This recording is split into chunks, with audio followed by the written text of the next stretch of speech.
Chapter 1 Fall of a Brother. The world inside Haku's demonic ice mirrors had contracted into a microcosm of crystalline terror. The air was so cold it burned the lungs with each frantic breath, frosting the edges of Naruto's jumpsuit and glazing the cement of the unfinished bridge beneath their feet. The only sounds were the haunting echo of Haku's voice, the sharp hiss of Sunban cutting through frozen air, and the thunderous, distant percussion of Kakashi and Zabuza's duel, a world away. Then we break the mirrors, Naruto shouted, a kunai held in a white-knuckled grip. His own instincts, a primal orange-hued chakra simmering just beneath his skin, screamed at him to move, to attack. No time, Sasuke snapped, his eyes flickering. Incoming. Another hail of Senbon erupted from multiple mirrors at once. This was no random volley. It was a calculated pincer maneuver. Sasuke's Sharingan, pushed to its nascent limit, saw the pattern a fragment of a second before it was complete. A cluster of needles, glinting with deadly intent, was aimed not at him, but at a blind spot in Naruto's frantic defense, the space between his shoulder and neck, a strike meant to sever vital nerves. There was no thought, only action. A guttural cry tore from Sasuke's throat, not of pain, but of effort, as he threw his entire body into Naruto's side. The shove was brutal, sending the blonde stumbling away just as the Senbon thwipped into the space he'd occupied. And into Sasuke. The impact was sickeningly soft.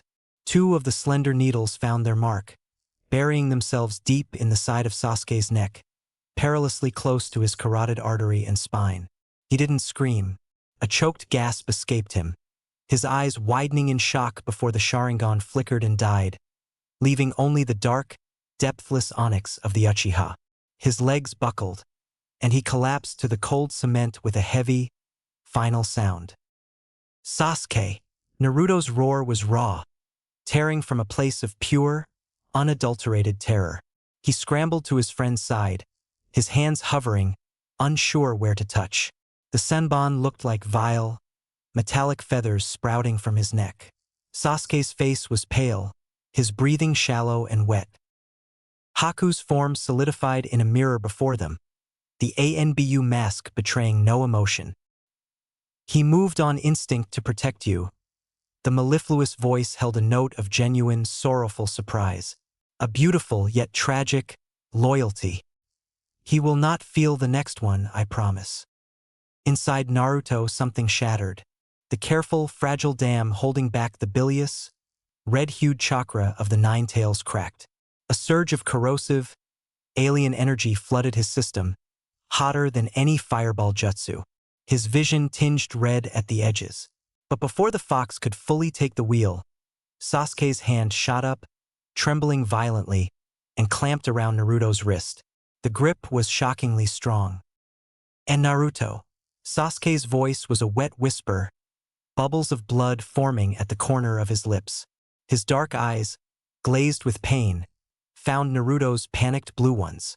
In them, Naruto saw no fear of death, only a terrifying, focused resolve.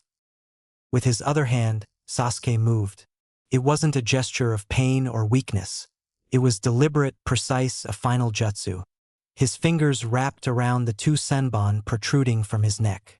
Naruto watched, horrified and mesmerized, as Sasuke, without a flinch, pulled them free with a sickening, wet Sasuke, no.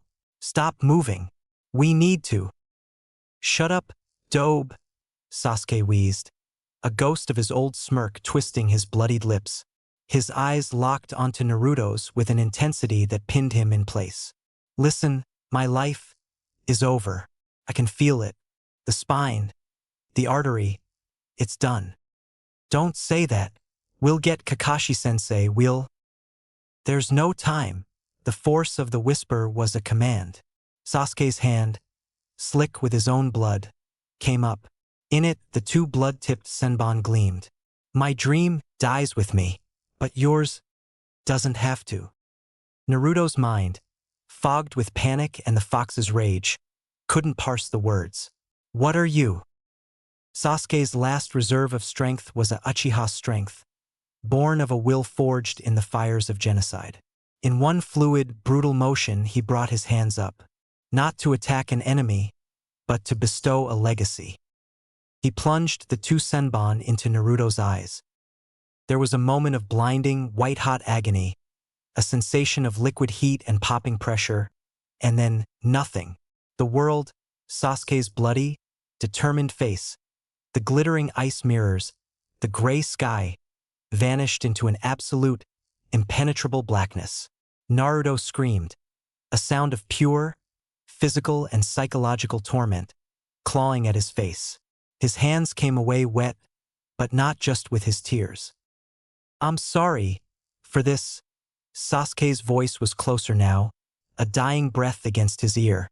He was slumped against Naruto, his weight growing heavier. "Take them after this mission. Have the medic Nin transplant my eyes. The Sharingan is yours now." "Sasuke, you bastard. What did you do?" Naruto wailed, blind and helpless, clutching his friend's collapsing form. "My goal, Itachi Uchiha." The name was a curse and a prayer on Sasuke's lips. "Kill him, avenge our clan, then I'll rest easy in the Pure Land. Knowing you completed my goal." A violent, racking cough seized him, bringing up more blood. He was fading, the words becoming fainter, forced out with his last vestiges of life. "And become Hokage, brother." The final word hung in the frozen air, a benediction and a burden. Brother. It was an acknowledgement of their rivalry, their fights, their unshakable bond forged in the crucible of Team 7. It was a title Sasuke had never spoken aloud. Then the grip on Naruto's wrist went slack. The weight against him became a dead weight. The shallow, ragged breathing stopped. Silence. In that void of sight and sound, something within Naruto Uzumaki broke open. Not just grief, though that was a tsunami threatening to drown him, but the last barrier to the entity sealed within his navel. The red chakra didn't just leak. It erupted. A column of furious, crimson energy exploded from his small form, shattering the ice mirrors around them into a million glittering shards. The force of it blasted Haku, who had been watching in stunned, horrified silence, clean out of their formation. Naruto rose. A bestial, guttural growl reverberated from his chest, no longer entirely human. A single, fox-like tail of dense chakra materialized behind him, lashing the air. His features sharpened, his whisker marks darkening. But his eyes, the ruined sockets, streamed with a mixture of blood and corrosive red chakra. He was blind, but the Kyuubi did not need eyes to hunt. It used scent, the metallic tang of blood, Sasuke's, his own. The unique chakra signature of the ice user, Haku, now trembling with a new kind of fear. It used sound, the frantic heartbeat of its prey, the crunch of ice underfoot. It used pure, homicidal instinct. "You hurt my brother." The voice was a layered nightmare, Naruto's own twisted and deepened by the fox's malice. Haku, a master of silent assassination, was completely unprepared for this. This wasn't a shinobi fight. It was a predator slaughter. Naruto moved in a blur of red, a feral scream tearing from his throat. He didn't throw kunai. He didn't form hand signs. He clawed, he battered, he ripped with chakra-enhanced strength that pulverized ice and flesh alike. Haku's speed was meaningless against this omnidirectional sensory rage. Mirrors were smashed before Haku could enter them. Senbon shattered against the red chakra cloak. It was a brutal, one-sided dismantling that ended with Naruto's chakra-clawed hand thrust through Haku's chest, the Hunter Nin's mask cracking to reveal eyes wide with pain, regret, and a strange, sorrowful acceptance.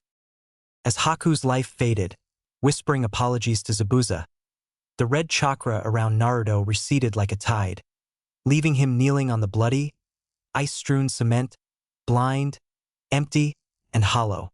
The weight of Sasuke's body against him was the only anchor in a world of nothingness.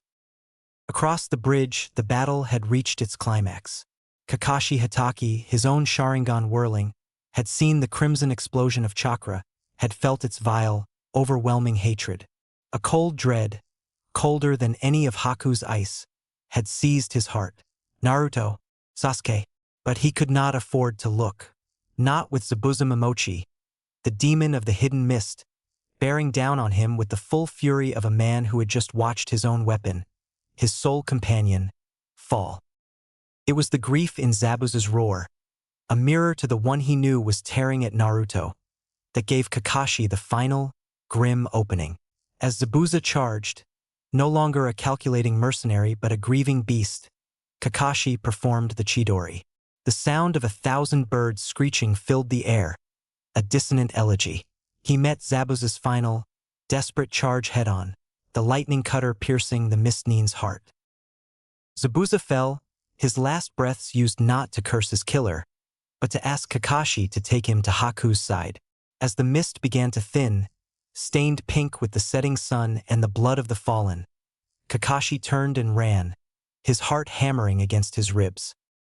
The scene he came upon would be seared into his memory forever. In a circle of destroyed ice and scarred cement, Naruto Uzumaki knelt. He was cradling Sasuke Uchiha's limp form in his arms, rocking slightly. Blood, so much blood, covered them both, a macabre paint on orange and blue. Naruto's face was tilted upward, sightless eyes wide open, twin trails of dried blood and tears carving paths through the grime on his cheeks. He made no sound, but the sheer, silent devastation radiating from his small frame was louder than any scream. Naruto, Kakashi's voice was hoarse. He approached slowly, his own body aching with exhaustion and a grief he hadn't allowed himself to feel since the death of his own team. "He's gone, Kakashi-sensei," Naruto whispered, his voice flat, dead. "Sasuke's gone. He gave me his eyes. He told me to kill Itachi. He called me brother." Each word was a hammer blow. Kakashi's single eye widened, taking in the senbon on the ground, the specific wounds. The horrific, profound truth of it crashed over him. A bloodline limit, willingly bestowed in a final act of twisted love and desperate legacy. The Uchiha clan's last loyal son was dead, and he had passed their cursed power to the village's pariah, its Jinchuriki. The sun dipped below the horizon of the land of waves, casting long, deep shadows. The battle was won. The bridge, a symbol of hope, stood, but on its cold surface, Team 7 lay shattered. Kakashi stood over the broken form of his student, the boy who held a demon and now carried the eyes of a ghost, and knew nothing would ever be the same again. The legacy of the Uchiha and the destiny of Naruto Uzumaki had just been fused in the most tragic, bloody, and irrevocable way imaginable.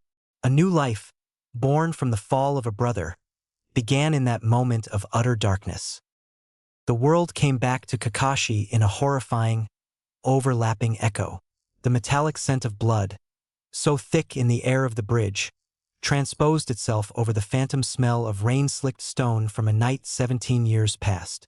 The weight of Sasuke's still form in his mind's eye bled into the memory of another Uchiha, Obito, crushed and broken beneath a boulder, offering a final gift with his last breath. "I'm giving you my Sharingan." For a vertiginous second, Kakashi wasn't on the great Naruto bridge. He was in the hell of Kanobi Bridge, the cries of his teammates, Rin's horrified shrieks, Obito's fading voice, superimposed over the present. The cycle of loss, of gifted eyes and shattered teams, was a nightmare repeating itself with cruel precision. His own Sharingan, the one Obito had given him, throbbed dully in its socket, a permanent, aching reminder. Not again. Please, not again. His paralysis was shattered by a sound that cut sharper than any senbon. Sasuke Kun. Sakura Haruno, who had been fighting her own battle against terror and irrelevance on the sidelines, finally broke from her cover. Her green eyes, wide with denial, took in the scene. The shattered ice, the blood, the two boys at the center of it all. She saw Naruto frozen and bloodied, holding Sasuke. She saw the unnatural angle of Sasuke's neck, the pallor of his skin, the absolute stillness of the proud Uchiha posture. A raw, wounded animal sound ripped from her throat. She stumbled forward, her legs barely holding her, and collapsed beside them. Her hands, trembling violently, hovered over Sasuke's chest, his face, afraid to touch, yet desperate for a sign of life. No, no, no, no, no. She chanted, the word a desperate prayer against reality. Her tears fell freely, splashing onto Sasuke's blood-stained shirt. She reached out, her fingers brushing a lock of his inky hair from his forehead, a gesture of tender familiarity that felt obscene in the face of death. Sasuke-kun, wake up. Please, you have to wake up. You can't do this. Her grief was vocal, physical, a storm of anguish. She shook his shoulder gently, then more frantically. We're a team. We just started. You can't leave. You promised you'd get stronger. You promised you'd. Her words dissolved into incoherent sobs, her body curling in on itself as she clutched at his arm, as if she could physically tether his spirit to the world. Her shrieks and cries painted the air with a color of loss that was entirely different from Naruto's silent cataclysm. They were the audible heartbreak of a world that had just lost its sun, its focal point.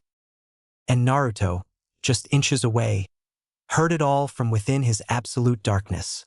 Each of Sakura's sobs was a needle driving deeper into the hollow space Sasuke had left behind.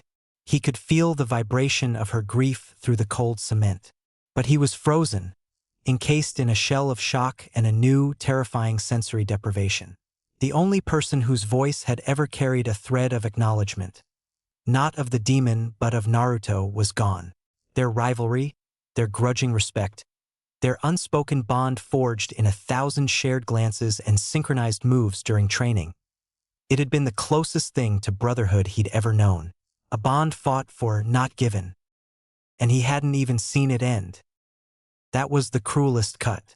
Sasuke's final act, the painful, bloody gift, the weight of his dying words, the ghost of a smirk, had been given in total darkness. Naruto had felt it, heard it, but he had not seen it. He would never have the visual memory of his friend's last expression, the look in his eyes as he called him brother. That moment, the most profound of his young life, existed only as sound, touch, and smell, blood, cold metal, and the fading warmth of Sasuke's breath. It was a memory half-formed, forever incomplete, a painting with the central figure torn out. He was blind in more ways than one. The world was black, and the one person who had truly seen him, not the container, not the clown, but the determined, loyal boy underneath, was gone. The warmth against his side was cooling rapidly, a terrible metric of time passing, of life departing. Kakashi, shaking off the ghosts of the past, forced himself to move. He was a jonin, a leader. His own grief was a luxury he could not afford. He knelt first beside Sakura, his hand coming to rest gently on her shaking shoulder. "Sakura," he said, his voice low and strained but deliberately calm. "Sakura, look at me." She turned her tear-streaked, shattered face to him. "Sensei, he's... I know," Kakashi said, the words heavy. "I need you to be strong now, for the team. I need to check on Naruto." The mention of Naruto seemed to barely register through her wall of grief for Sasuke. She nodded numbly, her sobs subsiding into silent, heaving tremors, her gaze fixing back on Sasuke's face, as if by staring hard enough she could reverse what had happened. Kakashi shifted his position, coming to kneel in front of Naruto. The boy hadn't moved a muscle. His face, turned toward Kakashi's voice, was a mask of dried blood and blank shock. The eyelids were closed now, but the damage was evident. "Naruto," Kakashi said softly, his professional eye already assessing the horrific injury. The Senbon strikes were precise, deliberate, not an attack but a procedure. Sasuke's last, brutal act of will. "Naruto, can you hear me?" A slow, almost imperceptible nod. "The mission is over. Zabuza and Haku are dead. The bridge is secure." He delivered the facts, an anchor in the storm. "I need you to let go of Sasuke now. I need to prepare him for the journey home." The word home seemed to trigger something. A fresh tear, clear this time, traced a path through the grime on Naruto's cheek. He gave me his eyes, Naruto repeated, his voice a hollow monotone. He said, take them.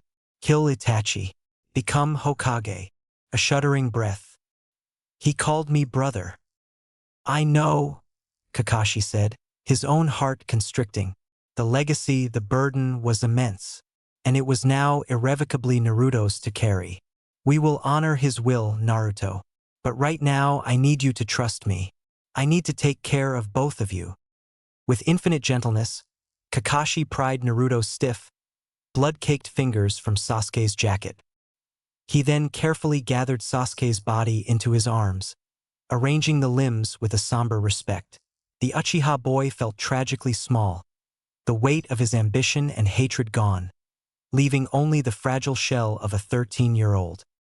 Sakura let out a fresh whimper as Kakashi lifted him. Naruto, now empty-armed, listlessly brought his hands up to his face again, his fingers probing the sealed, ruined lids. The physical pain was a distant echo compared to the cavernous void inside him. He was alone in the dark, with only the dying echo of a brother's last request and the sound of a teammate weeping for the boy he could no longer see. The sunset had faded fully, plunging the land of waves into a deep, misty twilight. Kakashi Hatake stood on the silent bridge, a dead student in his arms and a broken, blinded one at his feet. The victory was ashes. The cost was written in blood and gifted eyes, a price that would forever alter the destiny of the boy who dreamed of Hokage and the future of the village he hoped to lead. Disclaimer: this is a fan work based on Naruto by Masashi Kishimoto. All original characters and settings belong to their respective copyright holders. This transformative work is for entertainment purposes only. Author's notes. Hello, wonderful readers. First and foremost, thank you for taking the time to read Naruto, Combined Legacies. This story has been a labor of passion, and knowing that there are people out there enjoying the journey of Naruto, Sakura, Sai, and the rest of this reimagined world means more than I can properly express. Support the story. If you are enjoying Naruto, Combined Legacies so far, you can always check out the latest updates and chapters over on my P4 Trian, or if you want to catch up, the story is 8+ chapters ahead. Your support, whether financial or simply by being a presence in the community, gives me the strength and motivation to keep producing this story. Writing is a solitary craft, but knowing that others are sharing in the adventure makes every word worth it. Connect with me by joining the, again, completely free, no pressure, no obligations. You can help me connect with you, my readers, on a deeper level. I want to know what you're enjoying, what you'd like to see more of, and where you think the story should go. Your feedback shapes the narrative, and your needs are my priority. Six Paths Theorist, Chapter 2, Grief.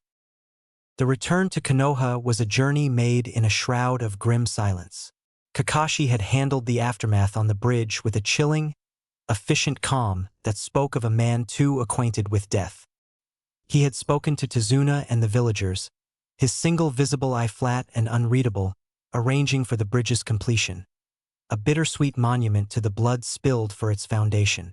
He had sent a message ahead via a Konoha messenger hawk, its contents brief, coded, and bearing the weight of catastrophe.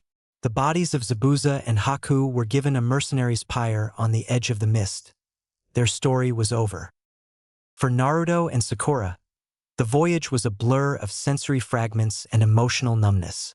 Naruto sat rigidly in the boat, then the wagon, a thick bandage covering the upper half of his face, courtesy of Kakashi's field medic kit.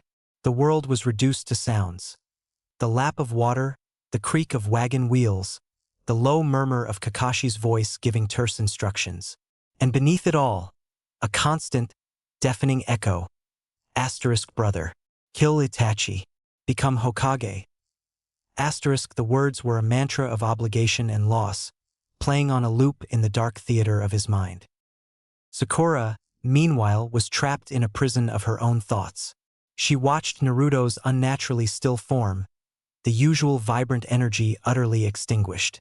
She glanced at the long, wrapped bundle Kakashi carried with solemn care, Sasuke's body, prepared for the journey home. Each glance was a physical blow. Her mind replayed the fight on the bridge in excruciating, guilty detail. Her paralysis, her uselessness. While Sasuke and Naruto fought back to back, she had hidden. While Sasuke gave his life, she had watched. The memory was a corrosive acid, eating away at her heart. I was weak. My weakness let him die. If I had been stronger, faster, braver, asterisk. They passed through the towering gates of Konoha as the sun was setting, casting long, accusing shadows. The village bustled with its usual late afternoon rhythm, a normalcy that felt like a grotesque parody. Kakashi stopped just inside the gate, his posture weary to its bones. "Sakura," he said, his voice low, "take Naruto directly to the hospital. Tell the reception it's for me. Do not leave his side. I will deal with everything else." His eye flicked toward the wrapped bundle, then to the Hokage's tower looming in the distance. The third Hokage would need to be informed. The Uchiha compound, already a ghost town, would need to be officially notified of the demise of its last scion. The paperwork of death awaited him. Sakura nodded mutely, a fresh lump in her throat. She moved to Naruto's side, her hand finding his arm. His muscles were tense as coiled wire. "Come on, Naruto," she said, her voice thick. "The hospital is this way." Naruto offered no resistance. He simply turned his head slightly toward the sound of her voice and allowed himself to be guided. His other hand came up, fingers brushing the rough fabric of the bandage over his eyes, a subconscious, futile gesture. Their walk through the village streets was a slow, torturous procession. Sakura, her heart a leaden weight in her chest, navigated the familiar paths by rote, her attention split between guiding Naruto and the reactions around them. People stared.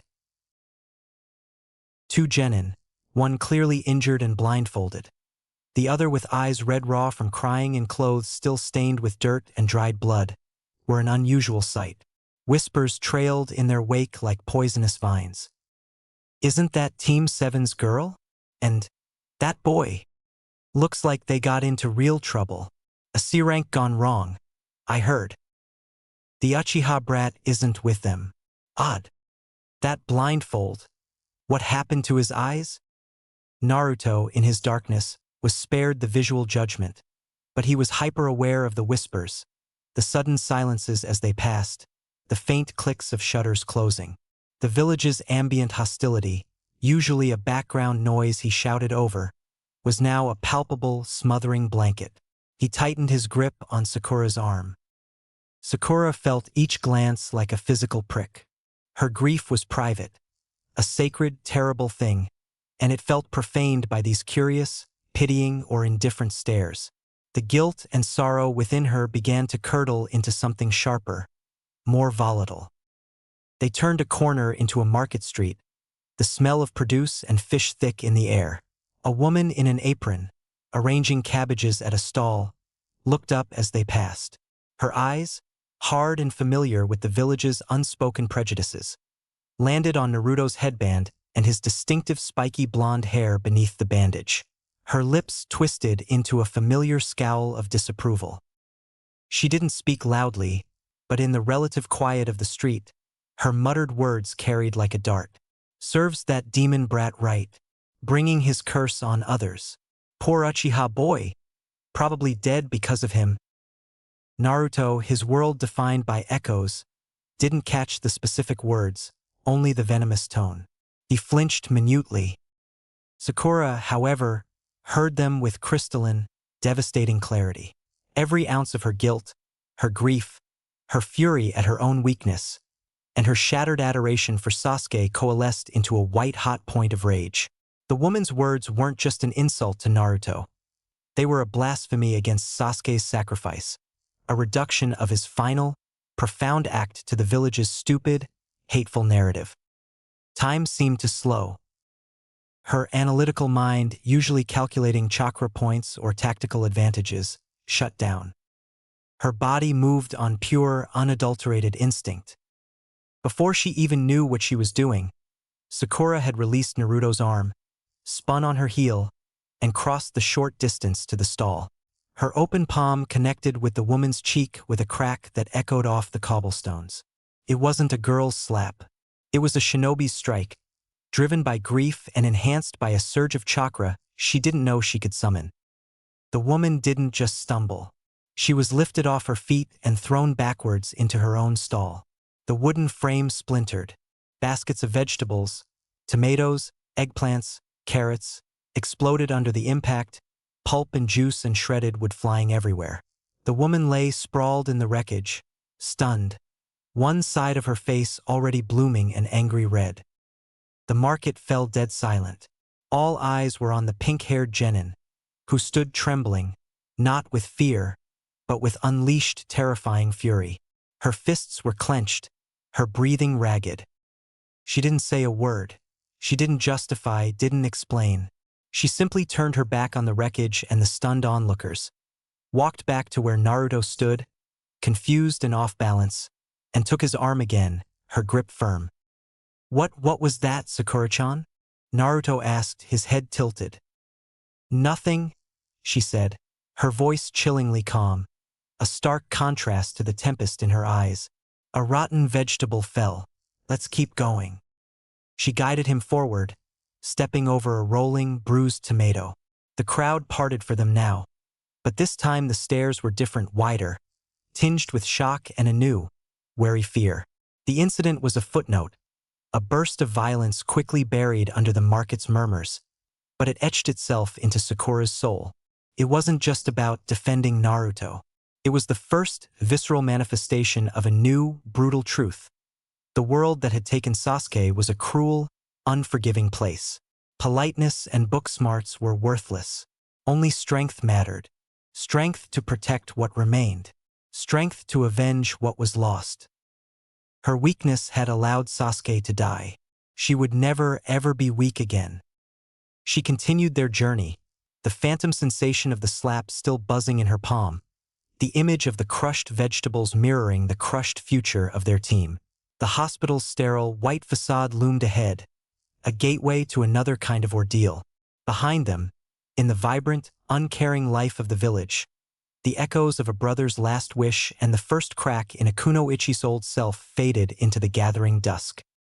The climb to the Hokage's office was a longer, steeper ascent than Kakashi remembered. Each step up the tower's central staircase echoed in the hollow space where his team used to be. The two Chunin guards at the heavy oak door gave him a solemn nod, their usual casual deference replaced by a grim understanding. Bad news traveled fast in the shinobi rumor mill, especially news carried by a jonin with death in his posture. He entered without knocking. The office was as it always was. Shelves groaning with scrolls, the wide desk littered with paperwork, the large window framing the village lights beginning to twinkle in the dusk. The air smelled of old paper, pipe tobacco, and a profound, weary authority. Sarutobi Hiruzen, the third Hokage, stood by the window, his back to the door, looking out over his village. He didn't turn as Kakashi approached the desk and placed a sealed mission scroll upon it. The silence was heavy, punctuated only by the distant sounds of the village and the slow, deliberate tapping of Hiruzen's pipe against the windowsill. Kakashi began his debrief. His voice was a monotone, a clinical recitation of facts stripped of all emotion.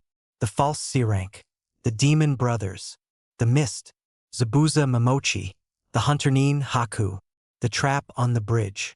He detailed the strategies, the near misses, the application of tree-walking training. He spoke of Naruto and Sasuke's developing teamwork, their instinctual coordination to free him from the water prison. He was methodical, precise, a perfect reporting shinobi.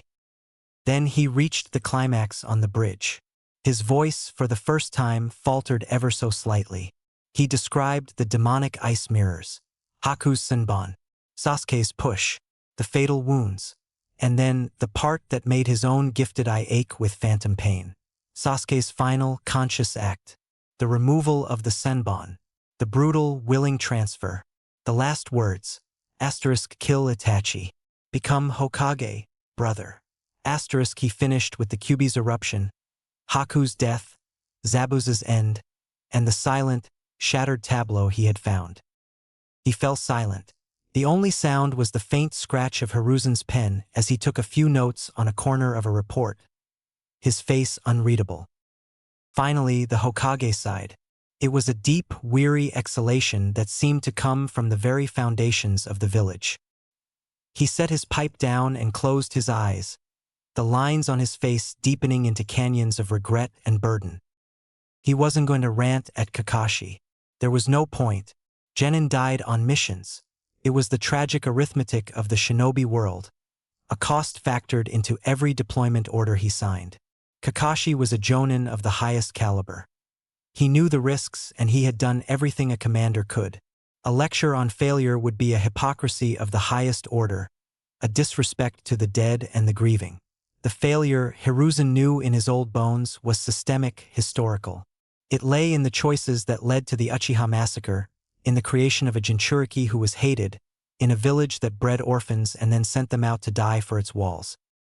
So, Hiruzen said, his voice gravelly with suppressed emotion. The mention of that name was a taboo, a key to a locked room filled with national shame and unspeakable horror. It hung between them, charged and terrible. Itachi Uchiha. Prodigy, murderer, missing nin, and now, the sole surviving bearer of a massacred clan's name, and the target of a dead boy's vengeance, passed to a blind vessel of demonic power. The Hokage turned from the window, his aged eyes settling on Kakashi. He saw not just the elite jonin, but the boy who had lost his father, his teammate, his sensei, and now his student. The cycle was cruel. Kakashi? Hiruzen asked, his tone shifting from leader to something akin to a weary grandfather. How are you feeling? Kakashi's visible eye remained fixed on a point just above the Hokage's shoulder. A myriad of answers flickered behind his mask. Asterisk numb. Hollow. Like history is a record stuck on the same tragic groove. Like I failed another Uchiha who looked to me. Asterisk what he said was, honestly, Hokage-sama, I just want to finish this debriefing now. It was not disrespect. It was survival. To stop, to dwell, was to invite the ghosts of Rin, of Obito, of Minato-sensei, and now of Sasuke, to congregate in his mind. He needed motion, a duty. Hiruzen nodded slowly, a profound understanding in his gaze. He did not press. He reached into a drawer of his desk and withdrew not a pen, but a small, intricate stamp set in a square of dark cherry wood. It was the official seal of the Hokage, its design granting absolute authority for procedures within the village. He held it for a moment, feeling its weight, the weight of decision, of altering a destiny. Go to the hospital, Hiruzen said, his voice firm now, the leader once more. Oversee the procedure. Ensure the boy's will is respected. He extended the stamp. This grants full authorization to the head medic. For the transplant, and for any subsequent, unique care Naruto-kun may require. The boy's will. Not a medical necessity but a last request. A bloodline succession enacted not by birth, but by death and choice. Hiruzen was sanctioning it. He was making it official Konoha business. Kakashi took the stamp. The wood was cool, the carved edges sharp against his palm. It was heavier than any weapon. He didn't bow, didn't offer platitudes. He simply closed his fingers around it, turned, and left the office as silently as he had entered, a solitary figure carrying the permission to sow the legacy of one lost boy into the flesh of another. Behind him, Hiruzen sank into his chair, the weight of the village, of its sins and its losses, settling upon his shoulders once more. Outside, the night deepened, unaware of the seismic shift that had just been authorized within the sterile walls of the hospital, where a piece of the Uchiha clan's tragedy was about to find a new, unimaginable home. The Konoha hospital stood as a bastion of sterile, whitewashed order, its clean lines and antiseptic smell a stark contrast to the mud, blood, and visceral chaos of the land of waves. To Sakura, it felt less like a place of healing and more like a cold, judgmental tribunal. She guided Naruto through the sliding glass doors, the automatic hiss sounding like a sharp intake of breath. The lobby was quiet, the evening shift settling in. Fluorescent lights hummed overhead, casting a pale, unforgiving glow on the polished linoleum. Behind the high, laminate reception desk sat a woman in a crisp nurse's uniform, her hair in a severe bun, her attention fixed on a clipboard. She looked up as they approached, her eyes performing a swift, professional assessment. They flicked over Sakura's disheveled appearance, the dark stains on her clothes, the lingering redness around her eyes. Then they moved to Naruto. They noted the standard-issue forehead protector, the shock of blonde hair, and most prominently, the thick field dress bandage covering his eyes. A flicker of recognition, followed by a subtle but unmistakable hardening, passed over her features. It was a look Sakura was coming to know intimately, the village's ingrained prejudice manifesting in a single, dismissive glance. "We need to see a medic Nin immediately," Sakura stated, her voice attempting authority but frayed at the edges. "Hatake Kakashi sent us. It's urgent." The receptionist's lips thinned. She didn't open the ledger. Instead, she adopted a tone of bureaucratic boredom laced with veiled contempt. "Urgent cases are seen based on triage priority. There are procedures. And given the nature of this patient's condition," she said, her eyes lingering on Naruto's bandage as if it were a contaminated object, "certain, specialized containment protocols might need to be reviewed before he can be admitted to a general ward. You can wait over there. A doctor will be with you when one is available." She gestured dismissively toward a row of hard plastic chairs in the corner. It was the dismissal, the cold, procedural wall erected not out of genuine protocol, but out of fear and loathing for the boy standing helplessly beside her. It was the final straw on a day that had seen her world end. Sakura's vision tunneled. The sterile white walls seemed to pulse. The hum of the lights became the buzz of the ice mirrors. The receptionist's pinched face blurred with the memory of the market woman's scowling visage. "Weakness. Your weakness let him die. And this is the world that created the weakness." Naruto, attuned to the sudden, tense silence, shifted his. The receptionist opened her mouth to utter another placating, venomous dismissal. Sakura did not let her speak. Her body was a coiled spring released. There was no dramatic wind-up, no shouted warning. One moment she was holding Naruto's arm, the next she had leaned across the high desk. Her hand, the same one that had struck the vegetable seller, shot out with even more precise, controlled fury. The slap connected with the woman's cheek with a sound like a gunshot in the quiet lobby. A sharp, wet crack that echoed off the walls.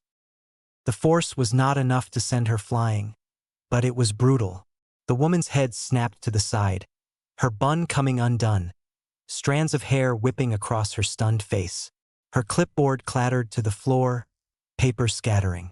She staggered back against the filing cabinets, a hand flying to her already reddening cheek, her eyes wide with shock and pain, all bureaucratic pretense shattered. Absolute silence descended, broken only by the persistent hum of the lights. Naruto jumped at the sound. "Sakura-chan, what was that?" Sakura slowly withdrew her hand, her knuckles white. She didn't look at the stunned, weeping receptionist. She looked directly ahead, her emerald eyes glazed with a terrifying, icy calm. "HN. It was a misplaced clipboard falling," she said, her voice flat and utterly devoid of its usual expressive range. "It must have startled you." She then turned her chilling gaze back to the receptionist, who was now cowering, one hand on her face. "Now," Sakura said, each word dropping like a stone. "A private room. For Uzumaki Naruto, Genin of Team 7, under the direct order of Jonin Commander Hatake Kakashi. And you will fetch a senior medic Nin. Not when one is available. Now." There was no argument. The woman, sniffling and terrified, fumbled with her keys and led them out from behind the desk with unsteady steps, abandoning her post. She didn't guide them so much as she fled ahead of them, the imprint of Sakura's hand livid on her face. The walk down the long, disinfectant-scented corridor was surreal. The nurse's squeaking shoes led the way. Sakura guided Naruto, whose face was a mask of confusion and dawning comprehension. He said nothing. The echo of that slap, so much sharper and more final than the one in the market, told him everything he needed to know about the reception they had received. They were shown into a small, private examination room, a concession undoubtedly born of fear, not protocol. The nurse fled without another word, the door swinging shut behind her. In the sudden quiet, the reality of where they were settled in. The room was cold, all gleaming metal surfaces and the faint, astringent smell of iodine. A padded examination table dominated the center. She wasn't going to help, was she? Naruto asked quietly, his face turned toward where he guessed Sakura was standing. Sakura didn't answer directly. She helped him sit on the edge of the cold table. "It doesn't matter," she finally said, the ice in her voice thawing slightly into sheer exhaustion. "They'll help now." She stood beside him, a lone, stubborn sentinel in the sterile room, waiting for the medic Nin who would determine the physical fate of Naruto's eyes, while the ghost of Sasuke Uchiha and the echo of 2 slaps hung heavily in the air between them.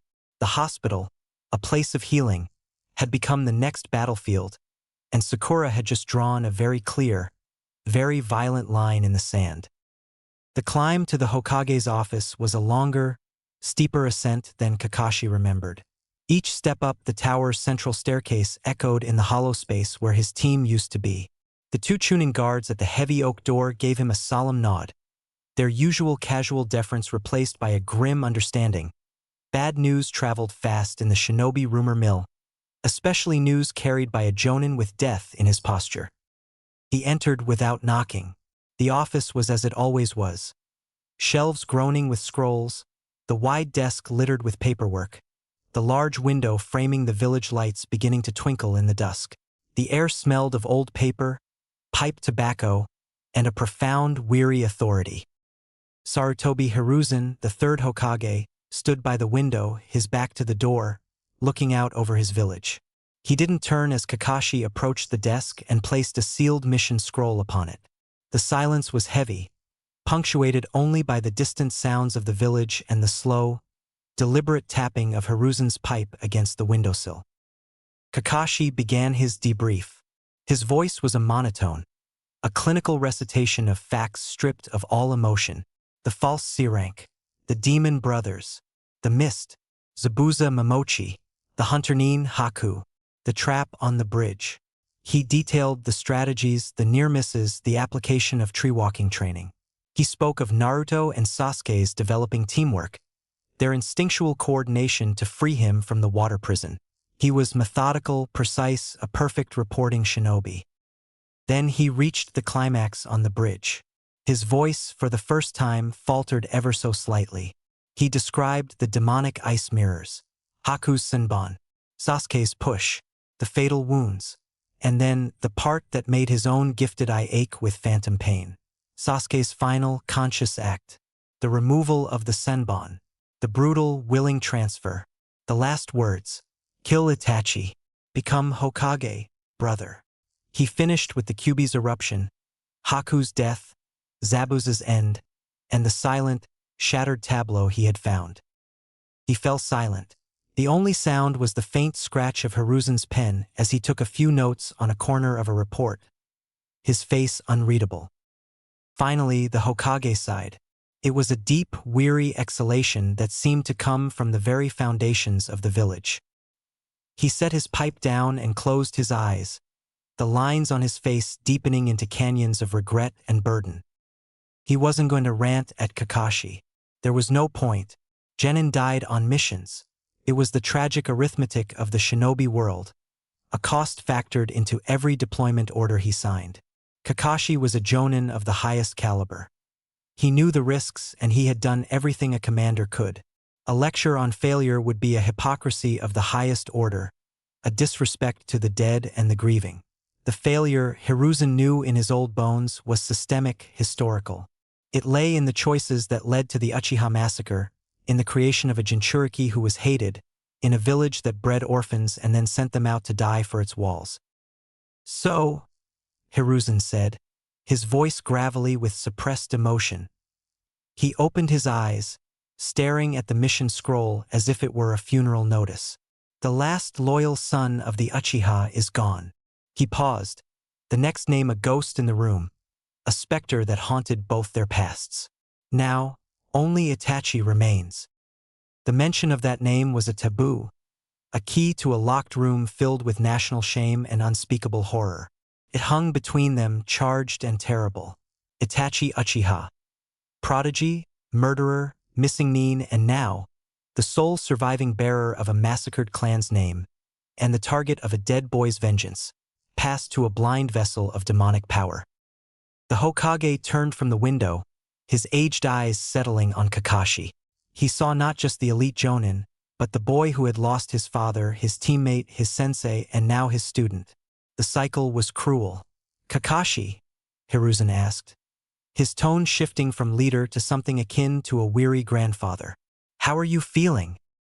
Kakashi's visible eye remained fixed on a point just above the Hokage's shoulder. A myriad of answers flickered behind his mask. Numb, hollow, like history is a record stuck on the same tragic groove. Like I failed another Uchiha who looked to me. What he said was, honestly, Hokage-sama, I just want to finish this debriefing now. It was not disrespect. It was survival. To stop, to dwell, was to invite the ghosts of Rin, of Obito, of Minato-sensei, and now of Sasuke, to congregate in his mind. He needed motion, a duty. Hiruzen nodded slowly, a profound understanding in his gaze. He did not press. He reached into a drawer of his desk and withdrew not a pen, but a small, intricate stamp set in a square of dark cherry wood. It was the official seal of the Hokage, its design granting absolute authority for procedures within the village. He held it for a moment, feeling its weight, the weight of decision of altering a destiny. Go to the hospital, Hiruzen said, his voice firm now, the leader once more. Oversee the procedure. Ensure the boy's will is respected. He extended the stamp. This grants full authorization to the head medic. For the transplant, and for any subsequent, unique care Naruto-kun may require. The boy's will, not a medical necessity, but a last request. A bloodline succession enacted not by birth, but by death and choice. Hiruzen was sanctioning it. He was making it official Konoha business. Kakashi took the stamp.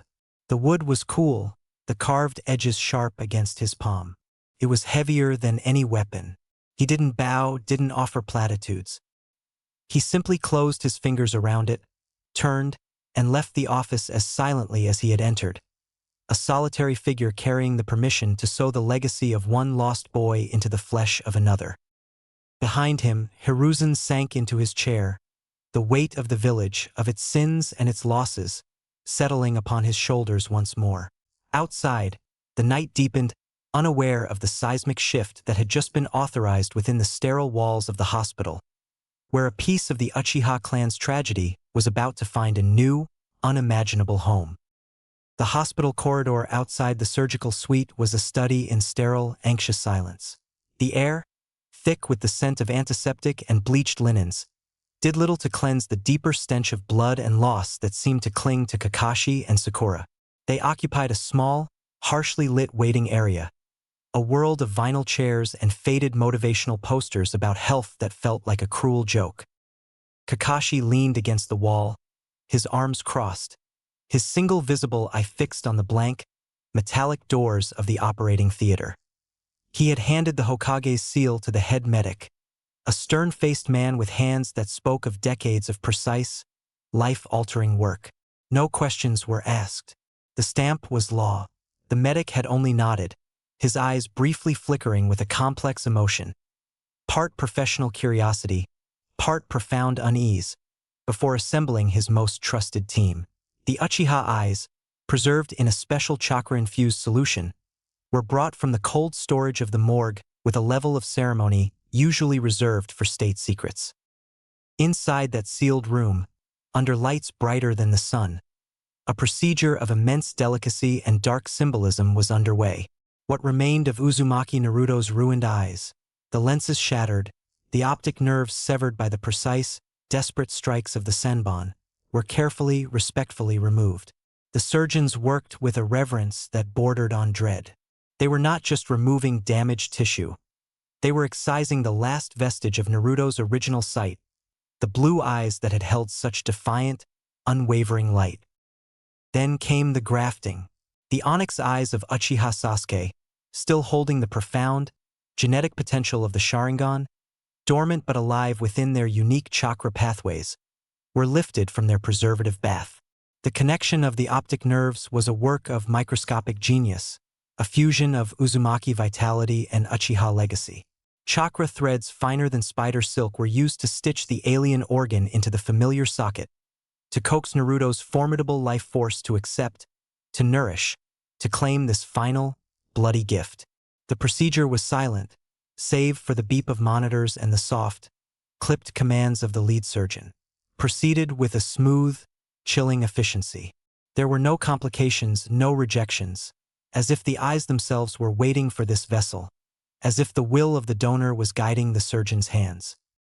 Outside, time lost meaning. Sakura sat rigidly in one of the vinyl chairs, her back straight, her hands clenched in her lap. She had not gone home. She had not changed her blood-stained clothes. She had not slept. The image of Sasuke's cooling body on the bridge was a wound that bled inwardly, a psychic injury that threatened to paralyze her. The proud tilt of his head gone slack, the fierce intelligence in his dark eyes extinguished. It was a sight that had carved a canyon of grief through her spirit. She had loved him, admired him, built her world around him, and in a single moment, that world had turned to ash. But then she had looked at Naruto. She had seen the blank shock, the bandaged ruin of his face, the utter lostness of him as he held Sasuke's body. He was adrift in a darkness more complete than any she could imagine. Sasuke was gone, but Naruto was here, broken and bearing a burden she could scarcely comprehend. In that dichotomy, her crumbling spirit found a desperate, flinty resolve. Sasuke was beyond her help, but Naruto was not. His survival, his sanity, his ability to carry the weight Sasuke had placed upon him, that became her new mission. It was a purpose forged in the fires of loss, a way to honor Sasuke not with tears, but with action, to protect what her precious person had chosen to save. Kakashi watched her from his post by the wall. He saw the steel forming in her young spine, the grief being hammered into something harder. He recognized the signs. He had built his own persona on similar ruins. He said nothing. There were no platitudes that could bridge the chasm they were in. His own mind was a quiet storm. He thought of Obito, of Rin, of the endless cycle of gifted eyes and inherited hatreds. Was this progress, or merely a darker repetition? Naruto, with the Kyuubi and now the Sharingan, was a confluence of Konoha's greatest sins and greatest weapons. What would he become? Hours passed. The night shift cycled in. A nurse brought them untouched cups of bitter tea that grew cold on the small table between them. Finally, with a soft hydraulic hiss, the metallic doors to the surgical suite swung open. The lead medic emerged, peeling off his cap and mask. He looked exhausted, but his eyes were clear. He nodded to Kakashi. "The procedure is complete." It was textbook, he said, the word feeling inadequate. "The grafts are taking. His Uzumaki constitution is remarkable. The chakra pathways are already aligning. He's sedated and in recovery. The bandages must remain for at least 72 hours to allow for full neural and chakra integration. After that," the medic paused, choosing his words with care. "After that, we will see if the donor's genetic traits manifest, and we will assess his sight." Kakashi gave a shallow bow of thanks. "Understood." Sakura was on her feet, her knuckles white. "Can we see him?" The medic considered, then nodded. Briefly. "He is unconscious. Do not disturb the bandages." They were led to a private recovery room. Naruto lay on the bed, looking smaller than ever amidst the tubes and monitors. A fresh, Clean bandage was wrapped around his head, covering the new eyes beneath. His chest rose and fell steadily. He looked peaceful, a stark contrast to the bloodied, furious, broken boy of the bridge. Sakura approached the bedside slowly. She didn't reach out to touch him. She simply stood there, looking at the bandage, imagining the onyx eyes resting beneath, eyes that had once looked at her with disdain, then indifference, then faint acknowledgement. Now they were part of Naruto. It was terrifying and sacred. Kakashi stood in the doorway, a silent sentinel. The first step was over. The eyes were in place. But the true procedure, the grafting of Sasuke's vengeance, his ambition, his ghost onto Naruto's soul, was only just beginning. In this quiet, sterile room, as the village slept unaware, Uzumaki Naruto's new life truly commenced, sightless for now, but forever changed in the dark. The walk from the hospital to the Haruno residence was a journey through a ghost town. The vibrant colors of the shops, the warm glow from house windows, the cheerful chatter of evening life, all of it passed by Sakura as if viewed through a thick, warped pane of glass. Her body moved on autopilot, one heavy foot in front of the other, guided by muscle memory alone. The weight in her chest was a physical thing, a lodestone of grief and guilt that made each step an effort. The cool night air did nothing to cleanse the smell of antiseptic and blood that seemed woven into her clothes and skin. Kakashi's order had been firm, brooking no argument. "You are no good to him," collapsing from exhaustion, Sakura. "You need to rest. Your parents will be worried. Go home." His lone eye had held not the usual lazy indifference, but a commander's steel and, beneath it, a flicker of shared, weary understanding. He would stand watch over the impossible boy in the sterile room. That was his burden. Hers, for now, was to survive the return to a normalcy that no longer existed. She finally stood before the familiar, modest house with its well-tended flower boxes. The light in the front window was a warm, yellow square against the deep blue of the night. It felt alien, a beacon from a life that belonged to someone else. She pushed the door open. The reaction was immediate. A gasp, the sound of a chair scraping back, and then her mother, Kizashi, was upon her. "Sakura! Oh, my baby. We heard there was trouble. We were so worried." Her words were a torrent of relief and anxiety as she engulfed Sakura in a tight, smothering embrace. The scent of her mother's perfume, usually comforting, was cloying. The warmth of the hug felt constricting, a demand for an emotional response Sakura could not give. Sakura stood rigid within the circle of her mother's arms. She did not lift her own to return the hug. She did not bury her face in her mother's shoulder. She was a statue, carved from cold marble and exhaustion. The onslaught of maternal concern was a distant noise, like the market chatter earlier. "Sakura?" Her mother pulled back, her hands on Sakura's shoulders, her eyes scanning her daughter's face. The dried tear tracks, the dirt smudges, the hollow, shadowed look in eyes that usually held such fierce focus. "What's wrong? What happened? Where are your teammates?" The questions were needles. Teammates, plural, a unit of 3, now a fragment.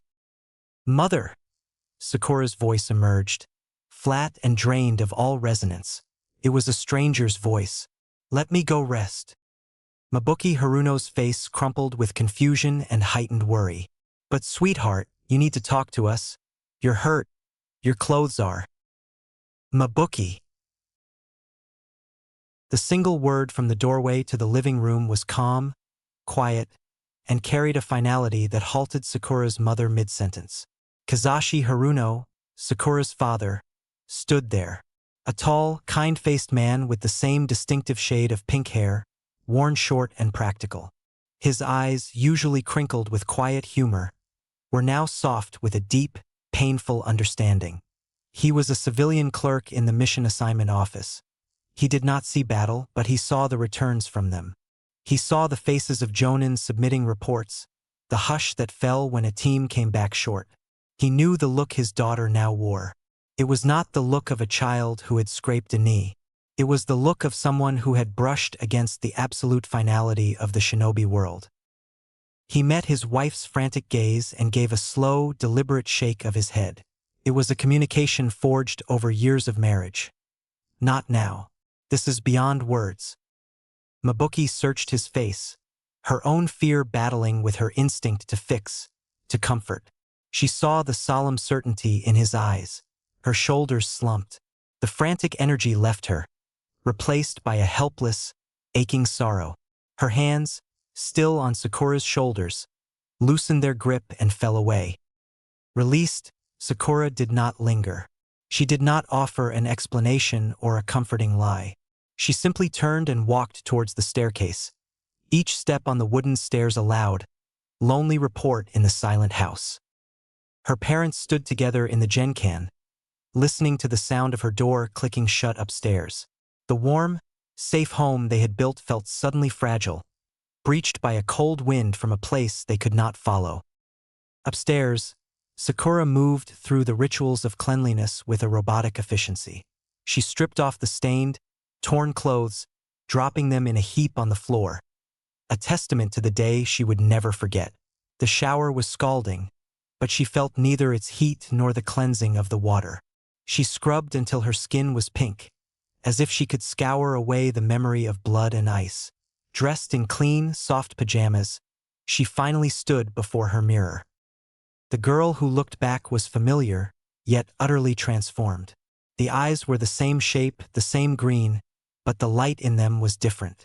The infatuated sparkle, the anxious worry over her forehead, all of it was gone. In its place was a flat, analytical emptiness, and deep within that, the first glint of something hard and unyielding. Sasuke's death had not just taken her crush. It had taken a part of her childhood and incinerated it on the Great Naruto Bridge. She extinguished the light and slipped into bed. The darkness of her room was not the absolute void of Naruto's blindness, but it was a void nonetheless. She did not cry. The tears felt used up, a resource expended. Instead, she stared at the ceiling, seeing not plaster, but the intricate pattern of ice mirrors, and within them, the final, falling form of Uchiha Sasuke. And beside that image, a new resolve solidified in the cold forge of her heart. Never again. Never again would she be a bystander. Never again would weakness dictate an outcome. Downstairs, her father held her weeping mother, both of them grappling with the silent, seismic shift that had entered their home with their daughter. The mission was over, but its true cost was only now beginning to be paid, in the quiet of a darkened bedroom and the shattered peace of a family hearth.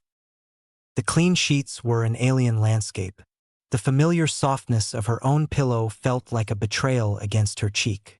For a long time, Sakura simply lay there in the absolute dark of her room, the events of the past days playing behind her closed eyelids with a torturous, crystalline clarity. It was a silent film of failure. She saw herself cowering behind a tree on the bridge, kunai held in a trembling hand, as Zabuza's killing intent washed over her like a physical wave, freezing her in place. She saw Naruto and Sasuke moving as one, a frantic, synchronized dance of survival, while her feet were rooted to the spot by terror. She saw the ice mirrors form, a beautiful, deadly prison. She heard Haku's voice, serene and sorrowful, and her own heart hammering a frantic drumbeat of uselessness against her ribs. She had watched, just watched, as the battle unfolded, a spectator to the most important moment of her life. Then the climax, etched in acid on her soul. Sasuke's body shoving Naruto aside. The sickening thwip of the senbon. The way he fell, not with a dramatic cry, but with a heavy, final quiet. And her own reaction, a delayed, shattered scream that changed nothing. She had run to him then, but it was too late. She was always too late. She was at the end of the action, never in the middle of it. Her role was to witness the consequences, to clean up the blood, to weep over the cooling body. Completely useless. The words weren't a thought. They were a verdict, passed down by the cruel court of her own memory. They echoed in the hollow space where her confidence used to be. A hot, silent pressure built behind her eyes, a dam straining against a reservoir of grief, guilt, and self-loathing so profound it had no name. It started as a tremor in her lower lip, then a tightening in her throat. She clamped her eyes shut tighter, biting the inside of her cheek until she tasted copper, trying to physically force the emotion back down. It was no use. The first tear escaped, a hot, singular track down her temple and into her hairline. Then another, and another. They came not in loud, heaving sobs, but in a silent, relentless flood, soaking her pillow without a sound. Her body shook with the effort of containing the noise, but the tears themselves were a silent confession of absolute despair. Sakura. Her mind whispered to the weeping girl in the dark, "If only I could have." The sentence hung unfinished. What could she have done? Thrown a kunai? Screamed a warning she was too paralyzed to voice? Stepped in front of the senbon herself? The scenarios were pathetic, childish fantasies. The reality was her own stark, unvarnished inadequacy. She had trained for years, memorized every theory, aced every written exam. She could identify 100 pressure points and describe the chemical composition of 36 poisons. But when the mist descended and the ice formed, her knowledge was a library locked in a burning building. Useless. She had no words for the feeling. It was too vast, too consuming. It was the collapse of her entire identity, the smart one, the one who would support Sasuke-kun, the kunoichi who would prove that brains mattered. That identity lay in pieces, crushed under the weight of Zabuza's sword and Haku's needles. Downstairs, in the living room washed in the dim light of a single lamp, the silence was broken. Mabuki had finally cried herself to an exhausted sleep on the couch, her head in her husband's lap. Kazashi stroked her hair, his own face lined with worry, staring blankly at the wall. Then he heard it, a faint, almost imperceptible sound, the soft, rhythmic creak of the bed frame from the room above. It was a sound he knew from her infancy, the sound of small, distressed movements. And beneath it, carried by the quiet house like a mournful secret through the floorboards, the sound of weeping. Not loud, dramatic crying, but the choked, guttural, utterly hopeless sound of a soul breaking apart. He closed his eyes, a fresh wave of helpless pain washing over him. He could no more fix this than he could stop the rain. This was shinobi pain. This was the price their village, their world, extracted. His little girl, who had left the house days ago with a spring in her step and a team to join, had returned a veteran of a private war, and she was grieving her fallen comrade alone in the dark. He held his sleeping wife tighter, listening to the silent weeping turned audible that seeped from the ceiling, a sorrowful lullaby for the death of innocence, and the brutal, tear-soaked birth of a resolve that would, from this night forward, be forged not in books, but in blood and regret. Visions in blood. In the sterile, dimly lit recovery room, Uzumaki Naruto existed in a liminal space. Powerful sedatives held his body in a vice-like calm, but his mind, fueled by the Uzumaki's formidable life force and the freshly grafted chakra pathways now threaded through another's eyes, was a storm-tossed sea. He did not dream, he relived. The world dissolved from the abstract darkness behind his bandages into a different, sharper darkness. A cool, moonlit night in Konoha. But the perspective was wrong. He was shorter. The world was seen from a height that was not his own. The sensations were alien. The familiar yet strange weight of his own body, the feel of a high-collared shirt against his neck, the subtle, ingrained arrogance in his own posture. He was Sasuke. He was running home, late from the academy, a flicker of annoyance at being held up by meaningless drills. The Uchiha compound gates loomed, imposing and familiar. But the silence was wrong. It was a profound, swallowing void where there should have been the sounds of life, arguments from the police force headquarters, laughter from homes, the clatter of a distant practice session. The only sound was the rustle of leaves in the wind, a sound that now felt like a whisper of doom. The first body was just inside the gate. A clansman Naruto didn't know, sprawled on the manicured path, eyes staring at a moon they could no longer see. The scent hit him then. Not the imagined scent of the hospital antiseptic, but the real, coppery, thick reek of blood, so potent it coated the back of his throat. In his Sasuke's chest, a cold dread began to crystallize. He ran, his sandals slapping against the stone, the panic a live wire in his veins. Body after body, men, women, familiar faces from the market, stern officers, a kindly aunt who once gave him dango. All still, all empty. The intricate Uchiha fan symbols on their backs were stained dark. The beautiful compound, a symbol of pride and power, had become an open-air tomb. Naruto Sasuke's breath came in ragged, childish gasps, the logical part of the mind shutting down, leaving only primal, escalating terror. Then the house, his home. The shoji screen was torn. He pushed it open, the wooden frame slick under his small, trembling hands. The scene inside was a masterpiece of horror. His parents, Fugaku and Mikoto, were arranged as if in repose before the family altar, but the pools of blood beneath them told the true story. And standing over them, backlit by the moonlight streaming through the broken screen, was Itachi. Naruto Sasuke's mind shattered. The figure of his adored, invincible older brother was now a monolith of nightmare. The familiar face was a mask of absolute, chilling calm. The eyes were different. Not the gentle, tired eyes Sasuke remembered, but a spinning, monstrous red pattern, the Mangekyo Sharingan, a shape of violence given form. Itachi Nizan? The voice that came out was Sasuke's, small, broken, pleading. It was a child's last hope that this was a trick, a genjutsu, anything but reality. Itachi turned. The gaze that fell upon him was not brotherly. It was the gaze of a scientist observing an insect. Sasuke. The voice was flat, devoid of all the warmth it once held. You are too weak to understand. The explanation that followed was a scalpel flaying a child's soul.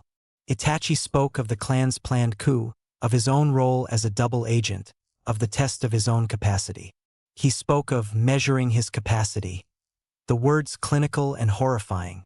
To Naruto, witnessing it through Sasuke's senses, it was an incomprehensible madness. This wasn't a battle, a fight between shinobi. This was slaughter, a genocide conducted by one of their own. Why? Sasuke's voice was a whimper. Mother, father. To test my capacity, Itachi repeated, as if explaining a simple math problem. And for you, my foolish little brother, I have a special gift. The world twisted. The familiar living room fell away, replaced by an infinite, gray void.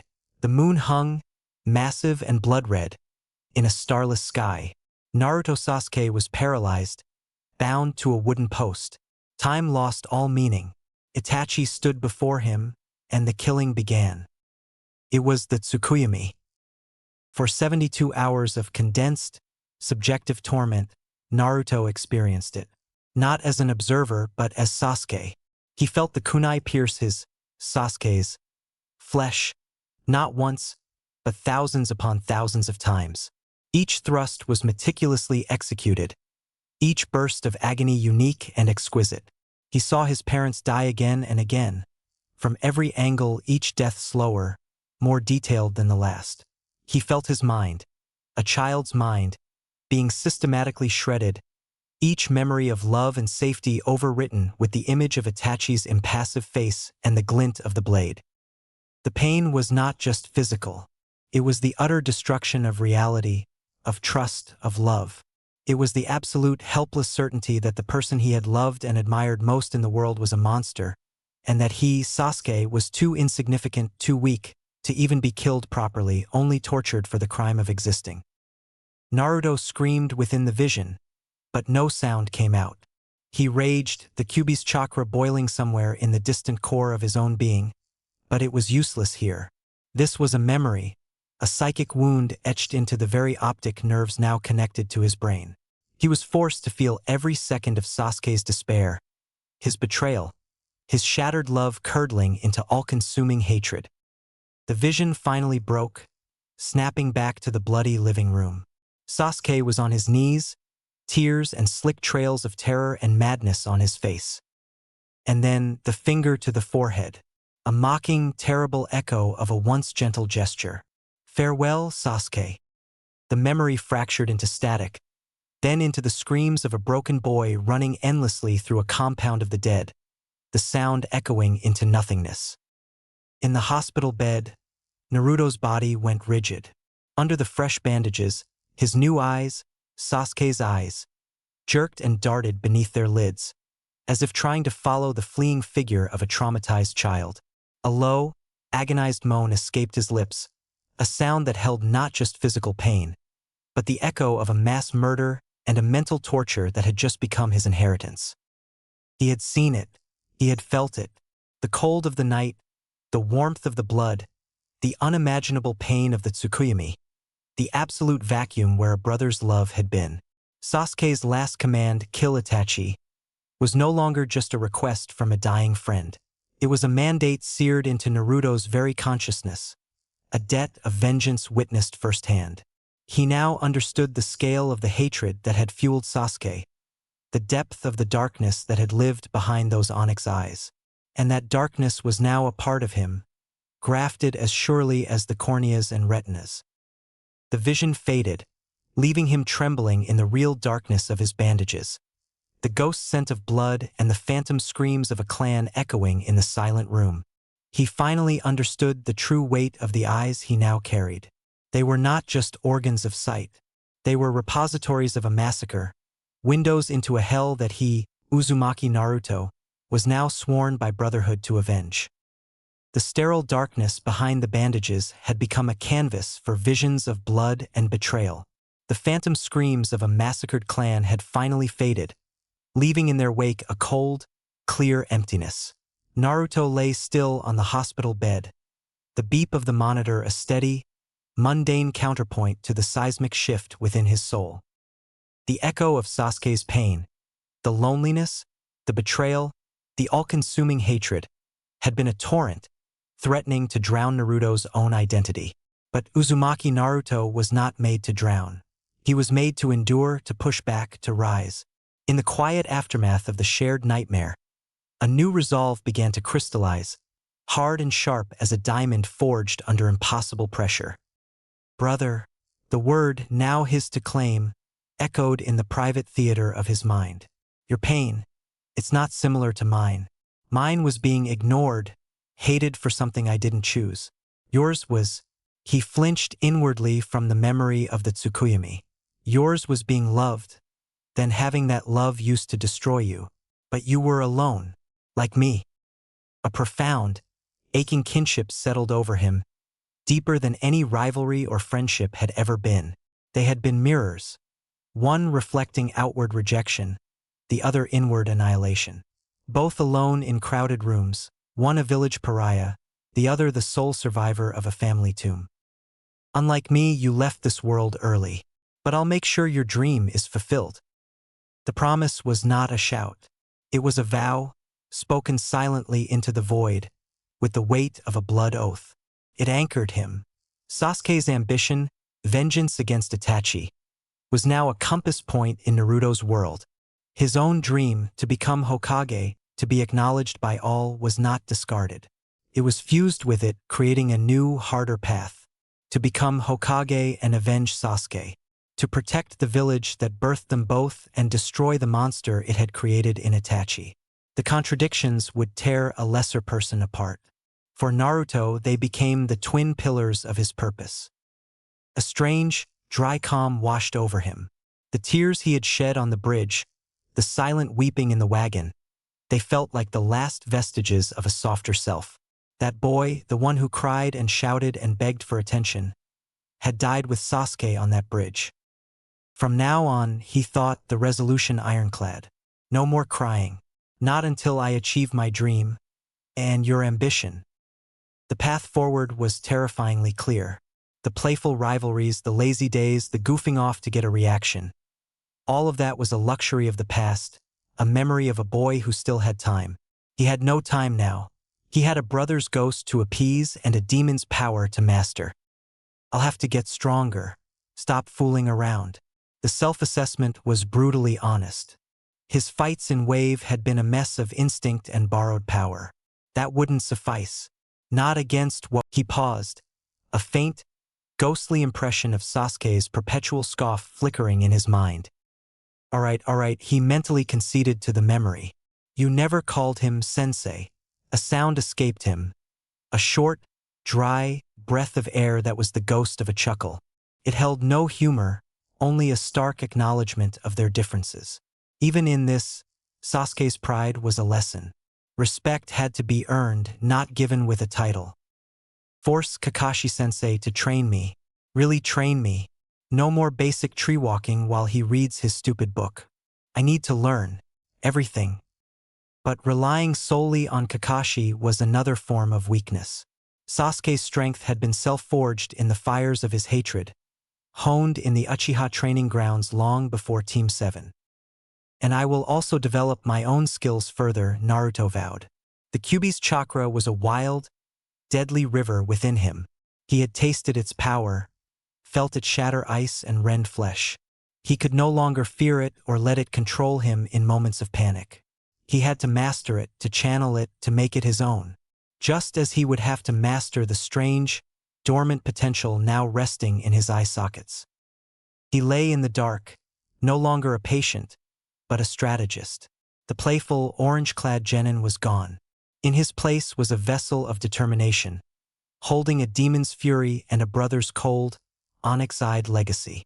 The journey of Uzumaki Naruto had taken a sharp, irrevocable turn into shadows he had only just begun to see, and his first step would be to demand the tools to navigate them. Outside the recovery room door, Hatake Kakashi stood as a silent, weary sentinel. His shoulder leaned against the cool plaster of the wall, his head bowed slightly. The familiar, chaotic buzz of Naruto's chakra signature seeped through the door, a turbulent, orange-hued energy that always felt like a sunspot. He could sense it fluctuate, churning with a new, discordant note. It wasn't the violent eruption of the fox's power he'd felt on the bridge. This was subtler, an internal tempest of thought and resolution. The chakra spiked with sharp intent, then smoothed into a hard, determined focus, like molten metal being hammered into a blade. Kakashi's single visible eye closed. He didn't need the Sharingan to understand what was happening in that room. The boy wasn't just healing, he was metamorphosing. The grief, the trauma, the horrific inheritance, they were all being processed not into despair, but into a frightening kind of fuel. He'd seen it before, in the mirror, after he'd lost Obito and Rin. The moment when sadness calcifies into purpose, and that purpose curdles into something darker, harder. He sighed, a long, slow exhalation that carried the dust of his own ghosts. There was nothing he could do to stop this particular wheel from turning. He could only try to guide its path, to ensure the blade being forged wasn't turned against the village itself. His thoughts were a grim swirl of Minato-sensei's hopeful face, Obito's gift, and now Sasuke's final, bloody bequest. The cycle was relentless. Deep beneath the sunlit streets and cheerful bustle of Konoha, in a network of tunnels that officially no longer existed, the air was still and cold. The only light came from a single, hooded lantern on a heavy oak desk, casting long, grasping shadows on bare stone walls. This was a memorial to a disbanded organization, a ghost office for a ghost commander. Shimura Danzo sat in the pool of lamplight, his posture rigid, the bandages covering his right eye and arm looking like mummified flesh in the gloomy light. Before him, unfurled on the polished wood, was a scroll. Its contents had arrived via a channel that bypassed the Hokage's desk, the ANBU logs, and all official registries. It was a report from a pair of eyes that still saw for him, even if the body they belonged to now wore a different insignia. His lone eye, dark and sharp as a flint arrowhead, moved methodically across the lines of coded script. The news from the Land of Waves was laid out with clinical detachment. Team 7's altered mission parameters, the engagement with Zabuza Momochi, the death of the Hunter Ninhaku, and the casualties. A faint, thin line that might have been a smile touched his lips, as he read the confirmed fate of Uchiha Sasuke. "So," he murmured, the word dry as dead leaves. "The last loyal Uchiha has fallen. Good." To Danzo, the Uchiha were not a clan. They were a problem. A problem of emotion, of volatility, of a dangerous power that threatened the village's delicate, root-like stability from within. Itachi had been a necessary scalpel, but the survival of the youngest had been an unforeseen variable, a potential seed for sentimentality, for inconvenient questions, for a future revival of that dangerous pride. His death in the field was a clean, deniable solution. It prevented future, unnecessary annoyances and actions. Closed a file. He unrolled the scroll further, the parchment whispering against the desk. The next passage made his eye narrow, the pupil contracting to a pinprick. Fatal injury sustained. Deliberate ocular transfer performed by subject prior to expiration. Uzumaki recipient currently undergoing graft procedure under Hokage's seal. The Jinchuriki had the eyes. For a long moment, Danzo was perfectly still. Then, a slow, calculating heat began to burn behind his solitary gaze. A disaster had been transformed, in an instant, into an opportunity. The Kyuubi's container was already a weapon of immense, if unstable, potential. But a weapon that could not be aimed was merely a hazard. Those eyes, the Sharingan, were the ultimate tools of perception, of control, of guidance. "This can be salvageable," he breathed, the words barely audible. His mind, a labyrinth of contingency plans and ruthless calculus, began to whir. The boy was injured, vulnerable, drowning in new and conflicting loyalties. He was a piece of driftwood in a storm, ready to be pulled to any shore that offered direction. "If only I could get my hands on the boy," he mused, his bandaged arm, the one that housed a prison of stolen Sharingan, twitching almost imperceptibly. Direct acquisition was impossible now. The Hokage's personal seal was on the procedure. The boy would be under Kakashi's watch, and soon, the entire village's wary gaze. A blunt approach would shatter his fragile, post-genocide credibility. He needed leverage, point of entry, a weakness that wasn't the boy himself. His eye drifted back to the report, to the other names listed. The third genin, the civilian-born girl. "Well," Danzo murmured, the word final. He carefully began to re-roll the scroll, his movements precise. "Let's see what I will come up with." The lantern light guttered as a faint, cold draft snaked through the chamber. Danzo sat in the returning darkness, not as a man mourning a lost genin, but as a strategist observing the sudden, fortuitous rearrangement of pieces on a board only he could see. The Uchiha were gone, but their power lived on, now housed in the village's most potent, most malleable asset. All he needed was the right tool to shape it. And tools, as he knew better than anyone, did not need to be willing, they only needed to be useful. The morning light that filtered through Sakura's window was a pale, indifferent yellow. It fell across her bed, illuminating dust motes dancing in the air, but it did not touch the chill that had settled in her bones. She had woken not from rest, but from a fitful half-sleep haunted by ice and blood. The depression was a physical weight, pressing her into the mattress, making the simple act of opening her eyes feel like a monumental effort. She lay there, staring at the ceiling where a faint crack she'd never noticed before seemed to map the fractures in her own spirit. Downstairs, the familiar, comforting sounds of breakfast being prepared. The clatter of plates, the sizzle of eggs, her parents' muted, worried voices, drifted up. Each sound felt like an accusation. How could life just continue? How could they make eggs when Sasuke was in a cold room in the morgue and Naruto was bandaged and blind in a hospital? The door creaked open softly. "Sakura? Sweetheart." Sakura didn't turn her head. She gave no sign she'd heard. Her gaze remained fixed on that crack in the ceiling. Mabuki set the tray on the bedside table and sat on the edge of the bed. She reached out, her hand gentle, to brush a strand of pink hair from her daughter's forehead. "Come on, Sakura," Mabuki said, her voice adopting a forcibly bright, coaxing tone. It was the voice she used when Sakura was a child and had scraped her knee. "It's a beautiful day. Let's get you cleaned up. We can go to the market later, get some of those sweet dumplings you like." Your father said he heard the new shipment of Kunoichi theory scrolls arrived at the library. The cheerful litany was like sandpaper on a raw nerve. It was so utterly, devastatingly normal. It denied the reality of the crater that had opened in Sakura's world. Each mention of mundane pleasures felt like a betrayal of Sasuke's memory. "He's gone." Sakura's voice was flat, hollow, cutting through her mother's words like a rusted blade. She still didn't look at her. Mabuki paused, her false cheer faltering. "Who's gone, honey?" "Sasuke." The name erupted from Sakura's throat, a raw, wounded scream. She finally turned, her green eyes blazing with a fury born of absolute despair. "He's gone. He's not in the academy. He's not on a mission. He's not coming back. He's not longer in this world. And it's all my fault. All mine." Tears she thought she'd exhausted the night before sprang anew, hot and fury. Mabuki stared, stunned into silence by the volcanic eruption of her daughter's guilt. The careful motherly script had no response for this. This was shinobi guilt, a specific corrosive poison she had no antidote for. Instinctively, driven by a need to shock her daughter out of this self-immolating spiral, her hand moved.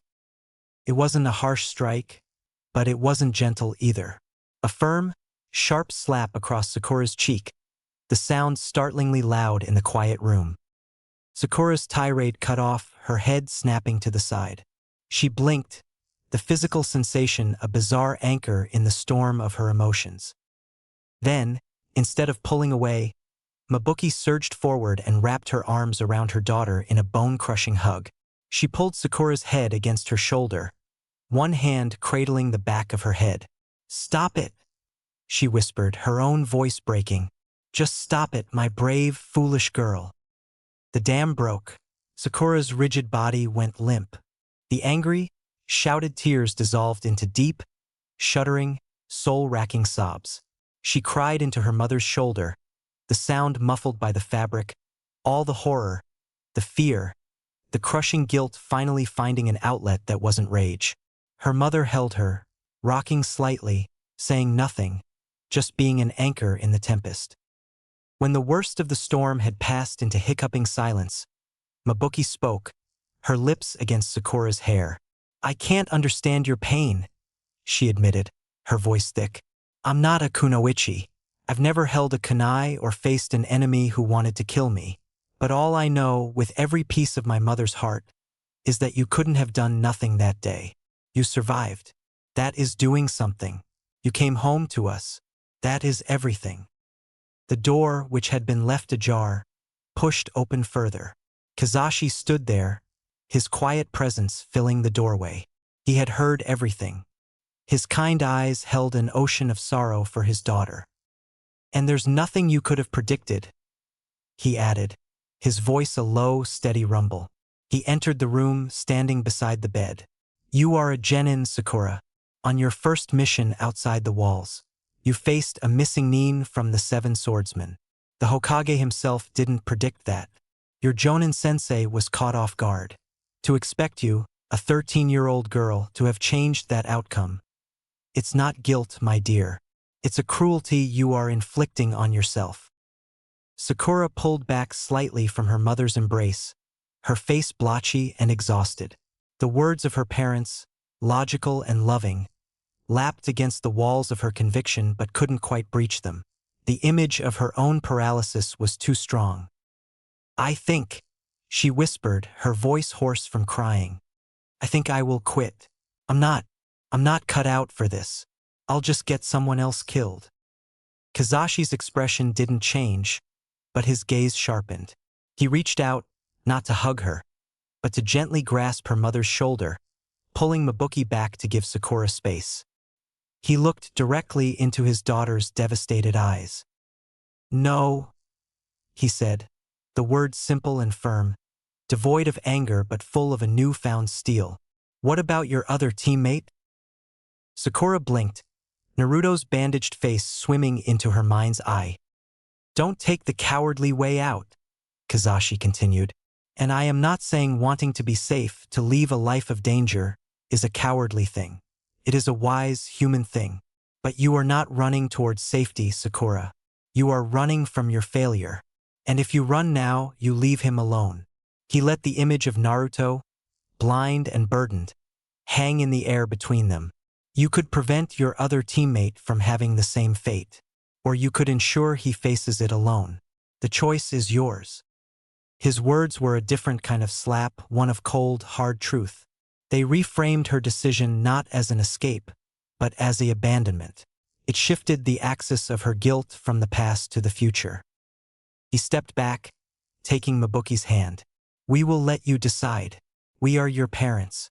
We will love you if you wear a forehead protector or an apron. He gave her a small, sad, but unwavering smile. But come down to eat soon. You cannot save anyone, including yourself, on an empty stomach. He led a tearful Mabuki from the room, closing the door softly behind them, leaving Sakura alone once more. But the silence was different now. It wasn't filled just with the echo of her own failure. It was now charged with a choice, the path of the runaway and the path of the protector. And in the hollow of her grief, the first fragile seedling of a new resolve, not to atone for the past, but to change the future, began to painfully push its way toward the light.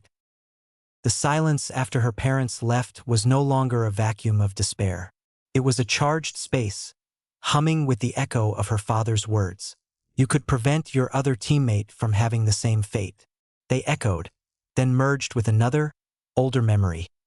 Naruto's voice, bright and stubborn. On their first day as a team, I'm gonna be Hokage. Believe it. And later, his unflinching, illogical defense of her against the disguised Zabuza on the bridge. His back to her, his stance wide and foolishly brave. She thought of Naruto, not the loud, annoying boy she used to dismiss, but the person she had witnessed on that. A new, piercing understanding lanced through her. While her world had revolved around Sasuke, Sasuke's world, his rivalry, his grudging respect, his final, desperate trust, had orbited Naruto. Their bond was a closed circuit, a brotherhood forged in conflict and sealed in blood. She had been an outsider to that. Kakashi-sensei, for all his power, was an outsider to that. Naruto had lost not just a teammate, but a mirror, a counterweight, a brother. His pain was a different geography than hers. Deeper, more complicated, shadowed by a horrific legacy now physically embedded within him. She couldn't soothe that pain. She couldn't replace what was lost. But a new, fierce thought ignited in the ashes of her old self. He is in the dark now, literally, and the path Sasuke set him on, it's a dark one too. If she couldn't be the object of his bond, she could become something else. His ally, his shield, his light. The thought was almost foreign, a role she had never envisioned for herself. But it fit with a terrible, perfect logic. Sasuke had passed Naruto a legacy of vengeance. She would dedicate herself to ensuring he survived to fulfill it. She would stand between him and the world that wanted to break him, between his own raging power and his self-destruction, between the shadows of the past and the uncertain future. Father is right, she thought, the conviction hardening like cooling steel in her chest. The self-pitying fog burned away, replaced by a clear, cold clarity. Quitting isn't an option. Running is. And she was done running. I will have to become stronger. Not just a little stronger. Not just strong enough to pass a Chunin exam. She needed a metamorphosis. The kind of strength that could stand on a bridge and change the outcome. The kind that could intercept a Senbon, shatter an ice mirror, face a demon of the mist and win. The kind of strength that could stand beside a Jinchuriki bearing a Sharingan and not be blown away by the storms swirling around him. To prevent what happened to Sasuke from happening to Naruto. That was the mission now. Singular. Absolute. Her eyes, still puffy from tears, swept around her room. It was a shrine to her old life. The vanity with its unused hair ribbons and subtle powders meant to impress a boy who would never look. The stacked, pristine theory scrolls, knowledge that had been useless when it mattered. The little decorative knickknacks, symbols of a civilian girl's harmless hobbies. It all seemed like clutter now, obstacles. I have to leave any other habits behind. The habit of vanity, the habit of passive study, the habit of defining her worth by another's gaze, the habit of being weak. She would strip it all away. Every frivolous thought, every ounce of wasted effort, would be purged and converted into fuel for the single driving purpose that now defined her existence. She swung her legs out of bed, her feet hitting the floor with a solid, final sound. The depression was gone, burned off by the intensity of her new resolve. In its place was a focused, almost frightening calm. She walked to her mirror and met her own gaze. The girl there was pale, eyes rimmed in red, but the vacuous despair was gone. In its depths, a green fire was kindling. "I'll become so strong," she said aloud to her reflection, her voice low and devoid of its usual melodic lilt, now pure, unadorned will. "So strong that nothing will happen to Naruto. No one will take another teammate from me, ever again." It was a vow, a promise to the ghost of one boy, and a shield for the living heart of another. The kunoichi known as Sakura Haruno, the fangirl, the book-smart genin, was left behind in the tear-soaked pillows of that bed. The person who stood up was something new, something harder, forged in the worst moment of her life and tempered by a protective fury as vast as it was precise. Her journey to the hospital, to Naruto's side, would no longer be that of a grieving friend. It would be the first patrol of a self-appointed guardian. A few days passed, each one a slow, deliberate etching on Sakura's new resolve. The grief was not gone, but it had been compartmentalized, locked away in a chamber of her heart to be used as kindling for her determination.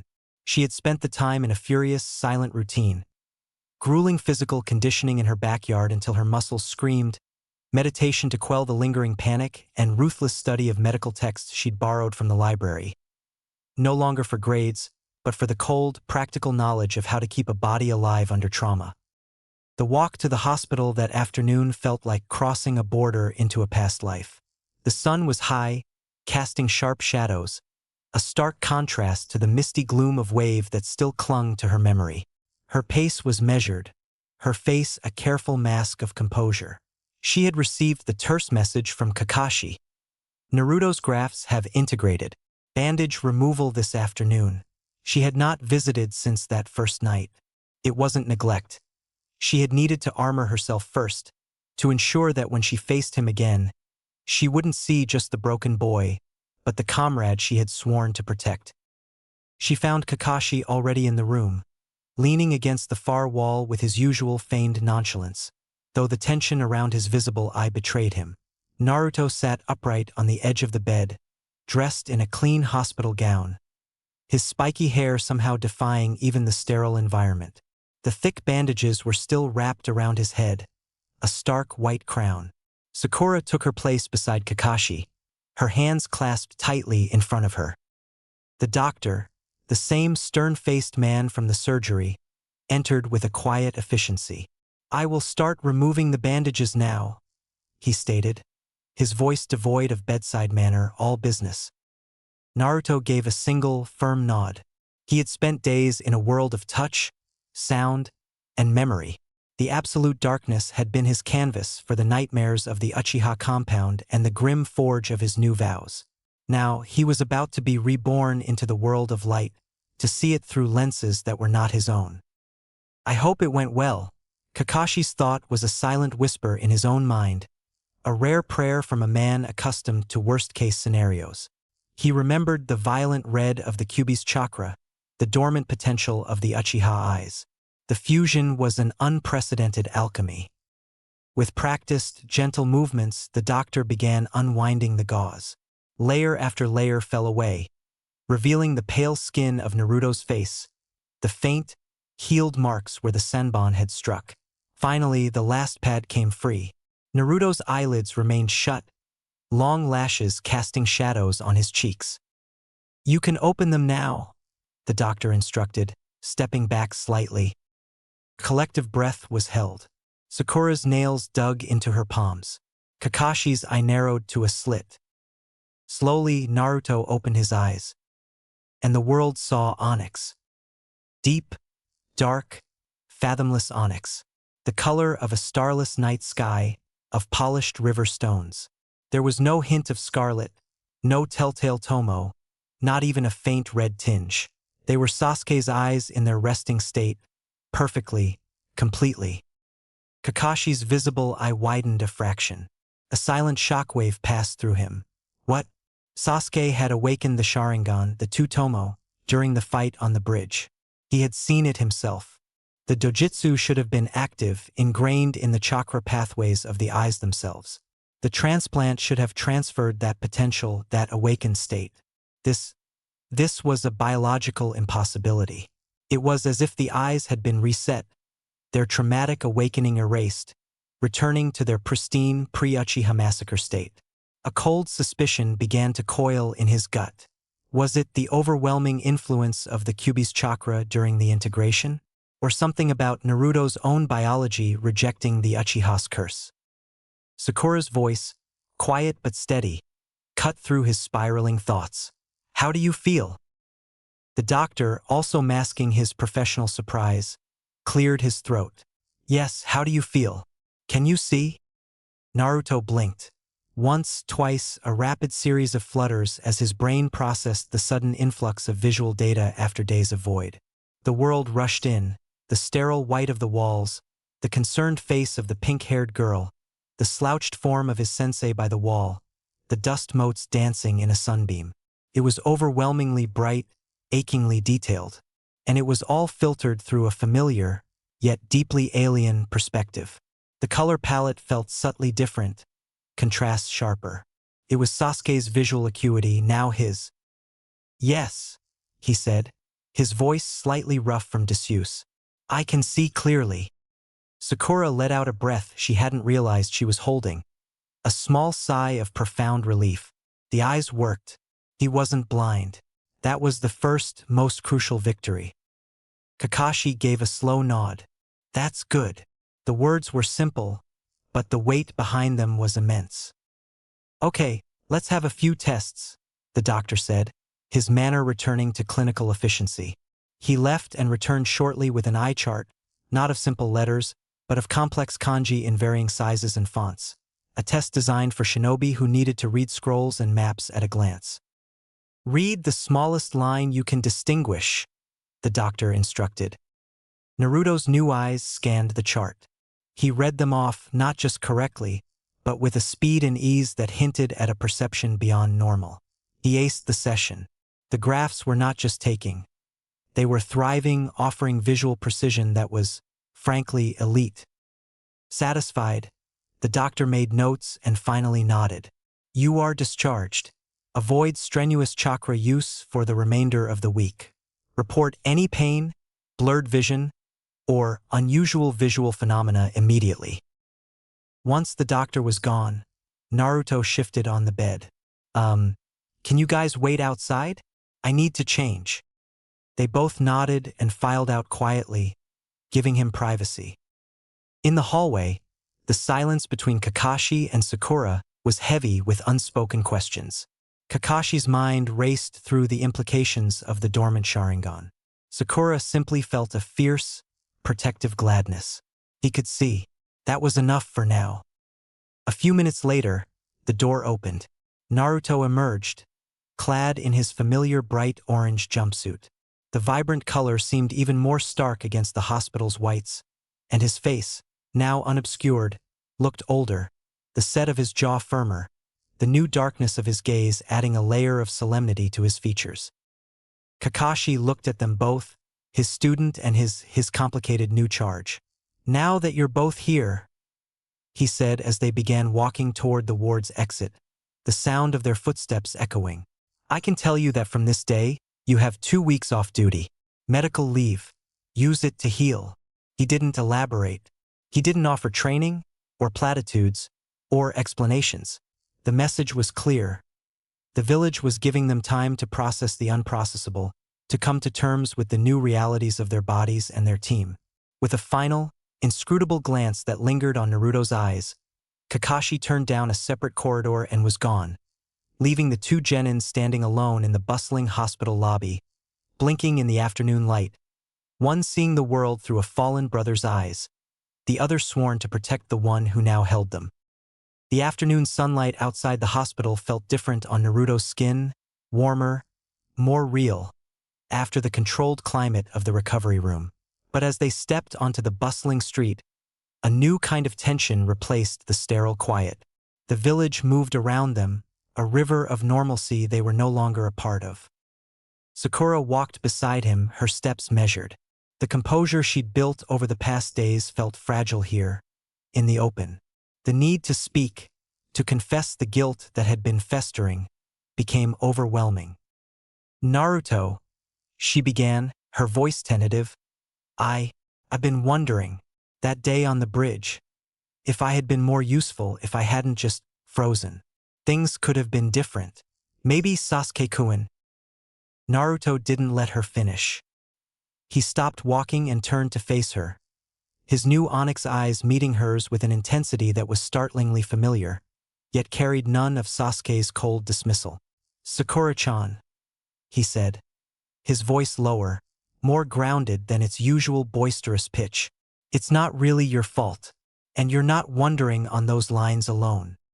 He started walking again, forcing her to keep pace. "I've been lying in that bed, going over every second. What if I'd seen the trap a moment sooner? What if my clone had been faster? What if I hadn't needed saving?" He shook his head, a sharp, frustrated gesture. "The what-ifs are a dead end, a maze with no exit. It happened. Sasuke made his choice. Now," he clenched his fist at his side, "now I have to get stronger. That's the only path forward." They were moving through the market street now. Whispers trailed them like shadows. People paused in their haggling, their eyes drawn to the pair. The blonde Jinchuriki, back from a mission gone horribly wrong, and the pink-haired girl who was always with the Uchiha boy. The stares were a mixture of morbid curiosity, pity, and the usual underlying suspicion directed at Naruto. But both genin, locked in the gravity of their shared aftermath, were oblivious. The village's judgment was a distant hum compared to the roaring truths being exchanged between them. Sakura felt a lump form in her throat at his blunt absolution.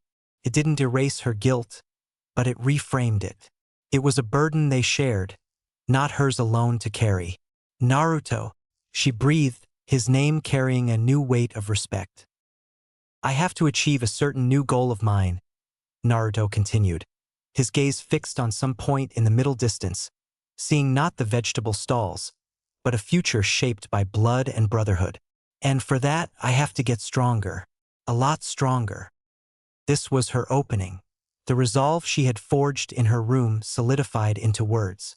"I have also made a new resolve," she said, her voice gaining strength, losing its tremble.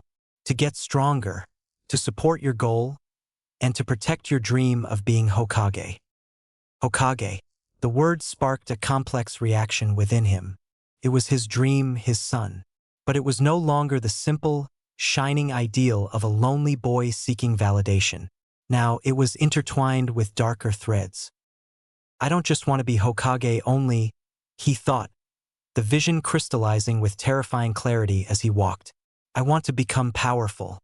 So powerful that I can reform the whole shinobi system for the better. So powerful that no village, no kage, no council of old men will dare go against my will. A will for shinobi with no minimum conflict. For a world where kids aren't sent on missions that get them killed for money, where brothers aren't turned into tools and then monsters." It was a colossal, nearly blasphemous ambition, born from the fusion of his innate desire to fix broken things and the horrific systemic failures Sasuke's memory had exposed. He didn't voice it. The thought was too raw, too immense. It was a seed that needed to grow in darkness before it could be shown to the light. He simply gave a small, acknowledging grunt to her declaration of support. The conversation lapsed into a heavy, companionable silence for a block. Then Sakura, steeling herself, broached the unavoidable. So, tomorrow is Sasuke's funeral. The air seemed to grow colder. Yeah, Naruto replied, the single syllable thick. They announced his death officially yesterday, Sakura added, her voice barely above a murmur. The public notification had been a sterile, painful formality, stripping the tragedy of its personal horror and turning it into village record. Naruto sighed, a long, weary sound that seemed to carry the exhaustion of the past week and the weight of the years to come. He came to a halt at a crossroad. One path led deeper into the village, towards his empty apartment. The other led towards the more civilian-heavy districts, where Sakura lived. "I'll see you tomorrow, Sakura-chan," he said, not looking at her, his onyx eyes shadowed. Sakura nodded, a firm, decisive motion. "Me too.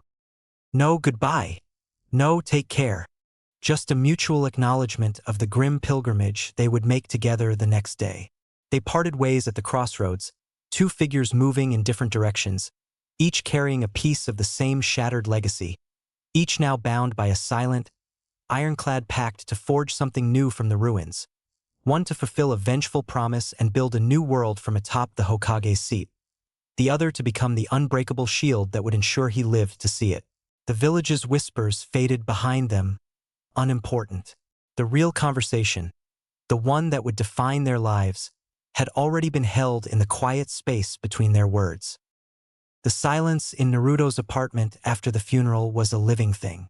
It was heavier than the hospital's quiet, denser than the murmured prayers at the Uchiha's solitary graveside, a sight visited by few and mourned by even fewer. The lingering scent of incense from the ceremony seemed to have followed him home, mixing unpleasantly with the faint, ever-present smell of instant ramen. He stood in the middle of the single room, the echoes of somber drums and Sakura's quiet weeping still ringing in his ears, now filtered through the strange, sharp clarity of Sasuke's eyes. Action was the only antidote to the hollow feeling. He couldn't stand still. With a determined grimace, he pulled a blank scroll from a drawer and unrolled it on his small, cluttered table. He needed to see the battlefield of his own inadequacy laid bare. He needed a map if he was to navigate the path to the power he now desperately required. Taking a brush, its tip black with fresh ink, he began to write. The characters were deliberate, a stark contrast to his usual haphazard scrawl. "Things I am lacking asterisk." He started with the most obvious, the most personally galling. "Basic taijutsu." He paused, the brush hovering. A memory flashed.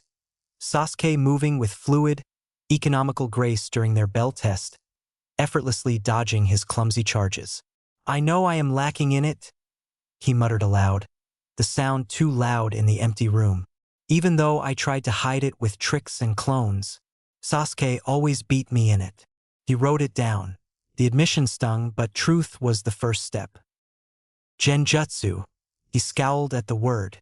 This was a vast, terrifying blank spot in his knowledge. He'd heard the theory, but the idea of manipulating an opponent's senses was as abstract as star navigation to him. "I have no idea about this particular ninja art," he confessed to the scroll, the admission of ignorance another brick in the wall of his resolve. "Shuriken jutsu." A slight frown. "I think I'm better but needs refining." He remembered Haku's needles, their impossible speed and accuracy. His own thrown weapons were serviceable, but they lacked the pinpoint, fight-ending precision of a true master. He added it to the list. He tapped the brush against the inkstone, thinking. "Ninjutsu." He wrote it. Then beneath it, "Shadow clone." "I have it." A flicker of pride, quickly extinguished. And Academy 3, the replacement, transformation, and clone techniques. He could do them, but were they combat-ready? Were they anything more than childish tricks now? He left it as a question mark. The next line was a verdict on his entire shinobi education to date. Nothing else. He leaned back, staring at the damning list. The words seemed to pulse on the page. How pathetic! The whisper was not one of self-pity, but of cold, factual assessment. This was the arsenal of the boy who had vowed to kill Itachi Uchiha and become Hokage. It was a joke. He bent back to the scroll. What else? Oh, a weapon of my own. Sasuke had his kunai and shuriken, his katan. The image of Zabuza's monstrous sword, Kubikurabocho, filled his mind raw, overwhelming power. Something that suited his style, not Sasuke's finesse. But what? I'll come back to this one. He added it as an open question. Then came the crippling reality. He set the brush down. The problem is, how do I go about this? He looked around the barren apartment. I don't have a scroll or anything on the problems I have now. Nor do I have a teacher. Kakashi had given them 2 weeks. 2 weeks to heal, to grieve. But for Naruto, standing still was a form of dying. In the 2 weeks I've got. A wave of profound disappointment, deeper than any he'd felt from the village, washed over him. It was disappointment in himself. The gap between his towering new goals and his meager abilities yawned like a chasm. He had the eyes of an avenger and the heart of a Hokage, but the skills of a barely passable genin. His fist clenched on the tabletop, knuckles white. Just what can I do? The frustration crested, then broke against a simple, stubborn logic. He couldn't fix what he didn't understand, but he could start with what he did understand. He could hone the single sharp tool in his rusted kit. Oh, he said, the sound a release of tension. I'll start with what I can do. Shuriken Jutsu.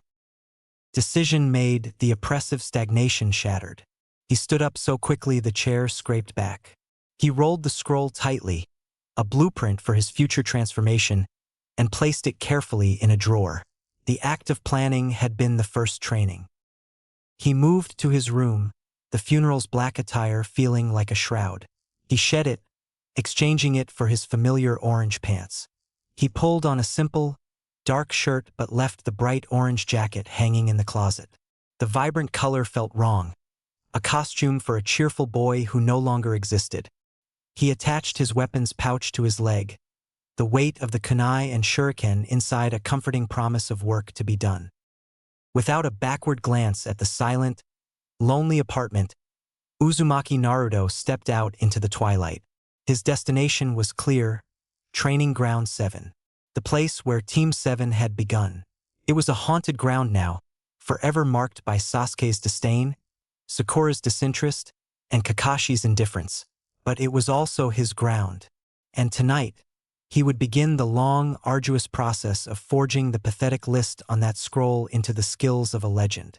The first strikes of his new life would not be against an enemy, but against the stationary targets of a familiar training field, under the watchful onyx eyes of his fallen brother. The walk to Training Ground 7 was a journey through a village that felt both familiar and alien. The fading evening light painted the streets in long, melancholy shadows. Naruto moved with a slow, deliberate pace, his head bowed not in the old, defensive slouch of the hated orphan, but with the focused inward gaze of a strategist surveying a barren landscape. The usual boisterous energy that radiated from him was gone, replaced by a dense, contemplative silence. Villagers who glanced his way saw only the top of his spiky blonde head and the uncharacteristic solemnity of his posture, and quickly looked away, the usual scorn tempered by a vague, uncomprehending unease. He didn't see them. His mind was a whirlwind, orbiting the stark list on the scroll he'd left behind. Taijutsu, Genjutsu, Ninjutsu.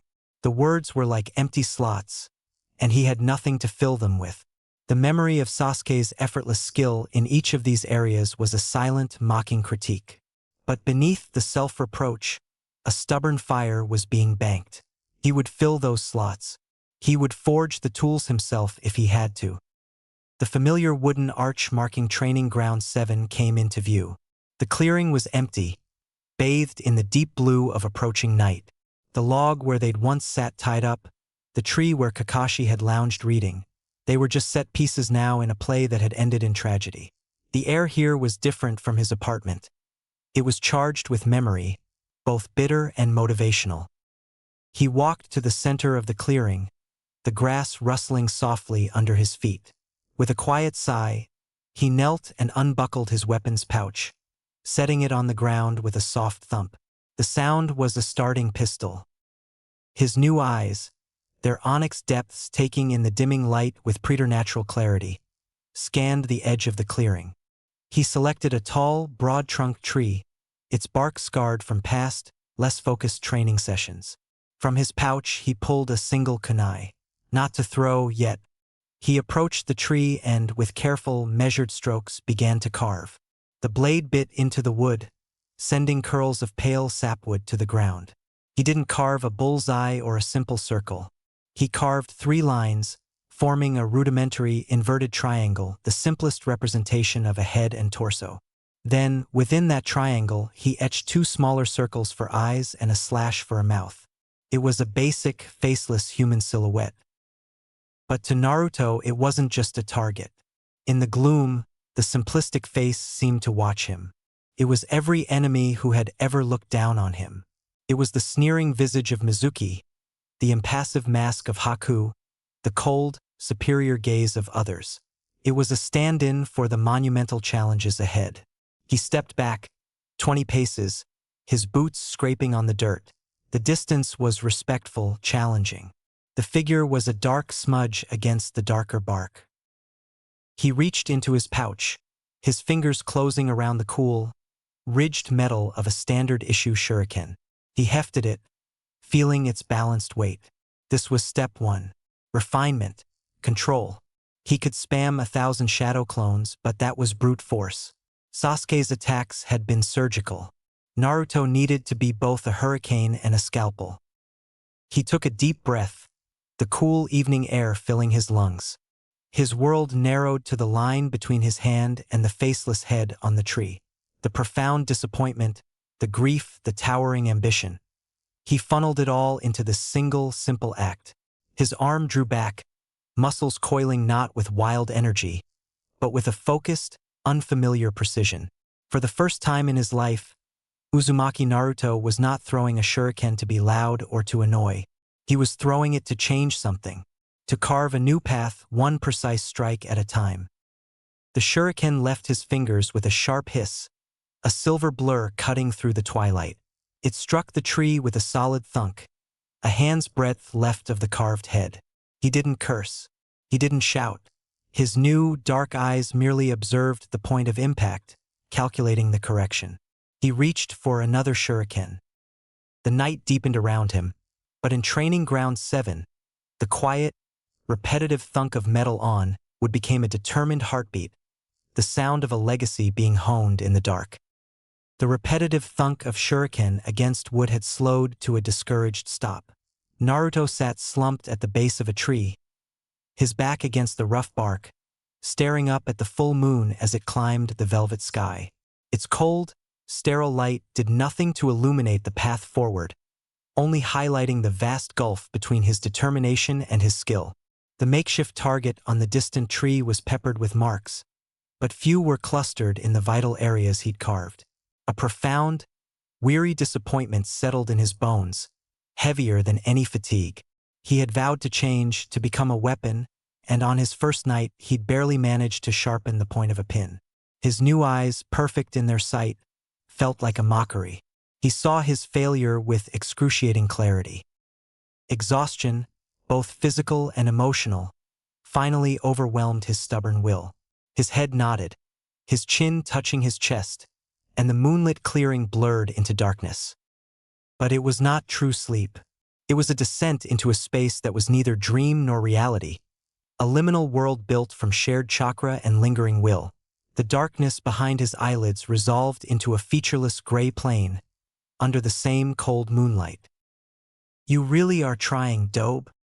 The voice was dry, familiar, and laced with a tired amusement that cut through the fog of Naruto's subconscious. He jolted upright in the non-space. "What? Sasuke?"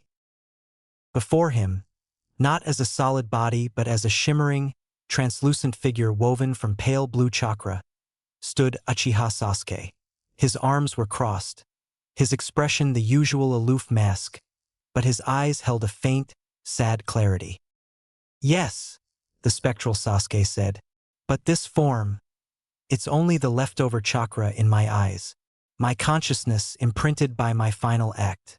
As soon as I knew I was beyond saving, I didn't fight the pull. I gathered every shred of chakra I had left, all of it, and sealed it into my eyes. A final technique. Naruto's mind, even in this dream state, made the connection. So that's why the eyes were black. Not the Sharingan. Yes, Sasuke confirmed, a ghost of his old smirk touching his lips. It's amazing what one can think of on their deathbed. A chakra seal to preserve a will. However, the chakra that is holding this echo of my spirit, it's running out. But the reservoir sealed within the eyes themselves is plenty. As soon as you activate the Sharingan, the seal will break. It will disperse into your body and mix with yours. He paused, his gaze intensifying. Changing your chakra completely. Naruto tried to process the monumental implication. Sasuke, I have to ask you. There's no time, Sasuke interrupted, his form beginning to flicker, edges dissolving into motes of light. So with that said, I'll use what's left of this to imprint all the jutsu and techniques I know. Consider it my final training. He uncrossed his arms, raising a shimmering hand. Take care of Team 7. It's your responsibility now, brother. Wait, Naruto cried, reaching out. But Sasuke was already dissolving. In his final moment, the spectral figure offered not a smile of solace, but the sharp, challenging smirk that was uniquely his, a look that promised a rivalry even beyond the grave. Then he burst into a silent supernova of blue chakra. The energy did not attack. It flooded into Naruto. It was not just information, but experience. The precise muscle memory of the great fireball jutsu, the feel of the hand seals, the expansion of the lungs, the specific chakra pathway flare, the intricate patterns of the phoenix flower jutsu, the refined, economical angles of advanced shuriken jutsu, burned into his brain through the 1,000-hour repetitions of the Uchiha air. And the taijutsu, the fluid, intercepting style of the Sharingan user, a dance of offense and defense meant to create openings for a finishing blow. It was a lifetime of disciplined Uchiha training, compressed into a single, overwhelming instant. Naruto's eyes snapped open in the real world. But they were no longer pools of simple onyx. Swirling within each, vivid and alive against the deep red scara, were twin tomo, the Sharingan. It was active, not from trauma or hatred, but from the fulfillment of a donor's will and the unlocking of a sealed legacy. The world was not just clear, it was deconstructed. He could see the individual fibers on a leaf 20 yards away, track the lazy flight of a moth as if it were suspended in honey, perceive the faintest thermal gradient in the night air. He looked down at his own hands, seeing the minute flow of chakra within his tenketsu points with terrifying clarity. Sasuke, he breathed the name, an acknowledgement of the gift and its cost. He stood, his movements feeling different, more assured. He bent and picked up a single, discarded shuriken from the grass. He didn't think. He didn't aim. He simply knew. His body moved with an unfamiliar, inherited grace. His wrist flicked. Thwip. Thunk. The shuriken was buried dead center in the left eye of the crude target, the impact shuddering the tree. A fierce, quiet focus gripped him. He reached into his pouch and pulled a handful of shuriken. One after another, in a rapid, seamless rhythm, his arm became a blur. Thwip, thwip, thwip, thwip. The sounds were a staccato burst of lethal music. Each star found a mark. The other eye, the throat, the heart, joints, transforming the silhouette into a pincushion of perfect, deadly accuracy. He didn't celebrate. He lowered his hand, the Sharingan still spinning slowly, taking in his work. The techniques were now his. The knowledge was integrated. And something deeper was changing. As Sasuke had promised, the vast reservoir of Uchiha chakra, cool, precise, and spiritually potent, heavy, was now seeping from the unlocked eyes, flowing into his system and merging with his own immense, wild, physically robust, yang heavy Uzumaki chakra. The two opposing energies didn't clash. They began to weave together, creating a new, denser, more potent whole. His already formidable chakra capacity expanded, the walls of his internal reservoir reinforcing and stretching.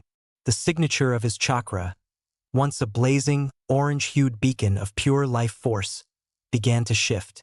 It grew darker, deeper, like sunlight filtering through ancient water. It gained weight and gravity. It was no longer just powerful. It was becoming profound. The perfect, balanced mixture of yin and yang, the foundational requirement for the most supreme ninjutsu, was being forged within him, not through study, but through a brother's final, desperate bequest.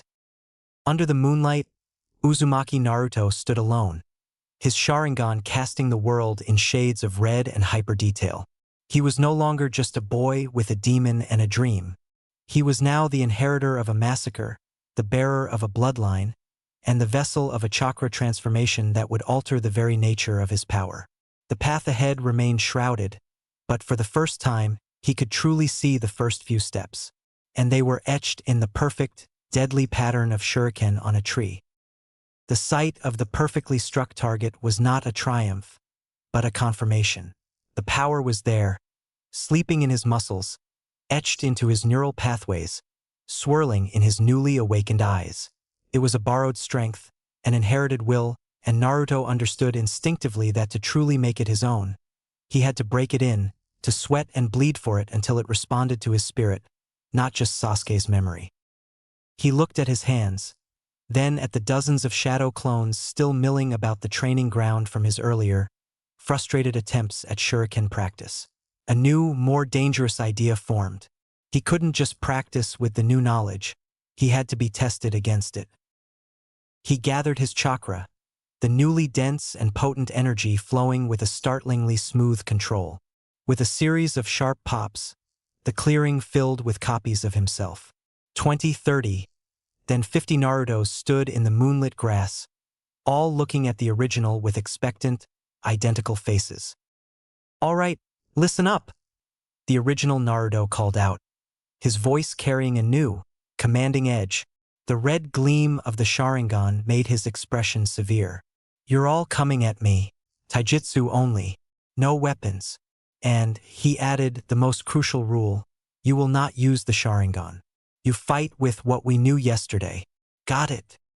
The clones, extensions of his own will, understood perfectly. They grinned. Not the old, goofy grins, but sharp, challenging smirks.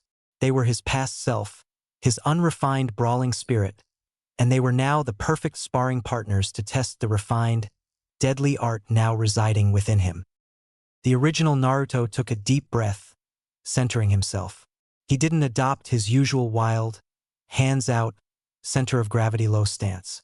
Instead, his feet slid apart into a balanced, ready position, knees slightly bent, one foot forward, hands coming up to guard his center line. It was a stance of economy and interception, not overwhelming force. It felt foreign, yet the muscle memory from Sasuke's imprint made it feel paradoxically natural. "I will have to master your power first, brother," he whispered, the words lost in the rustle of 50 bodies preparing to charge. "Then I can move on to the next things." He didn't wait for them. With a shout, he launched himself forward, not at the mass, but at a clone on the edge. The clone reacted as he would have a wide, powerful haymaker. Naruto's Sharingan tracked it effortlessly. He didn't block it head-on.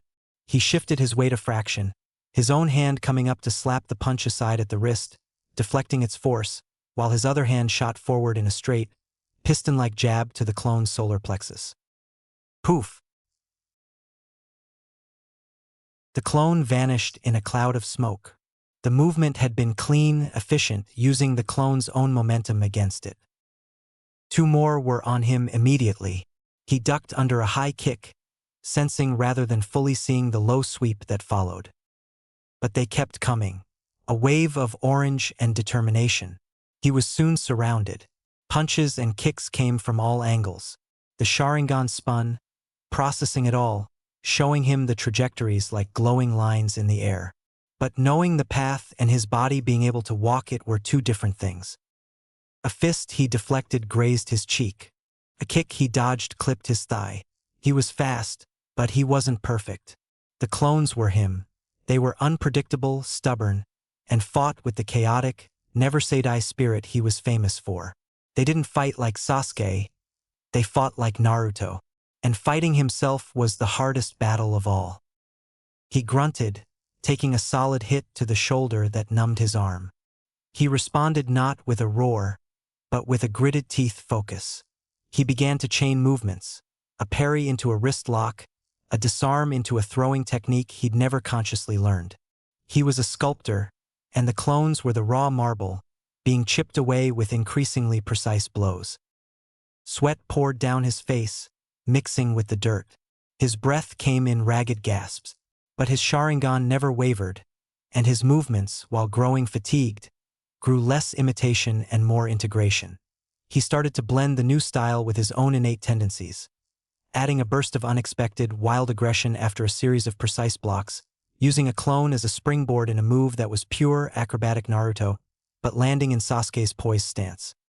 One by one, the clones fell, not to overwhelming power, but to a growing, terrifying efficiency. He was learning to read the Naruto pattern of attack through Sasuke's eyes, and counter it with a hybrid style that was uniquely becoming his own. Finally, the last clone stood before him, panting heavily. They circled each other under the moon, two halves of the same whole. With a final, simultaneous cry, they charged. The clone went for a tackle. Naruto didn't retreat. He stepped into it, his hands coming up to guide the clone's momentum past him while his foot hooked behind the clone's ankle. Using the clone's own charge, he executed a flawless, flowing throw, sending it crashing to the ground before delivering a decisive open-palmed strike. Poof! Silence. Naruto stood alone in the center of the clearing, chest heaving, his clothes torn and smudged with dirt. The Sharingan slowly faded, the tomo dissolving until his eyes were once again deep, soulful onyx. But they now held the ghost of that red luminescence in their depths, a permanent echo. He looked at his trembling, bruised hands. They were his hands. The style he'd used was becoming his style. The pain was his pain. The victory, however small, was his victory. He had taken the first, brutal step in wrestling a ghost's legacy into the realm of the living. He had begun to master it, and as the cool night air washed over his heated skin, he knew this was only the foundation. The list on the scroll was long, but for the first time it did not seem insurmountable. The crimson light of the Sharingan winked out, not with a dramatic fade, but with a conscious, deliberate cessation. Naruto focused inward, visualizing the flow of the newly complex chakra. His own vibrant, solar energy now threaded through with Sasuke's cooler, lunar current. He didn't just cut the supply. He gently persuaded the specific pattern that activated the dojutsu to unravel, to settle back into the latent potential nestled within his optic nerves. The world, once hyper-defined and threaded with predictive lines, softened into normal night vision. The transition was smooth, controlled. He murmured to the empty clearing, his voice a low rumble of assessment. Not like Kakashi-sensei's, eh? He'd seen Kakashi's Sharingan flicker on and off, sometimes seeming like a strain, a borrowed power with a cost. This felt different. It felt integrated, like a muscle he'd discovered, sore from its first real use, but fundamentally a part of him. It responded not to trauma, but to his will. The seal Sasuke had placed had not just preserved knowledge, it had engineered a seamless graft.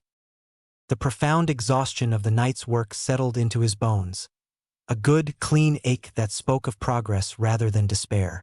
He gathered his pouch, giving one last look at the tree target, now a testament to both his failure and his sudden, inherited proficiency. The moon was high, casting long, silent shadows. The walk back through the sleeping village was a study in contrasts to his earlier journey. His pace was still measured, but the inward-focused tension had eased into a weary resolve. The streets were deserted, the windows dark. The strange looks and whispered judgments were absent, leaving only the quiet intimacy of the night and the echo of his own footsteps on the cobblestones. He didn't look down now. His onyx eyes, dark and deep in the gloom, scanned his surroundings with a new, unconscious vigilance, missing nothing: the shift of a curtain, the scuttle of a night creature, the pattern of the shadows. It was Sasuke's habitual awareness, now underpinning his own. He arrived at his apartment building, its familiar, slightly dilapidated silhouette a welcome sight. The climb up the stairs was automatic. He unlocked his door and stepped into the enveloping silence of his small home. The scroll still lay in the drawer, its list of deficiencies now accompanied by the phantom sensation of mastered movements and the afterimage of spinning tomo. He didn't make ramen. He didn't crash onto the bed. He stood for a moment in the center of the room, simply feeling the quiet thrum of the new chakra mixture within him, a denser, heavier presence than before, like his spirit had gained mass. The disappointment from earlier was gone, burned away in the crucible of combat against himself. With a final, slow exhale, he moved to the washroom to clean the grime of training from his skin. The boy who had left this apartment hours ago, drowning in frustration, did not return. The one who came back carried the quiet certainty of a first hurdle cleared, and the heavy, solemn responsibility of a power that was finally, truly beginning to awaken. He had gone to the training ground with nothing but his own weak resolve. He had returned with the first true tools of his brother's legacy, now waiting in his hands and in his eyes, ready to be forged into something the world had never seen. The 2 weeks of leave stretched before him, not as an empty void of grief, but as a forge waiting to be fired. And tomorrow it would begin in earnest. Chapter 3: The New Team 7. Part 1: The Graft and the Ghosts. The morning light in the Hokage's office was pale and unforgiving, illuminating dust motes dancing over stacks of unresolved paperwork. Sarutobi Hiruzen sat behind his desk, the weight of the village literally and figuratively upon his shoulders. In his hands was not a mission report or a budget sheet, but the concise, clinical summary from the head medic regarding Uzumaki Naruto's post-operative assessment. The contents were an anomaly. The graft was a full success with superior visual acuity. That was expected, given the donor and recipient's unique biologies. But the notes on the Sharingan were what gave him pause. Subject demonstrates conscious, willful activation and deactivation of the transplanted dojutsu. No observed strain or chakra drain atypical for baseline Sharingan use. No evidence of the borrowed power degradation sometimes noted in non-Uchiha recipients. Hiruzen set the scroll down, his pipe cold in its stand. How? The Sharingan was a Kekii Genkai, a bloodline limit, awakened through intense trauma and fueled by specific Uchiha chakra. Kakashi's use of it was a famous testament to his genius, but it was also a famous drain.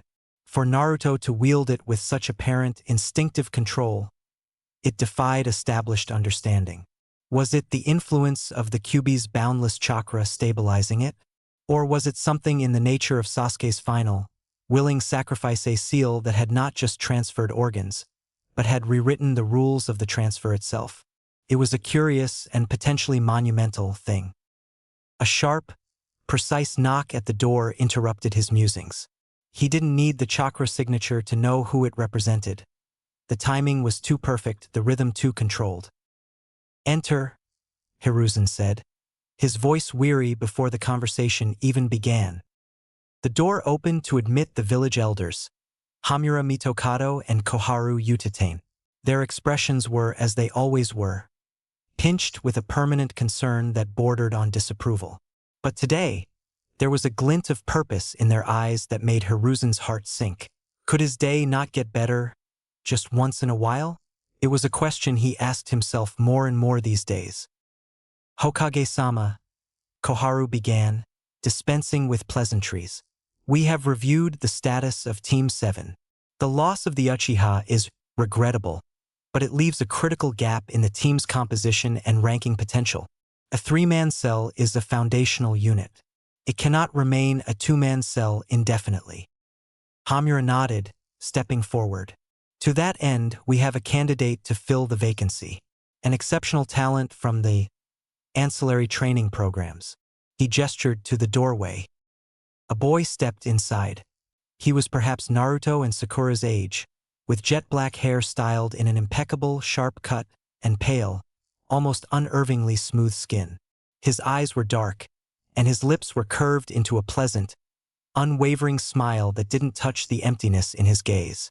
He wore a standard Jonin-style vest over a high-collared shirt, but something about his posture screamed a different kind of discipline than the academy taught. "This is Sai," Koharu announced. He was the personal apprentice of our late colleague, Danzo. His skills in reconnaissance, infiltration, and artistry are top-tier. He is more than capable of filling the Uchiha spot on Hitaki's squad. Hiruzen felt a cold knot form in his stomach. Danzo's apprentice. The words were a poison. This was no simple genin transfer. This was an insertion. Root might have been officially disbanded, but its vines clearly still reached into the deepest soils of Konoha's power structure. Sai was not a replacement for Sasuke. He was a plant, a sensor and a spy, meant to monitor the Jinchuriki who now carried the last loyal Uchiha's eyes. A situation Danzo would have found intolerably unpredictable. "The team has just suffered a severe trauma," Hiruzen argued, his tone firmer. "Kakashi and the two remaining members need time to grieve, to adjust. Forcing a new teammate on them, especially one from such a specific background, could be destabilizing. Perhaps after the Chunin exams, or dash. The stability of the village's weapons teams is paramount," Hamura interrupted, his voice leaving no room for debate. "The boy is ready. The team needs a third. The logic is inescapable, Hiruzen. Sentiment cannot override operational integrity." Hiruzen looked from their resolute faces to Sai's placid, smiling mask.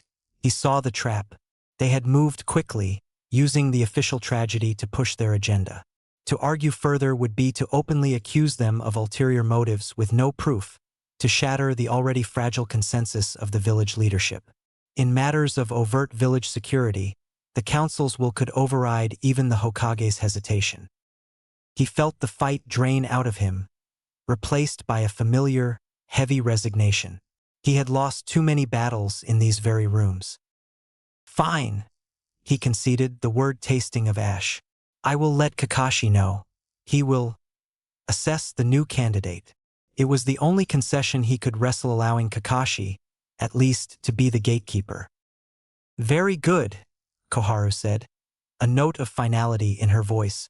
With curt nods, the two elders turned and left, Sai offering a perfectly timed, shallow bow before following them out, his silent footsteps making no sound on the polished floor. Alone again, Hiruzen sighed, the sound echoing in the now silent office. He looked out the window, towards the district where a certain blonde-haired, onyx-eyed boy likely was. He had not seen Naruto since the team's return from Wave. There was so much he wanted to ask, to observe, to apologize for. The boy was carrying burdens no child should ever bear, and now Hiruzen had just allowed another potential threat to be placed at his side. Maybe I could give a visit later? The thought was a reflex of guilt. But he looked at the mountain of scrolls on his desk, the invisible walls of politics that confined him, and the weary age in his own bones. No, he thought with a sad, internal shake of his head. I'll see him eventually.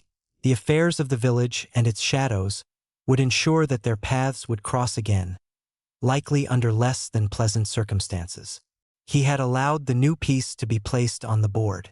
Now he could only watch and hope Kakashi could control the game. The air in the Konoha cemetery was always still, heavy with memory and the faint, damp scent of moss on old stone.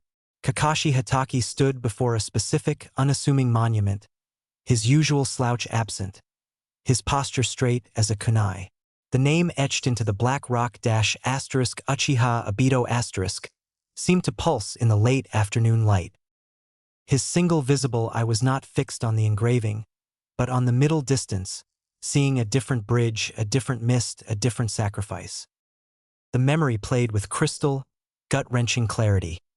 The demonic ice mirrors, the glint of Senbon, Sasuke's sudden, desperate lunge, the thwip of the needles finding home, the way Naruto had been shoved to safety, left to scream while his savior fell. The image bled, color and time shifting, the screech of falling rocks in the dimness of Canopy Bridge, a different, broader shove, a voice, bright and brash, yelling at him to take care of Rin, the crushing weight of the earth where Obito had been, being saved at the ultimate cost. History wasn't just repeating itself. It was a morbid canon, a cruel round where the melody of sacrifice played over and over with different instruments. Obito had given him an eye. Sasuke had given Naruto both. Both acts born from a selfless, fatal push. The parallels were a vice around Kakashi's heart. He had failed Obito by not protecting Rin. He had failed Minato-sensei by letting his son, the Jinchuriki, be blinded and burdened with a dead friend's hatred. He had failed Sasuke by not being strong enough or fast enough to prevent the choice that small, proud back had been forced to make. 4 years, a new resolve, cold and hard as the gravestone before him, crystallized in his core. Teamwork was necessary. It was vital. But without the proper skills to back it up, it was just a slower, more tragic way to die. Sacrifice should be a last, horrific resort, not the default strategy of a team outmatched. He had let his team believe survival and growth would come from bonding over ramen and frustration. He had been wrong. He would not lose another student to a noble, useless death. He would not let Naruto, carrying the weight of 2 legacies, be forced to watch another person die for him. He would not let Sakura be paralyzed by her own perceived weakness again. "Obito," he said quietly, the first word he'd spoken at the grave in years. "I think I finally understand what you left me, not just the lesson. It wasn't just about saving comrades. It was about being strong enough that your comrades never needed saving in the first place." He turned his back on the grave, the decision made. The time for lazy observation, for passive lessons disguised as tests, was over. The 2-week medical leave for his surviving genin was not a vacation. It was his preparation period. He would pit his team through a grueling training regimen the likes of which they could not imagine. He would drill them until their muscles failed and their chakra ran dry, then drill them more. He would force them to confront their weaknesses: Naruto's lack of finesse, Sakura's lack of combat instinct, and the glaring, Sasuke-shaped hole in their formation, not with pep talks, but with relentless, punishing practice. He would teach Naruto control, to master the storm of power within him and the stolen eyes on his face. He would forge Sakura from a brain into a weapon, giving her the tangible strength to back up her newfound resolve. And he would do it while integrating this new, smiling enigma, Sai, assessing the threat he posed even as he tried to mold him into a functional teammate. The goal was no longer just to create a competent genin cell. The goal was to create survivors. As he walked away from the cemetery, the shadow of the memorial stone long at his back, Hatake Kakashi moved with a new purpose. The copy ninja, the man of 1,000 jutsu, was gone. In his place was a drill instructor, a strategist of survival, ready to build a team that could withstand the horrors he knew awaited them. The training for the new Team 7 would begin not with bells, but with blood, sweat, and the grim determination to cheat death itself. The quiet of the Haruno household was no longer a place for weeping, but for study. Sakura's room had been transformed. Frivolities were boxed away. In their place, stacked with military precision on her desk and floor, were scrolls and texts with titles that spoke of grim practicality. The chakra system, pathways and blockages, field triage for hemorrhagic trauma, neurological interference. The theory of genjutsu, psychosomatic manipulation in combat. Sakura sat in the epicenter of this new world, her face a mask of fierce concentration. Her eyes, once prone to drifting towards daydreams of a certain Uchiha, now scanned dense medical, but theory was a skeleton. It needed flesh. The next afternoon, she presented herself at Konoha Hospital, not as a visitor, but as a volunteer. Her request was simple, direct, and delivered with a steely calm that made the administrator blink. She wished to apprentice in the medical ward, to observe and assist in any capacity. She was assigned to Yakushi Kabuto. Kabuto was a study in unassuming competence. With his silver hair, round glasses, and perpetually mild expression, he seemed more like a dedicated librarian than a medical ninja of note. His talent, as far as the hospital staff was concerned, was reliable but nothing to brag about, solid, thorough, excellent with paperwork and patient care, but lacking the flashy, life-saving genius of a true prodigy like Tsunade Senju. He was, in short, the perfect, unobtrusive teacher for a determined beginner. "Haruno-san, welcome," he said, his smile friendly and practiced. Sakura followed him, her eyes missing nothing. She learned the layout with a speed that made Kabuto's eyebrows rise slightly behind his glasses. She asked precise, intelligent questions about sterilization techniques, the shelf life of various coagulants, and the chakra cost of different diagnostic palms. As days passed, he guided her through basic patient care-changing dressings, monitoring chakra levels with simple devices, preparing herbal poultices. He was a patient instructor, his explanations clear, his hands steady and sure. He praised her meticulousness, her quick grasp of theory. "Your foundational knowledge is exceptional, Haruno-san. You have a true healer's mind for detail." Occasionally, during lulls in the ward, he would lean against a supply cabinet, his expression softening with a well-practiced empathy. "How are you holding up?" he would ask, his voice dropping to a confidential tone. "After your teammates passing, it must be very difficult." The first time he asked, Sakura stiffened, her hands pausing as she sorted scalpels. She saw the bridge, the blood, the ice. She felt the old, useless panic try to rise. Then she saw Naruto's bandaged face, his new, solemn determination. She exhaled, the breath controlled. "It is," she said, her voice not trembling, but flat and factual. She did not elaborate. She did not break down. She simply acknowledged the pain as one acknowledges a chronic injury, a part of her landscape now, to be worked around. Kabuto would nod, his eyes behind his glasses unreadable. "This is a good path you're on," he'd say gently. "Turning grief into a skill that can protect others. It's a very noble thing. Sasuke-kun would." He'd trail off, as if the sentiment were too delicate to finish. The mention of Sasuke's name was a needle, but Sakura did not flinch visibly. She would simply give a small, tight nod and return to her task with renewed, almost violent focus. Kabuto's friendly, understanding demeanor was a balm the old Sakura would have clung to. The new Sakura accepted it as part of the environment, like the antiseptic smell, useful but not to be relied upon. Her trust was a scarce resource now, allocated only to her mission and to the people directly involved in it. Unbeknownst to her, behind the friendly smiles and helpful advice, Kabuto's mind was filing away every detail. The speed of her learning, the steel in her spine when confronted with grief, the specific, aggressive direction of her study straight towards combat medicine and genjutsu theory, with no interest in pediatrics or long-term care.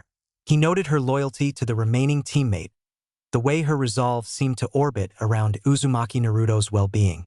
Each observation was a neat mental note, added to a growing dossier not for the hospital, but for a different master entirely.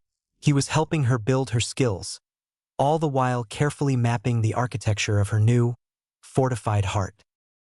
Sakura gave a final, precise tap to secure the bandage on the elderly woman's forearm. The dressing was neat, firm without being restrictive, a perfect application of the morning's lesson. "All right, that's that," she said, her voice clinically pleasant. "Keep it dry and come back in 2 days for a change." The woman smiled warmly, flexing her hand. "Thanks, Haruno-san. You have a gentle touch." Sakura offered a small, professional smile in return, but her mind was already moving to the next task, the next skill to acquire.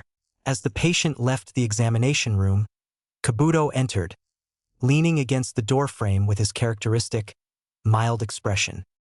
"Well," he said, adjusting his glasses, "you've passed your first aid starter course with flying colors. Your precision is remarkable." His praise was genuine, yet it carried the faint, constant hum of appraisal. Anyway, now we can move to slightly more advanced material. Starting tomorrow, chakra diagnosis techniques, and the foundational theory behind the mystical palm jutsu for minor wound sealing. It's where medical ninjutsu truly begins. Sakura's heart gave a single, hard thump of anticipation. This was the threshold. First aid was civilian work. Chakra diagnosis and the mystical palm were the first steps into becoming a true medical ninja role that combined her intellect with the power to directly alter the battlefield. She nodded, a sharp, decisive motion. "I'll be ready." Later, as she walked home through the lengthening shadows of late afternoon, the theoretical diagrams of chakra pathways still flickering behind her eyes, another thread of her research surfaced. Medical knowledge was defense, was stabilization. But to protect Naruto, to become a true shield, she needed more than healing. She needed to understand the tools of the enemy. She needed to master not just the cure, but the poison. Poison. The thought was dark, pragmatic. She had been reading about toxicology, about plants and compounds that could paralyze, disorient, or kill. Theory was insufficient. She needed specimens, needed to understand their smell, their texture, their properties firsthand. Her path home was habitual, but now she broke from it. At the next corner, instead of turning left towards her district, she turned right, her steps quickening with purpose. Her destination was not a library or an apothecary, but a place that dealt in more delicate, living toxins, the Yamanaka flower shop. The shop was a burst of color and scent amidst the more dour village buildings. Blooms of every hue spilled from baskets and pots. To most, it was a place of beauty and sentiment. To a kunoichi studying the lethal side of botany, it was a potential arsenal. Many beautiful flowers housed deadly secrets in their nectar, pollen, or roots. The Yamanaka, with their deep knowledge of the mind and the natural world, would have access to such things, or would know where to find them. She pushed the door open, a small bell chiming softly overhead. The interior was a humid, fragrant jungle. She stood for a moment, her analytical eyes scanning not for bouquets, but for the specific, often inconspicuous plants she had seen in her textbooks. Foxglove, monkshood, oleander. Her resolve was a quiet, steady hum. She was here to learn the language of silent, creeping death, so she could better guard against it. Every skill, from healing palms to poisonous knowledge, was another brick in the fortress she was building around her remaining teammate. The fragrant air of the flower shop was thick, almost cloying. Sakura's eyes, sharp and analytical, swept over clusters of vibrant blooms, searching for the more subdued, potentially dangerous foliage she'd studied in her scrolls. She was so focused on her mission on turning beauty into a lesson in lethality that she didn't notice the figure emerging from behind a towering arrangement of sunflowers until a voice, softer and more hesitant than she'd ever heard it, cut through her concentration. "Sakura?" Sakura froze. She knew that voice. It was a voice associated with loud arguments over vanity and boys, with competitive glares across the academy classroom. She slowly turned. Ino Yamanaka stood behind the polished wooden counter, a bundle of lavender in her hands. But the usual proud tilt of her chin was absent. Her bright blue eyes, usually sparkling with competitive fire or gossipy curiosity, were wide and soft with concern. The dramatic blonde ponytail was the same, but the girl wearing it seemed diminished, sobered. For a long, awkward moment, the two former friends, now rivals by design, just looked at each other amidst the silent, watching flowers. The usual barbs, the boasts about Sasuke-kun, died before they could be born. The bridge in wave had cast a long shadow, and it had reached even here. Ino was the first to break the silence. She set the lavender down carefully, as if it might shatter. We heard. About Sasuke." She swallowed, her fingers fidgeting with the edge of her apron. I'm really sorry, Sakura." The words weren't the polished sympathy of an adult or the clinical acknowledgement of Kabuto. They were clumsy, heartfelt, and raw. They came from someone who, for all their rivalry, had known Sakura for years, had known the depth of her infatuation, and could therefore guess at the depth of her devastation. Sakura felt a strange tightness in her chest. This wasn't what she'd come here for. She'd come for poison, for knowledge, for armor. Not for this disarming, genuine kindness that threatened to find the cracks in her new, fortified shell. Ino took a tentative step forward, her voice dropping to a near whisper. I can't even imagine. He was really strong, you know? To go out like that, protecting someone. She trailed off, her gaze dropping to the floor before flicking back up, meeting Sakura's with a surprising intensity. How are you holding up? And Naruto? The mention of Naruto's name, coupled with the sincere worry in Ino's tone, was the key that turned in the lock. Sakura's carefully maintained composure didn't break, but it softened at the edges. The cold, analytical glint in her eyes wavered, revealing a glimpse of the profound exhaustion and grief beneath.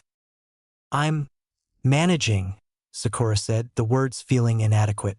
Her voice was quiet, but not weak. It was the voice of someone conserving energy for a long haul. Naruto is healing. It was all she could offer, and it was more truth than she'd given anyone else. Ino nodded, understanding that managing and healing were probably the bravest words Sakura could muster. She didn't press. Instead, she did something entirely unexpected. She reached under the counter and pulled out a single stem, not from a showy bouquet, but from a simple clay pot near the window.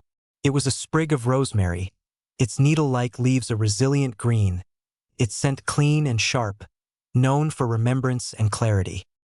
Here, Ino said, holding it out. It wasn't a dramatic gesture. It was small, simple. It's not much, but it's for remembrance and for strength. They're tougher than they look, these things. Hard to kill. Sakura looked at the offered sprig, then back at Ino's face, which was free of its usual triumphant smirk, filled only with a shared, somber empathy. The rivalry was still there, somewhere, but it was buried under the weight of a loss that touched everyone who knew what it meant to be a genin, to have a team. Slowly, Sakura reached out and took the rosemary. The leaves were firm under her fingers. Thank you, Ino, she said, and for the first time since returning from Wave, the words held no hidden edge, no competitive spirit. They were just thanks. Ino offered a small, sad smile, a real one. Any time, forehead. The old nickname slipped out, but it didn't sound like an insult this time. It sounded like a tether to a past that, while gone, had once been simple and good. Sakura gave a final nod, clutching the rosemary. She had come for poison, for weapons to add to her arsenal. She was leaving with something else entirely, a fragile, human connection, and a reminder that strength could also be found in resilience and memory, not just in knowledge of death. It was a different kind of tool, one she hadn't known she needed. Turning, she left the shop, the clean, sharp scent of rosemary cutting through the shop's heavier perfumes, a small, living talisman against the darkness she was training to face. The air in the secluded forest clearing, far from the well-trodden paths of the standard training grounds, shimmered with displaced heat and the acrid, ozone-like scent of scorched chakra. This was not Training Ground 7, with its ghosts and memories. This was a hidden pocket of wilderness Naruto had claimed for his most dangerous and private experiments. Here, the only witnesses were the ancient trees and the curious, skittering creatures of the undergrowth. Naruto stood facing a colossal, moss-draped boulder that had likely rested in this spot for centuries. He took a deep, centering breath, the rhythm practiced and deliberate. The usual boisterous energy was coiled tightly inward, focused into a single, devastating point. His hands flew through a series of seal's ram, snake, boar, horse, tiger, each movement crisp, economical, bearing the unmistakable, polished imprint of Uchiha muscle memory. As he formed the final seal and brought his hands to his lips, his lungs expanded, drawing in not just air, but a torrent of chakra that flowed through pathways now threaded with a cooler, more precise energy than his own native power. Katan, Gokakyu no Jutsu, *. The world erupted from his mouth. It was not a stream of fire, but a roaring, condensed sphere of apocalyptic orange and blinding white heat. It tore through the intervening space with a sound like a tearing canvas, a miniature sun hurled with lethal intent. The air itself screamed in protest, rippling with visible waves of distortion. The fireball struck the center of the monumental boulder, not with a mere impact, but with a concussive, vaporizing whump that shook the earth beneath Naruto's feet. A spiderweb of cracks, deep and glowing with residual heat, radiated outwards from the point of impact across the stone face. Chunks of superheated rock pattered to the forest floor like black, volcanic hail, sending up wisps of smoke from the damp leaf litter. The sheer, raw power was staggering, a testament to the potent fusion of Uzumaki stamina and Uchiha technique. As the last echoes of the blast faded and the blinding afterimage cleared from his vision, now permanently sharpened and clear, a slow, thoughtful grin spread across Naruto's face. It wasn't his old, unrestrained cackle of triumph. It was the grin of an artisan assessing a first powerful but clumsy stroke. Heh, he chuckled to himself, the sound dry and analytical. The grin faded into a look of intense scrutiny as he studied the cracked, smoldering boulder. Control. I need to control the size. That was excessive for most situations. A beacon. A waste of chakra if the target is a person, not a fortress. His mind, honed by recent tragedy and inherited knowledge, was already dissecting the technique not for its glory, but for its utility. Precision and appropriateness. A scalpel, not just a sledgehammer. Knowing when to use a candle flame and when to unleash a sun. That's the mastery. Satisfied with the test but deeply aware of its crudeness, he turned and walked to the base of a towering, broadleaf tree whose roots formed a natural seat. He sank down, his back against the rough bark, the coolness of the shaded earth seeping through his clothes. He had chosen this isolation deliberately. The populated training grounds carried too many eyes, the suspicious glances of villagers, the prying, analytical gaze of the Hokage's ANBU, the potential interest of darker, root-like entities Danzo might have left twitching in the village's soil. Here, he was free to fail, to experiment, to let the strange new currents of his chakra run wild without observation or judgment. From within a sealed scroll tube at his hip, a new, pragmatic acquisition, he withdrew a carefully inked document. It was his personal blueprint, the inventory of absence now being methodically filled. At the top, in bold characters, it read, Sasuke's Legacy Integration Progress. He unrolled it, his onyx eyes scanning the list. His finger, calloused from days of relentless shuriken practice, moved down the parchment. He found the line for Shuriken Jutsu, Advanced Uchiha Patterns. With a stroke of dark ink, he ticked it off. The memory of a dozen perfect strikes thudding into a tree face under the moonlight was validation enough. Next, Taijutsu, Uchiha Interception and Flow. Another firm tick. The aching muscles and bruised ribs from battling his own clones were a testament to its hard-earned integration. His finger moved down. Katan. Ryuka no Jutsu, Dragon Flame Technique. Tick. The simpler, streaming flame technique had come more easily, a logical stepping stone to the great fireball. He paused at the next line. Katan, Gokakyu no Jutsu, Great Fireball Technique. His finger hovered. He looked back at the cracked, steaming boulder, then at the scroll.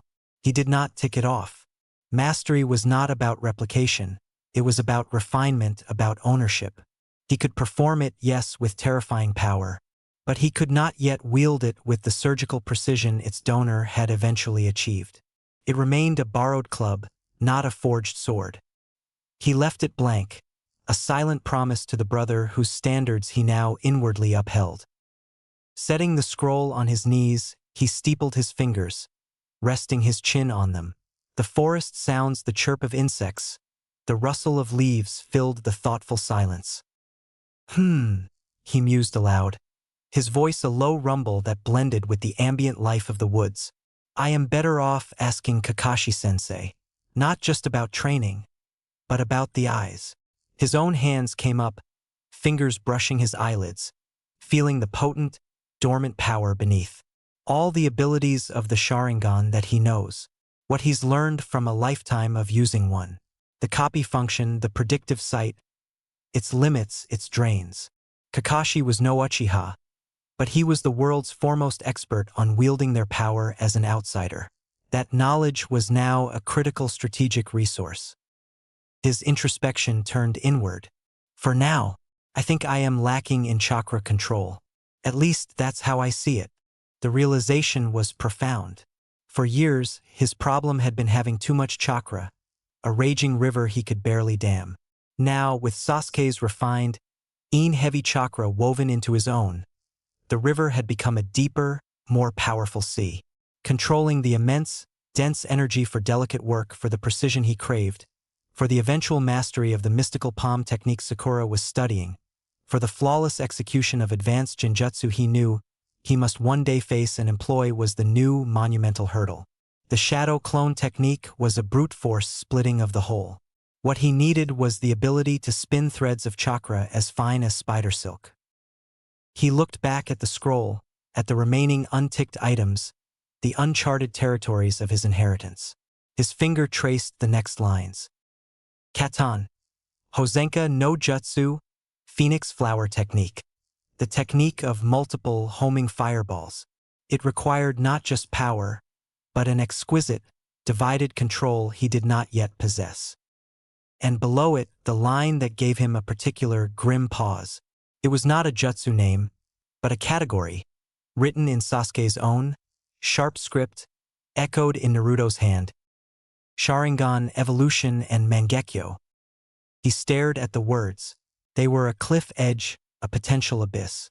The memories of the Tsukuyomi, inherited through the eyes, were a chilling enough lesson in what the pinnacle of this power could do. The path to it, Sasuke's notes hinted with typical bleakness, was paved with the most profound personal loss. It was a door he was not yet ready to approach, a dark potential he hoped, with every fiber of his being, he would never be forced to unlock. With a slow, deliberate motion, he re-rolled the scroll, sealing it away. The list was a map, and he had just plotted his immediate coordinates. Refine control, interrogate Kakashi, master the Phoenix Flower. The fireball had proven the potency of the legacy. Now the quiet, grueling work of true mastery began. He pushed himself to his feet, dusted off his pants, and turned back towards the cracked boulder, his expression set. The first, thunderous note had been struck. Now he would learn the symphony. Back in his secluded clearing, the echoes of the great fireball's roar had been replaced by a profound, focused silence. Naruto stood perfectly still, his eyes closed, the world narrowed to the universe contained within his own palms. In each hand, he held a simple, plucked leaf from the ancient tree, a pale green, slightly veined canvas upon which he would attempt to paint his will. He centered it carefully on his forehead, the cool, slightly waxy surface adhering to his skin through a faint film of natural moisture. With this, he murmured, the words a vow to the empty air. I can practice this exercise again, the first one I ever failed. The memory of Irika's patient, then exasperated face in the academy classroom was a ghost from a lifetime ago. But this time, I need to focus. Irika-sensei is not here to guide me, or to be disappointed. This was immediately he felt the difference. The sheer potency of his chakra was the first obstacle. It wasn't just vast anymore. It was dense, a heavy luminous syrup compared to the watery energy of his classmates. Each ounce of it carried more power, more will, making fine manipulation like trying to thread a needle with a rope of molten steel. Furthermore, the integration of Sasuke's chakra was not a completed process. Deep within his coils, the heavy Uchiha energy and his own yang-rich Uzumaki life force were still in a state of dynamic, volatile fusion chakra alchemy that subtly shifted his internal balance from moment to moment, making a consistent, delicate output maddeningly difficult. The leaf twitched. A flare of chakra, a hair too strong, pulsed at his tenketsu point. The leaf didn't just fall. It was launched from his forehead as if flicked by an invisible finger, spiraling away to land among the roots. Naruto's eyes snapped open, a flicker of frustration in their onyx depths. But he didn't curse. He didn't shout. He simply watched the leaf settle, his expression hardening into granite resolve. This was the work. This was the grind that came before the glory of fireballs and perfect throws. This was mastering the storm within so he could command the typhoon without. He bent down, plucked another leaf, centered it, breathed, focused. Again, the chakra surged, unstable, a wild stallion refusing the bit. The leaf fluttered, held for a precarious 3 seconds, then peeled away. He grabbed another leaf, and another. Each failure was a data point. Each microsecond of adhesion was a victory. Sweat beaded on his temples, not from physical exertion, but from the intense mental and spiritual strain of wrestling a cosmic force into submission for the sake of a single, insignificant leaf. He was a sculptor trying to carve a masterpiece with a landslide, a composer trying to write a sonata with the sound of thunder. But Uzumaki Naruto had never relented in the face of a challenge. And this, the most fundamental challenge to his very essence, would be no different. The clearing filled with the soft, repeated whisper of falling leaves, a testament to a struggle invisible to the world, but foundational to the shinobi being forged within it. On the opposite side of Konoha, in the dappled sunlight of Training Ground 10, a different kind of training was underway, underscored by a somber awareness. Kiba Inuzuka landed in a crouch after a failed tandem attack with Akamaru, spitting out a mouthful of dirt. TCH, even though Naruto lost a teammate, he grumbled, scratching the eager Nin-ken behind the ears. It's gotta be hard for the guy, really hard. His usual brashness was tempered by a genuine, if clumsily expressed, gravity. The loss of a peer, a rival, even one from another team, had sent a shockwave through the genin ranks, a cold reminder of their profession's stakes. Kurenai Yuhi, her crimson eyes observing her team with a blend of sharp instruction and maternal concern, nodded slowly. The news of Uchiha Sasuke's death had settled over the village like a frost. Yes, Kiba, she said, her voice calm but carrying an unshakable weight. And that is all the more reason you should take your training seriously. Every technique mastered, every instinct honed, is a layer between you and a similar fate.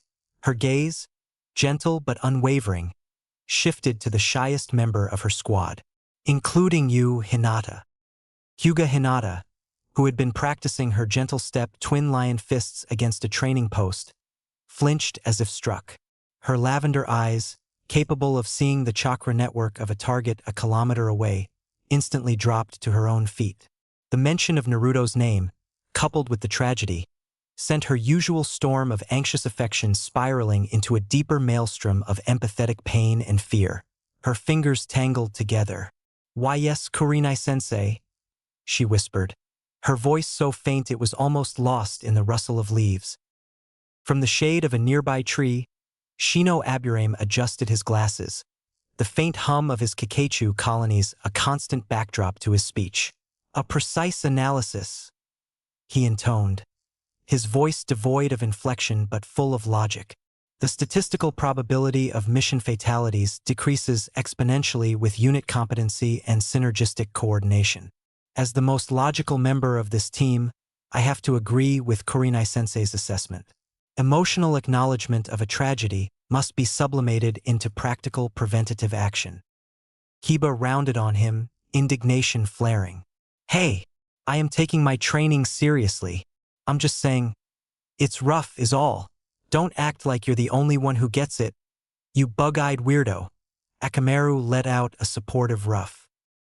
Kurenai's voice, though not raised, cut through the brewing squabble with the sharpness of a kunai. "Enough." The single word silenced them. She looked at each of them, Kiba's defiant heat, Hinata's anxious chill, Shino's analytical calm. Sympathy has its place, but this training ground is not that place. Here we convert awareness into action. We turn the fear of loss into the will to survive. Kiba, your Fang lacked synchronization with Akamaru's leap by 0.2 seconds. Hinata, your chakra expulsion is still hesitant. You must commit to the strike as if your life depends on it. because one day it will. Shino, your insect placement for area denial is efficient but predictable. Now, she commanded, her genjutsu master's presence weaving an aura of absolute focus around the clearing. Back to training. The lesson was clear. In one forest, a boy wrestled with the titanic forces within himself, seeking control over a power that could crack mountains. In another, a team grappled with the cold equations of survival, forging their bonds and skills in the sobering light of a teammate lost. Across Konoha, the echoes of a single death were being metabolized not just as grief, but as fuel for control, for precision, for a desperate, collective resolve to be stronger, faster, and smarter than the cruel arithmetic of the shinobi world. The village trained on, each breath, each thrown punch, each focused thought, a silent rebuttal to the Reaper's ledger. The soft, persistent glow of a single oil lamp carved a pool of light in the otherwise dark expanse of Sakura's room, now more resembling a strategist's war room than a young girl's sanctuary. The air was redolent with the smell of aged parchment, ink, and the faint, astringent scent of medicinal herbs she had begun to catalog. Before her, spread with tactical precision, were 3 distinct piles of scrolls and texts, representing the 3 pillars of the fortress she was determined to build. Her focus at this moment was on the leftmost pile, genjutsu, illusion and the manipulated mind. Her jade-green eyes, sharp with an intellect that had always been her truest weapon, scanned the dense theories. The principles were clear. Genjutsu required the insinuation of the user's chakra into the target's sensory system, a subtle rewiring of perception. It was an art of finesse, of psychological insight, of control so precise it could make the brain believe the sky was green or the ground was lava. The problem isn't the control, she murmured aloud, her voice a clinical whisper in the quiet room. Her fingers, delicate yet strong, traced a diagram of the cerebral chakra network. I have that. My chakra control has always been my one natural advantage. She remembered the effortless way she'd mastered tree walking, her chakra adhering with pinpoint accuracy. The problem is the reservoir. My chakra reserves are pitiful. I can tell that much just from the theory. To cast a sustained or powerful genjutsu required not just a surgeon's touch, but a surgeon's stamina. Her current reserves were a thimble. She needed a well. A note was jotted in the margins of her notebook in her neat, disciplined script. Primary limitation chakra volume. Query, methods for safe, rapid expansion of chakra reserves. Beside it, she wrote, Ask Kakashi-sensei. He was the key. When the 2-week leave ended and the grim assembly of the new Team 7 began, he would be her first and most critical resource. She would corner him, demand not just training, but a curriculum tailored to brute force the evolution of her spiritual energy. For now, however, theory and preparation were her domains. She sat back, her gaze sweeping over the 3 piles. Medical ninjutsu, genjutsu, toxicology, a trinity of disciplines healing, deceiving, and harming. A cold doubt, the ghost of her old insecurity, tried to whisper, Can you truly succeed in 3 such vast, demanding areas? You who could do nothing on the bridge. She crushed the thought with a will that was becoming second nature. Her hands clenched into fists on the desk. I have no choice, she stated, the words flat and final, brooking no argument from her own psyche. I have to become powerful, to honor Sasuke's memory, as Naruto's brother, so I can at least stand alongside him in terms of power. The phrasing was deliberate. She didn't dream of surpassing him, not with the monstrous energy she sensed simmering beneath his surface, now fused with Sasuke's own legacy. Her goal was parity, to be a pillar beside him, not a burden behind him, a shield of equivalent strength to the sword he was becoming. A sigh escaped her, not of weariness, but of acceptance. This was her path. There was no other. Naruto, she whispered to the silent room. I haven't seen him since the funeral. A complex emotion swirled: concern, a fierce protective urge, and a strange, respectful distance. He was processing his own cataclysm. Perhaps their separation was necessary. Well, all the better, because after this leave, I'll be a different person. The girl who had wept over Sasuke's body would be gone, her tears transmuted into the steel of a kunoichi who would ensure no one else she cared for would fall. From a drawer, she retrieved a pair of sturdy, nitrile medical gloves, purchased specifically for this purpose. She pulled them on, the material snapping snugly against her skin, a barrier between herself and the toxicological subjects of her study. Finally, she took a simple, woven basket from beside her door. Her mind ran through the mental checklist as she descended the stairs, moving with a quiet purpose that made her parents, speaking in hushed tones in the living room, fall silent and watch her pass with a mixture of pride and profound worry. She offered them a small, tight nod, but did not stop. "The plants I need today," she recited internally, stepping out into the cool evening air, the basket hooked over her arm. "Are those related to sleeping agents? Datura stramonium for scopolamine. Possible papaver somniferum variants if they grow wild in the controlled sectors. Mandragora root for its alkaloid compounds." This was not gardening. It was pharmacology with lethal potential. Her destination was not the vibrant, curated Yamanaka shop, but the deeper, untamed margins of Konoha's forests, where the village's botanical control loosened and nature's more dangerous children grew.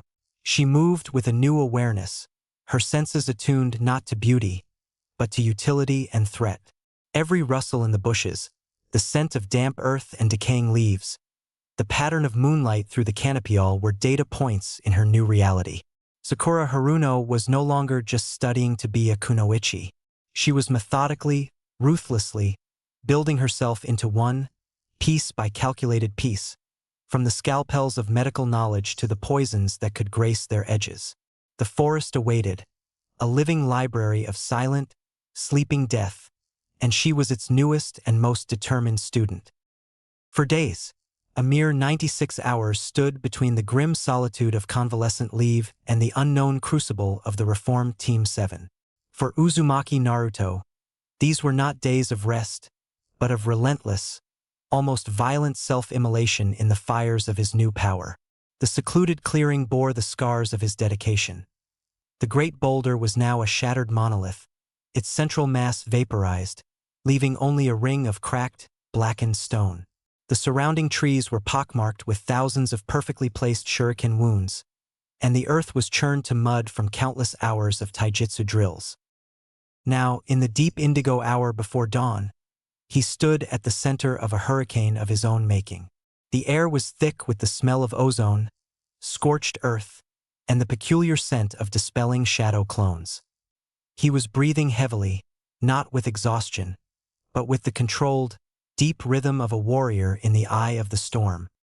His clothes were torn, his skin marred with superficial burns and bruises that would have incapacitated a normal genin testaments to the ferocity of the battle raging around him. Of the 200 shadow clones he had summoned to be his adversaries and training partners, only 30 remained. They were the most cunning, the most resilient, the ones who had adapted to his growing prowess.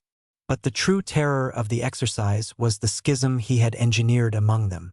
7 of the remaining clones stood with eyes ablaze, the spinning crimson of the Sharingan casting hellish pools of light in the gloom. They moved with a predatory, unsettling grace, their attacks seamless, their defense preternatural. The other 23 fought with the furious, instinctive brawling style that was Naruto's original birthright, powerful, unpredictable, but lacking finesse. He was no longer fighting to learn Sasuke's techniques. He was fighting to survive an army that knew his mind, half of which wielded the very advantages he was trying to master. 2 clones, both without the Sharingan, broke from the encircling pack in a pincer movement. The one on the right, telegraphing its move with a roar, threw a wild, powerful haymaker.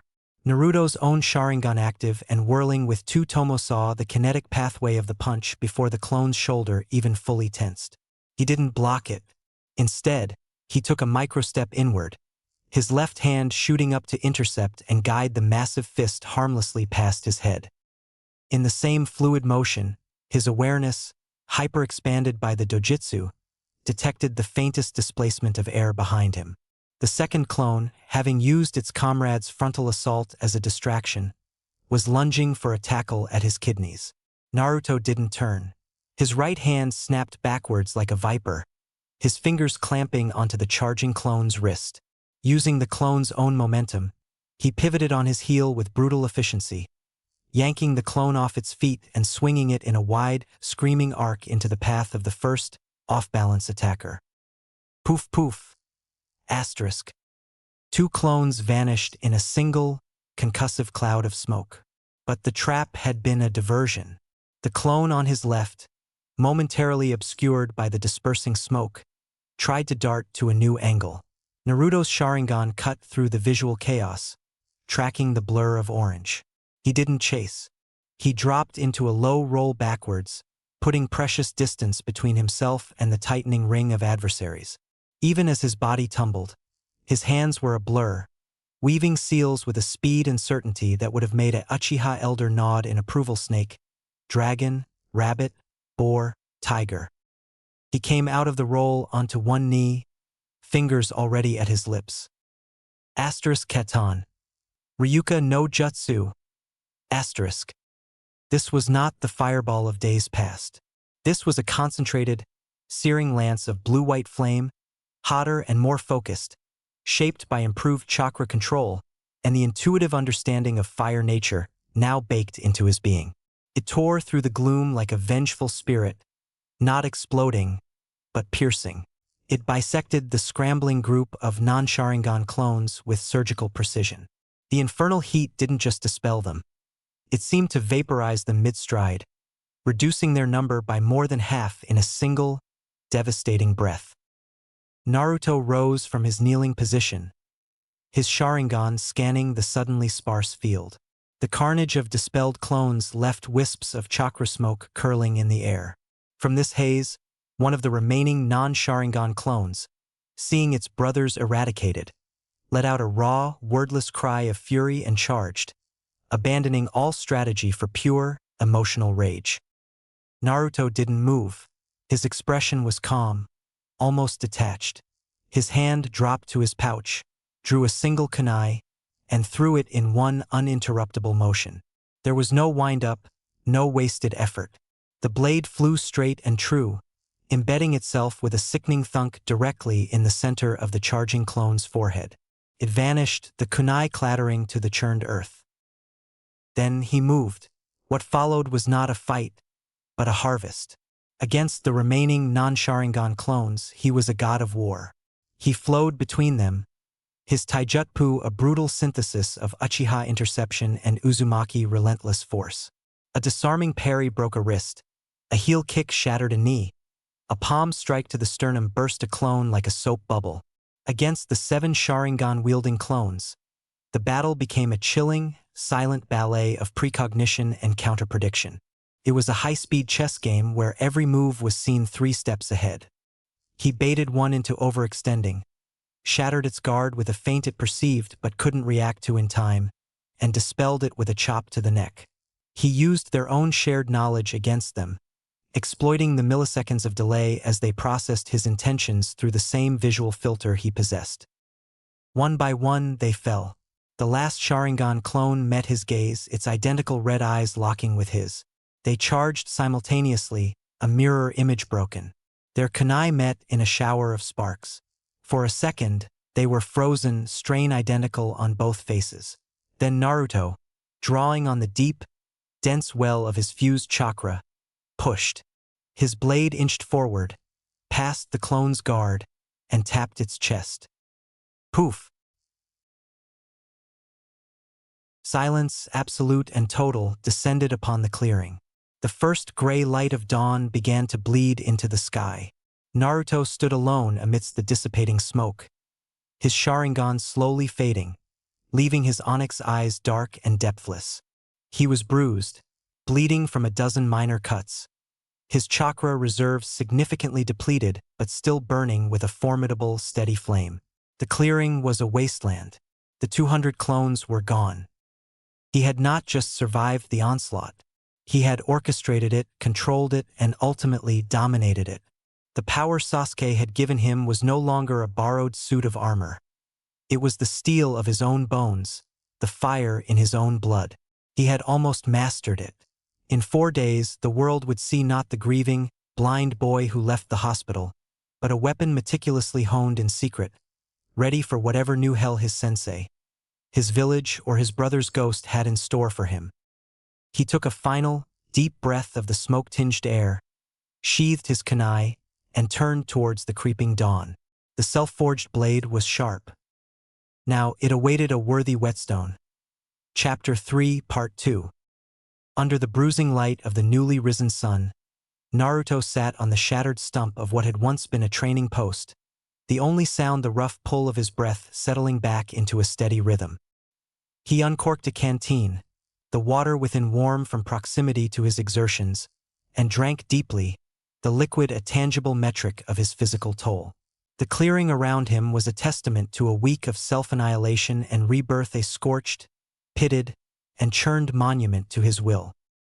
With water easing the dryness in his throat, he drew out the well-worn integration scroll from its protective tube. The parchment was smudged with dirt and sweat, the edges softened from constant handling.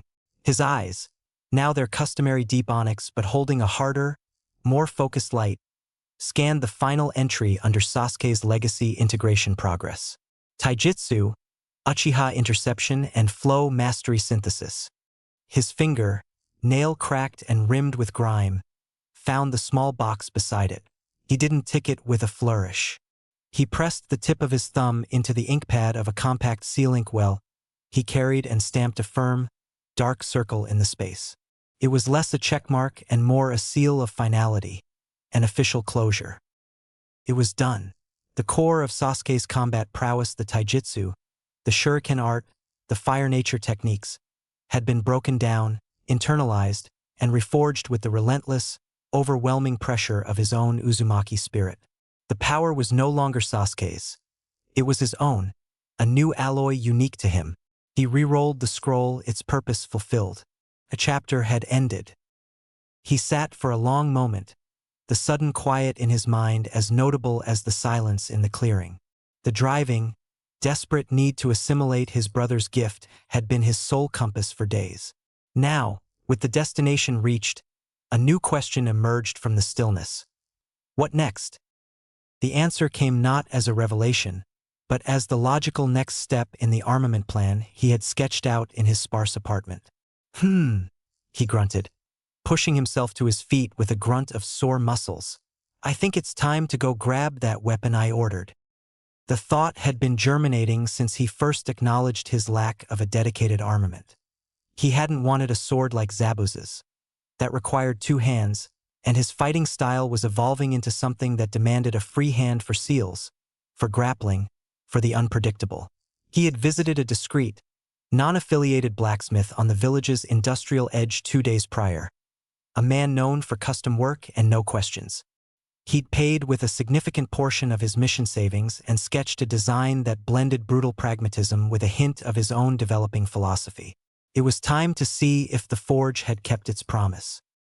He gathered his weathered weapons pouch, slung it over his shoulder, and took one last look at the clearing, his silent forge.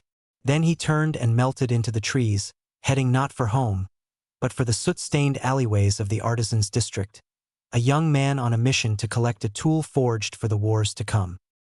Across Konoha, under the same morning sun, Sakura Haruno stepped out of the hospital's sliding doors, blinking in the brightness. The sterile scent of antiseptic clung to her clothes, layered over the subtler, more organic smells of poultices and dried herbs. Her mind, a labyrinth of chakra diagrams, chemical compounds, and surgical procedures, was so intensely focused on mentally reviewing the structural formula of ammonitin that she failed to register the trio turning the corner ahead of her. The collision was soft, more a rustle of fabric than an impact. Oof dash!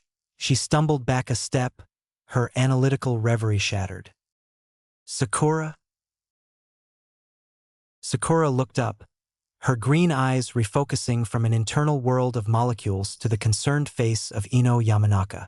Behind her, Looming and snacking on a bag of barbecue chips was Choji Akimichi, and slouching with his signature expression of profound bother, Shikamaru Nara.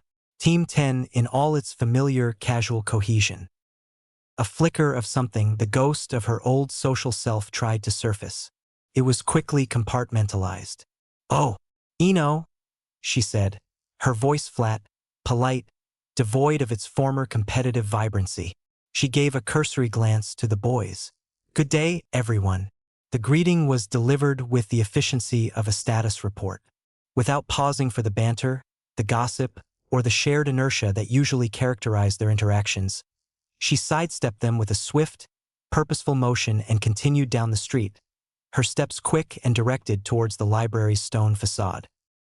The three members of Team 10 stood in her wake, a pocket of stunned silence amid the village's morning flow. Choji paused mid-crunch, his brow furrowed. Shikamaru's lazy eyes, sharper than they appeared, tracked her retreating form. "So unlike her," Shikamaru murmured, the observation laced with uncharacteristic seriousness. The Sakura he knew would have, at the very least, engaged in a brief, spiky exchange with Ino, or offered a shy, polite word to him and Choji. This was a dismissal, clean and absolute. Ino nodded slowly, her bright blue eyes shadowed. The sprig of rosemary she'd given Sakura felt like an artifact from a different era. "She has been like that," Ino said quietly, her voice barely above a whisper. "Since that day." The unspoken event hung between them, heavier than any spoken name. The loss had not just taken a life. It had seemingly vaporized the girl they used to know, leaving behind a focused, driven stranger in her place. Ino watched the pink hair tied in that severe bun disappear into the distance, a strange ache of loss echoing for the living friend now walking a path they could no longer follow. The door to the Hagarashi weapon shop announced Naruto's entrance with a dissonant chime of old iron bells. The interior was a stark contrast to the sunlit village street, a twilight space illuminated by the forge's lingering glow from a rear doorway and the cool, metallic gleam of displayed wares. The air was thick with the smells of hot oil, sharpening stone dust, and the ancient, comforting scent of seasoned wood. As his eyes adjusted, he saw a girl exiting past him towards the street. Her hair was styled in two practical, high buns, and she moved with a brisk, no-nonsense efficiency that reminded him of a hawk in flight. What truly caught his attention, however, was the sizable, official-looking bill clutched in her hand, a receipt for a substantial order. This wasn't a genin picking up a replacement kunai. This was a serious investment in armaments. The observation was filed away in the new, analytical part of his mind before he turned his focus to the shop's proprietor. Behind a counter scarred by decades of tools and transactions stood the man himself, Hagarashi. He was a mountain of muscle gone slightly to stone. His forearms, thick as young trees, were a tapestry of old burns and one particularly vicious, silvery scar that ran from elbow to wrist, a lifetime of wrestling white-hot metal etched into his skin. His eyes, deep set under a heavy brow, held the patient, assessing look of a man who judged the worth of people by the quality of the steel they sought. "Welcome to my shop," the man grunted, his voice like gravel shifting. "What do you want to buy?" There was no salesmanship, no false courtesy. It was a demand for purpose. Naruto, used to hostility but of a different, more sneering kind, was momentarily taken aback by the blunt, transactional force of the man's presence. But he quickly schooled his features into the same flat focus he used in training. This was business. "I'm looking for this kind of weapon," he stated, reaching into his pouch and withdrawing a carefully folded sheet of paper. He unfolded it and slid it across the counter. The drawing was detailed, the lines confident. It depicted not a sword, but a bois, a staff. Yet it was unorthodox. It was shorter than a traditional quarterstaff, designed to be wielded with one hand or two in close quarters. The most distinctive feature were the ends. They flared slightly, and the drawing specified intricate, weighted caps. But the central innovation was the middle section, which was drawn with a textured grip and subtle, reinforced knobs at precise intervals. Hagarashi studied the sketch for a long moment, his grizzled face impassive. "I wonder why you drew it like this," he mused, more to himself than to Naruto, tracing a thick finger over the reinforced midsection. "But regardless, it's right there." He gestured with a thumb towards the back wall, where leaning in a rack was the physical manifestation of Naruto's design. The wood was a deep, rich shinobi-zu oak, already polished to a satin finish. It was exactly as drawn. Naruto felt a surge of excitement but kept it in check. I want the ends made out of steel, tempered, with a slight bludgeoning edge. Not sharpened for cutting but for impact. And the weighting needs to be perfectly balanced for the grip points here and here." He pointed to the drawing again, his tone shifting from customer to collaborator. Hagarashi's eyes flicked from the drawing to Naruto's face, the assessment deepening. He saw past the youthful features to the serious intent. This was not a whim. "All right," he conceded with a slow nod. "Custom forging and mounting. Come back in 3 days. Payment in full on delivery." "Okay," Naruto agreed. He produced a smaller pouch of Ryo from his personal down payment he'd prepared. "I'll buy the rest of the standard supplies when I come back for it." He nodded towards bundles of kunai, spools of wire, and packets of explosive tags displayed under glass. A curt grunt was his receipt. Without further ceremony, Naruto turned and left the shop, the dissonant iron bells marking his exit. The transaction, from entrance to departure, had taken less than 5 minutes.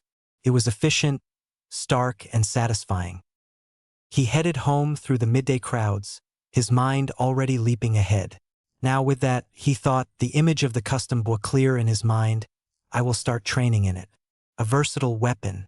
Can keep distance, can block blades, the weighted ends can shatter bone, and the grip allows for close-quarter locks and throws. It suits me, but a practical problem presented itself. But I wonder where to get the necessary scrolls for Bojutsu? The academy taught basic kata, but what he needed was advanced, combat-proven form styles that integrated with ninja movement, with shunshin, with the unpredictable flow of a real battle.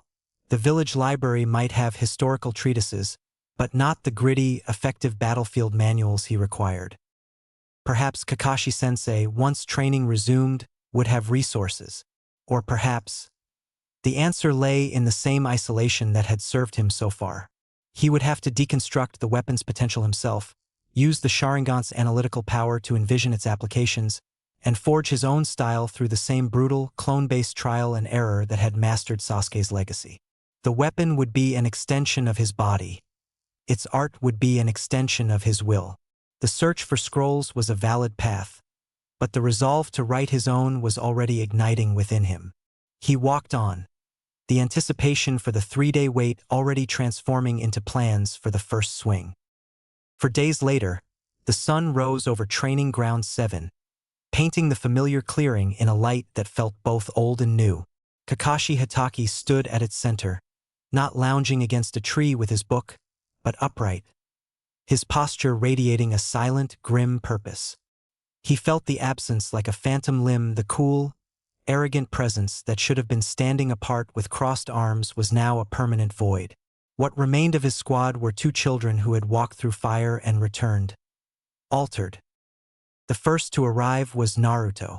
Kakashi's single visible eye tracked him as he entered the clearing, and a flicker of surprise, quickly masked, passed through his gaze. This was not the boy in the blinding orange jumpsuit. He wore practical, durable black pants and standard-issue blue shinobi sandals. A dark blue shirt hugged his torso, emblazoned over the heart with a single, stark kanji. Team. It was a declaration, a memorial, and a challenge all in one. Over this, he wore a modified jacket that blended his signature orange with Uchiha blue, separated by aggressive black stripes, a visual fusion of his identities. His hair, longer, was pulled into a low, wild mane that reached the middle of his back, with 2 defiant bangs framing a face that had lost its childish roundness, replaced by hardened planes and a solemn set to his jaw. Most tellingly, strapped across his back was a custom-made bow staff, its oak shaft gleaming, its steel-capped ends promising brutal utility. Kakashi noted with a trained eye the subtle, constant fluctuation of chakra around the strap. The boy was unconsciously practicing advanced chakra control, using his own energy to secure the weapon, a testament to relentless, self-directed drilling. Sakura arrived moments later, her transformation equally pronounced. Her once freely flowing pink hair was now ruthlessly disciplined into a severe, tight bun at the back of her head, with only 2 strategic strands left to frame her face, a practical concession that also sharpened her features. Her forehead protector was worn plainly across her brow. She wore black pants and red shinobi sandals. A form-fitting red blouse was reinforced with tight bandages wrapped around her torso, suggesting both support for rigorous activity and a layer of light armor. Her hands were covered by black full-fingered gloves, the kind used for handling hazardous materials or for gaining a better grip in combat. She carried no visible sentiment, only a quiet, simmering readiness. Kakashi let out a low, approving hum. Ma. My students changed their look, eh? Good for you. His tone was lighter than he felt, an attempt to bridge the gap to the people they were before. Good morning, Kakashi-sensei, Naruto said, his voice steady and respectful, lacking its former explosive energy but carrying a deeper, more grounded weight. Sakura's greeting was an arched eyebrow and a dry observation. So you're not late, sensei. The old, fangirl tone was gone, replaced by a crisp, almost clinical note. Kakashi's visible eye crinkled, but the levity vanished as quickly as it came. His expression settled into one of stark, uncompromising seriousness. Anyway, he let the word hang, the air thickening with anticipation. I'll be putting you 2 under serious training. Like it or not. Naruto met his gaze without flinching, his onyx eyes burning with resolve. Bring it, Kakashi-sensei, he said, each word a hammer strike. I am ready for everything and anything. Yeah, Sakura affirmed, her voice quiet but ironclad, her gloved hands curling into fists at her sides. A faint, grim smile touched Kakashi's lips beneath his mask. Eichin, looks like you are ready. He paused, assessing them fully. So what are we going to learn? He didn't wait for guesses. I know that you, Naruto, have activated the Sharingan, and somehow you have assimilated Sasuke's core techniques. Sakura's head turned slightly towards Naruto, her analytical mind connecting dots. His sudden proficiency, the new gravity in his movements. There was no jealousy, only a sharpening of her own focus. So, Kakashi continued, I'll be assisting you in other training areas, refining what you have, pushing it further, and filling the gaps that remain. His gaze shifted to Sakura. And Sakura, I know you have started assisting at the hospital and that you're looking into poisonous things. He said it carefully, acknowledging her path without judgment. I have been surveying you both to see how Sasuke's demise would change you. Regardless of method, it shows maturity on your part. The small, acknowledging smiles they gave were not smiles of happiness, but of recognition, a soldier's acknowledgement of a commander who finally understood the war they were in. I'll be putting you under brutal physical conditioning. Your hand-to-hand combat will be rebuilt from the ground up.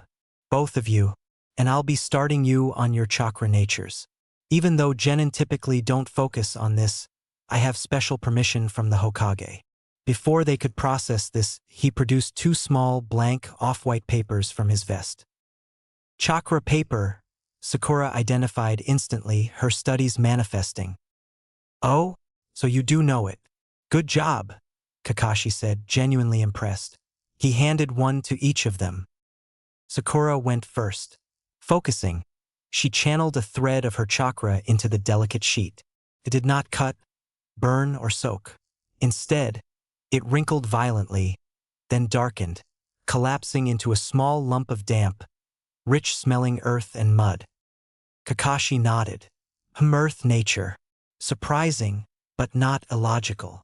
Earth was solid, defensive, nurturing the foundation. It suited the new, unshakable resolve at her core, and it was the primary element for many advanced medical and barrier techniques. Then all eyes turned to Naruto. He held the paper, concentrating. For a second, nothing happened. Then, with a soft snick, the paper split cleanly into two perfect halves.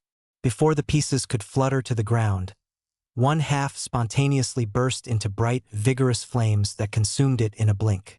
The other half crackled with a faint, visible energy, its surface crinkling and blackening as if struck by miniature lightning before disintegrating into ash. The clearing was utterly silent. Kakashi's one visible eye widened, the shock breaking through his usual placid demeanor. Wind, fire, and lightning, three affinities. The fire was expected, given the legacy he carried. The wind, that was his birthright, the heritage of his father, the fourth Hokage. But the lightning, that was a wild card, a powerful and rare synergy. It was a trifecta of immense offensive potential. Whoa, Naruto breathed, staring at the ashes in his palm, feeling the truth of it resonate within his newly complex chakra. Kakashi schooled his expression, the strategic implications already cascading in his mind. So, he said, his voice measured, I can pass on my technique to you after all. For a fleeting, painful second, Kakashi's mind betrayed him. Maybe it would have been Sasuke, a natural fit for the Chidori with his lightning affinity.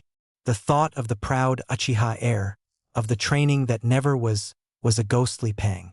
He was snapped back to the present by Naruto's voice, sharp with intent. What technique is that? Kakashi looked at the boy, the container of the Nine Tails, the bearer of the Sharingan, the inheritor of a brother's vengeance, and now the wielder of triplicate chakra nature. The path ahead was fraught with peril, for student and teacher alike. You'll find out later, Kakashi said, his eye crinkling again, but this time with the weight of a solemn oath.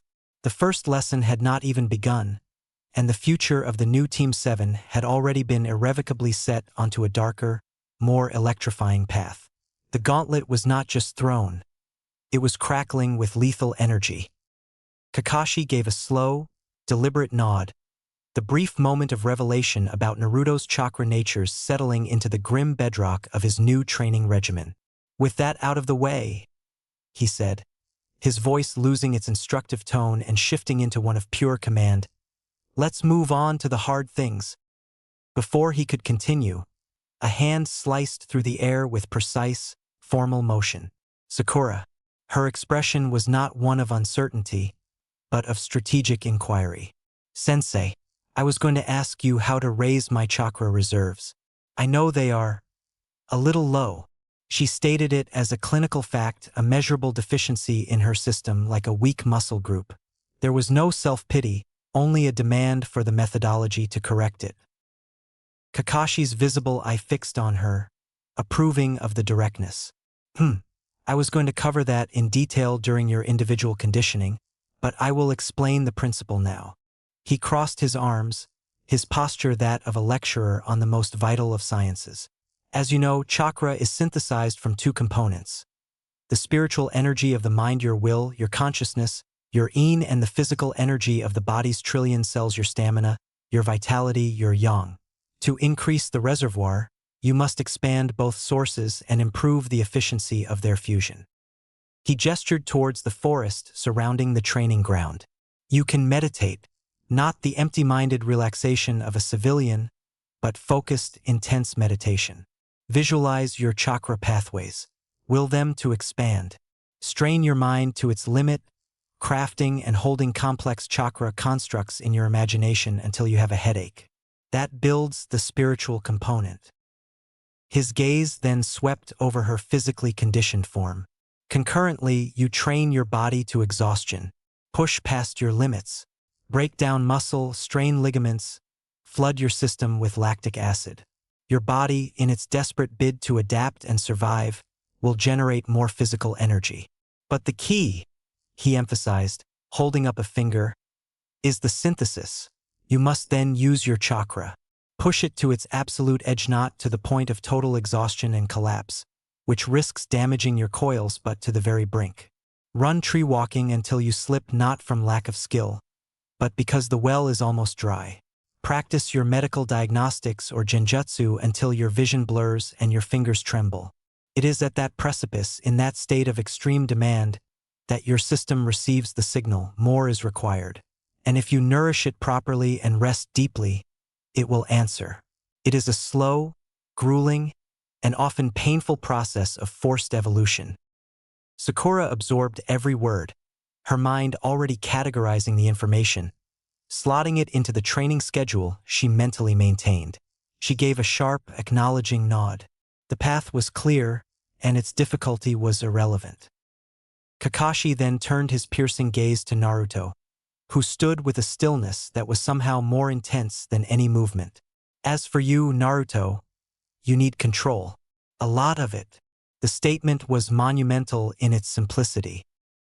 Naruto met his sensei's eye, his onyx gaze unwavering.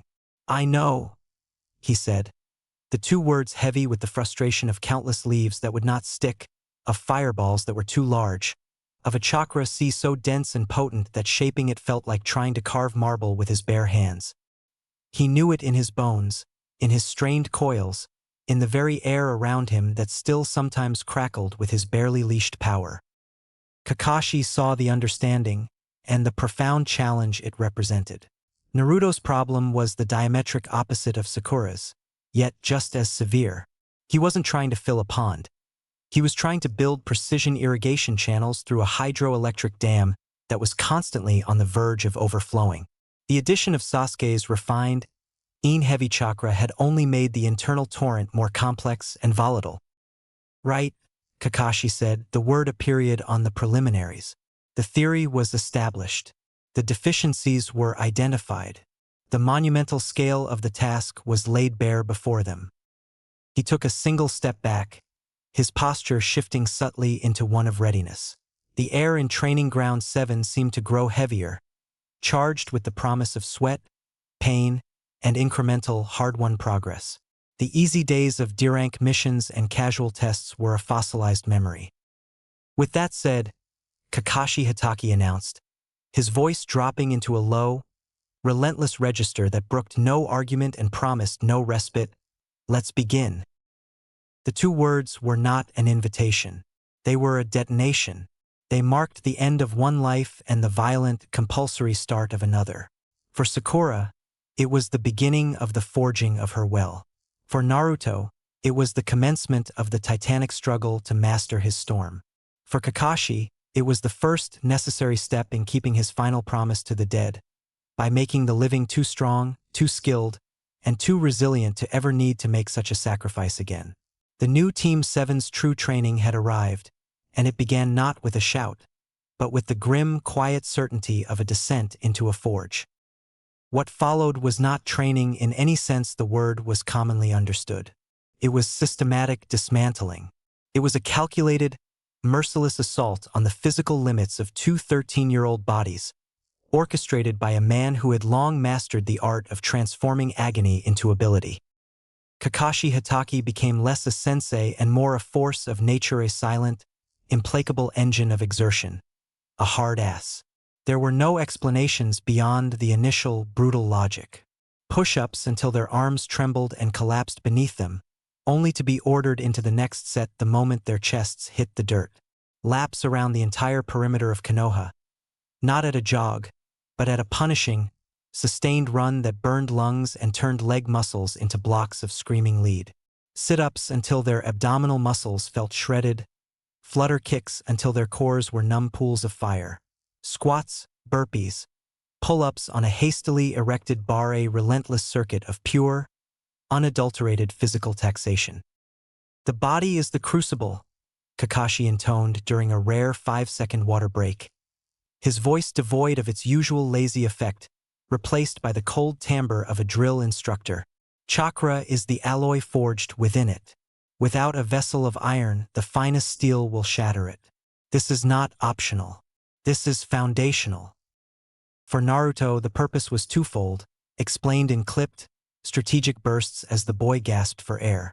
Your Sharingan will show you the path, Kakashi stated, watching Naruto struggle through a set of one-armed push-ups.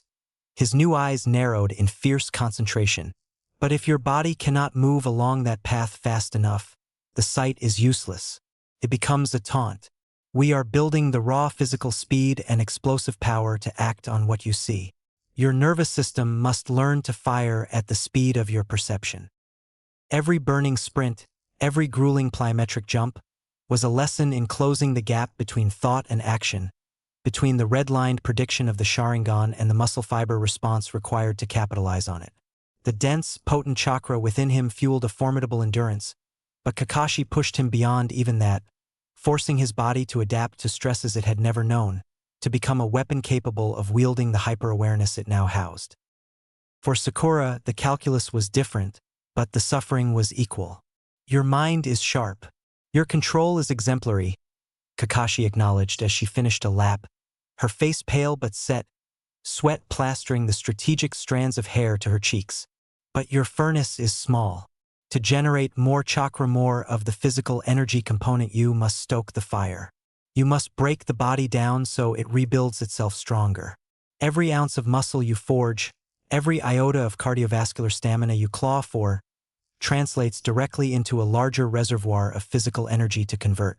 Strength, stamina, speed, they are not just for combat. They are the very foundation of your chakra potential. Her lagging behind Naruto during the village runs was not a mark of failure in Kakashi's eyes. It was data. It showed the current limit of her physical engine. And each day she pushed that limit a meter farther, a second longer, was a victory. She never complained. When her legs felt like water and her vision spotted, she would simply bite the inside of her cheek, focus on the rhythm of her own ragged breath, and drive forward. The memory of her paralysis on the bridge was a lash at her back, more motivating than any of Kakashi's commands. 3 weeks passed in a blur of agonized routine. Sunrise to sunset, their world contracted to the burn of muscles, the taste of copper in their mouths, the blessed relief of cool water, and the hard ground of the training ground. They ate meals that were calculated for caloric and nutritional reload, not pleasure. Sleep was a black, dreamless pit of recovery. And through it all, they did not waver. Naruto's earlier, boisterous determination had been compressed into a silent, diamond-hard focus. The grimace of effort was permanent on his features, but his eyes held a blazing light that saw past the pain, toward the speed and power he was being promised.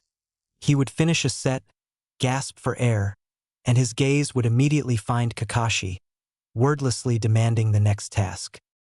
Sakura's resolve was quieter, but no less formidable. There were moments, especially in the final miles of a run or the last few repetitions of a brutal set, where her body screamed for surrender. Her muscles would tremble violently, her form would degrade. Yet, in her eyes, there was no hint of quit. There was only a cold, analytical Fourier war she waged against her own physiology. She would lag, but she would not stop. She would stumble, but she would rise. Her silence was filled with the roaring promise she had made to herself. Never again. Kakashi observed this day after grueling day. He offered no praise for their perseverance. That was now the baseline expectation. Instead, he measured their progress in the subtle metrics. The slight increase in Naruto's sprint velocity, the marginal improvement in Sakura's lap time, the hardening definition of muscle where softness had been. They were being broken down not in spirit but in form. And from the ashes of their old physical limits, new, tougher, more capable bodies were being built frame by painful frame, breath by ragged breath. The crucible was merciless, but within it, the first raw ingots of their future strength were beginning to take shape. The path of the shinobi was paved with chakra and will, but the road to that path was built with sweat, tears, and the silent, unyielding refusal to break. The brutal physical regimen was the spine of their new existence, but it was not the entirety of it. Kakashi, in his relentless calculus, understood that the body was only one battlefield. To forge truly formidable shinobi, the mind and spirit required equal, concurrent siege. And his students, driven by their own private furnaces of purpose, refused to let any hour lie fallow. While the dawn to dusk hours belonged to Kakashi's gauntlet of stamina and strength, the edges of the day, the pale, quiet hours before first light and the deep, hushed period after dusk became the domain of personal, obsessive refinement. For Naruto, the problem of his new weapon was an equation that demanded solving. The custom bois was a tool of immense potential, but a tool without a manual is merely a club. He could not rely on Kakashi for everything. Some knowledge he had to procure himself, during a precious half-day of mandated rest that felt like agonizing idleness. He did not sleep. He bathed, changed into clean, nondescript clothes, and presented himself at the Hokage's administrative office, not as a grieving genin, but as a shinobi petitioning for resources. His request was specific, polite, and strategically framed.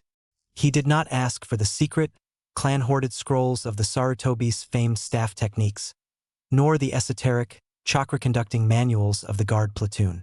He asked for the foundational archives, the standard-issue Konoha Bujutsu fundamentals, the historical survey of polearm combat in the wars, and the basic principles of leverage and kinetic transfer. These were the textbooks, the theory behind the muscle memory. They were not restricted, but they were also not commonly sought by genin more interested in flashier ninjutsu. The third Hokage, Sarutobi Hiruzen, heard the request from a Chunin clerk and felt a complex twist of emotions: pride at the boy's proactive discipline, a pang for the desperate need driving it, and a scholar's appreciation for the methodological approach. He authorized the release personally. That evening, under the glow of a single lamp in his apartment, Naruto's world expanded beyond chakra drills and aching muscles. He studied geometric diagrams of striking angles, the physics of pivots and fulcrums, and the philosophy of using an opponent's strength against them. The dense text merged with the tactile memory of the staff on his back and the predictive lines of the Sharingan in his mind, beginning to form the blueprint of a unique, hybrid style. For Sakura, her other training was a silent, shadow curriculum running parallel to the hospital shifts and poison research. In the deep quiet of her room, her focus shifted from the body's breakdown to the mind's expansion. She began intense, deliberate meditation not for peace, but for strain. She would visualize her chakra network with terrifying anatomical precision, then will the imaginary pathways to dilate, to strengthen, to become conduits for a greater torrent. She practiced fine chakra control exercises with needles and threads, not for sewing, but to forge neural pathways of exquisite command. She reread her genjutsu theory, now cross-referencing it with her medical knowledge of the nervous system, seeking the precise chakra frequencies to disrupt synaptic signals or hijack sensory input. Her lagging physical stamina was a problem to be solved, and she attacked the source, her spiritual energy generation, with the same relentless analysis she applied to a toxicological puzzle. And then, at the beginning of the third grueling week, Kakashi introduced a new parallel layer of torment: elemental nature transformation. Gathered by a small, clear stream at the edge of Training Ground 7, their bodies still humming with the day's fatigue, Kakashi presented the next mountain. Chakra is neutral energy, he explained, holding a leaf on his palm. To make it do something, to cut, to burn, to erode, you must impress your will upon it. Give it a nature. He demonstrated, and the leaf split cleanly down the middle with a faint snick. Wind. Precise, sharp, relentless. He then turned to the stream. Sakura, your earth nature is about stability, endurance, and consuming. He placed a leaf on the water's surface.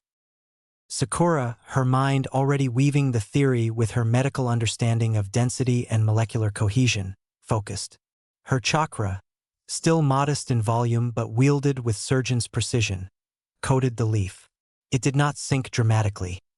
It grew waterlogged, heavy, and slowly dissolved, its fibers breaking down and mingling with the silt at the bottom. It was a slow, deliberate act of consumption. Earth was not always a wall. Sometimes it was a quiet, patient entropy.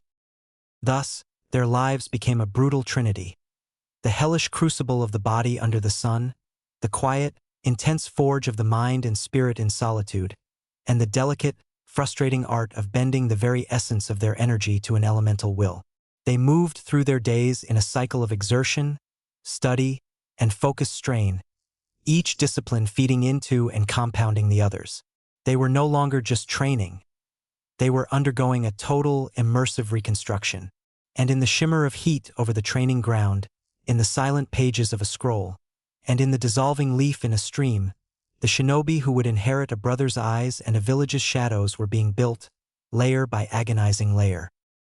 3.5 months of relentless, sun-up to sundown reconstruction had etched itself into their very beings. The softness of youth had been burned away in the forge of Kakashi's regimen, replaced by a honed, quiet readiness.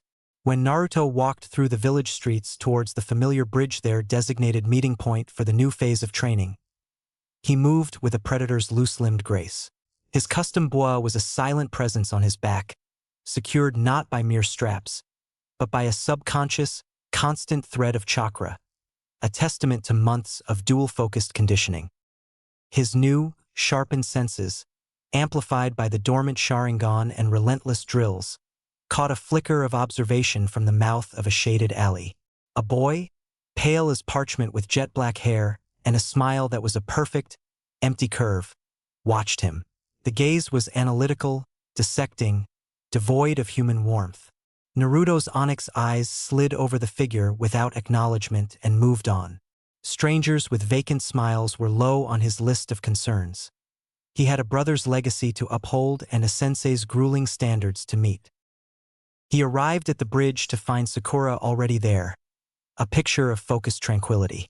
She sat on the railing, a thick, well-thumbed tome open on her lap. Flora of the marshlands. Toxic and medicinal properties. The severe bun was in place, her gloved fingers tracing a diagram of a capillary system in a leaf. The once gangling girl had filled out with lean, cable-like muscle, her posture radiating a calm, coiled strength. "Morning, Sakura-chan," Naruto said, his voice now a deeper, more grounded rumble. Sakura glanced up, her green eyes holding a familiar sharpness but none of the old fluster. "Hello?" she replied, her tone even, before returning her gaze to her book. A comfortable, earned silence settled between them, born of shared hardship and mutual, unspoken understanding. They had sweated, bled, and pushed each other through the crucible.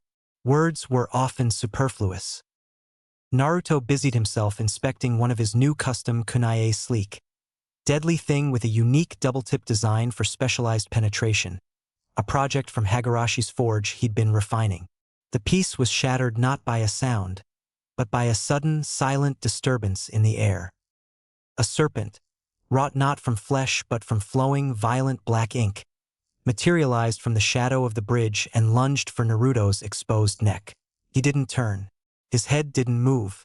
His right hand, holding the kunai, simply flicked out in a short, devastating arc. The ink serpent's head separated from its body, dissolving into a harmless splash of dark droplets on the wooden planks before the rest of the construct dissipated. Sakura snapped her book shut with a decisive thump, sliding off the railing into a ready crouch, her medical text vanishing into a pouch. Her eyes scanned the surroundings, cold and analytical. "It seems you have good reflexes," a smooth, toneless voice observed. Sai emerged from the tree-lean at the bridge's end, his painted smile unwavering. "But is that all?" Without waiting for an answer, his hands moved.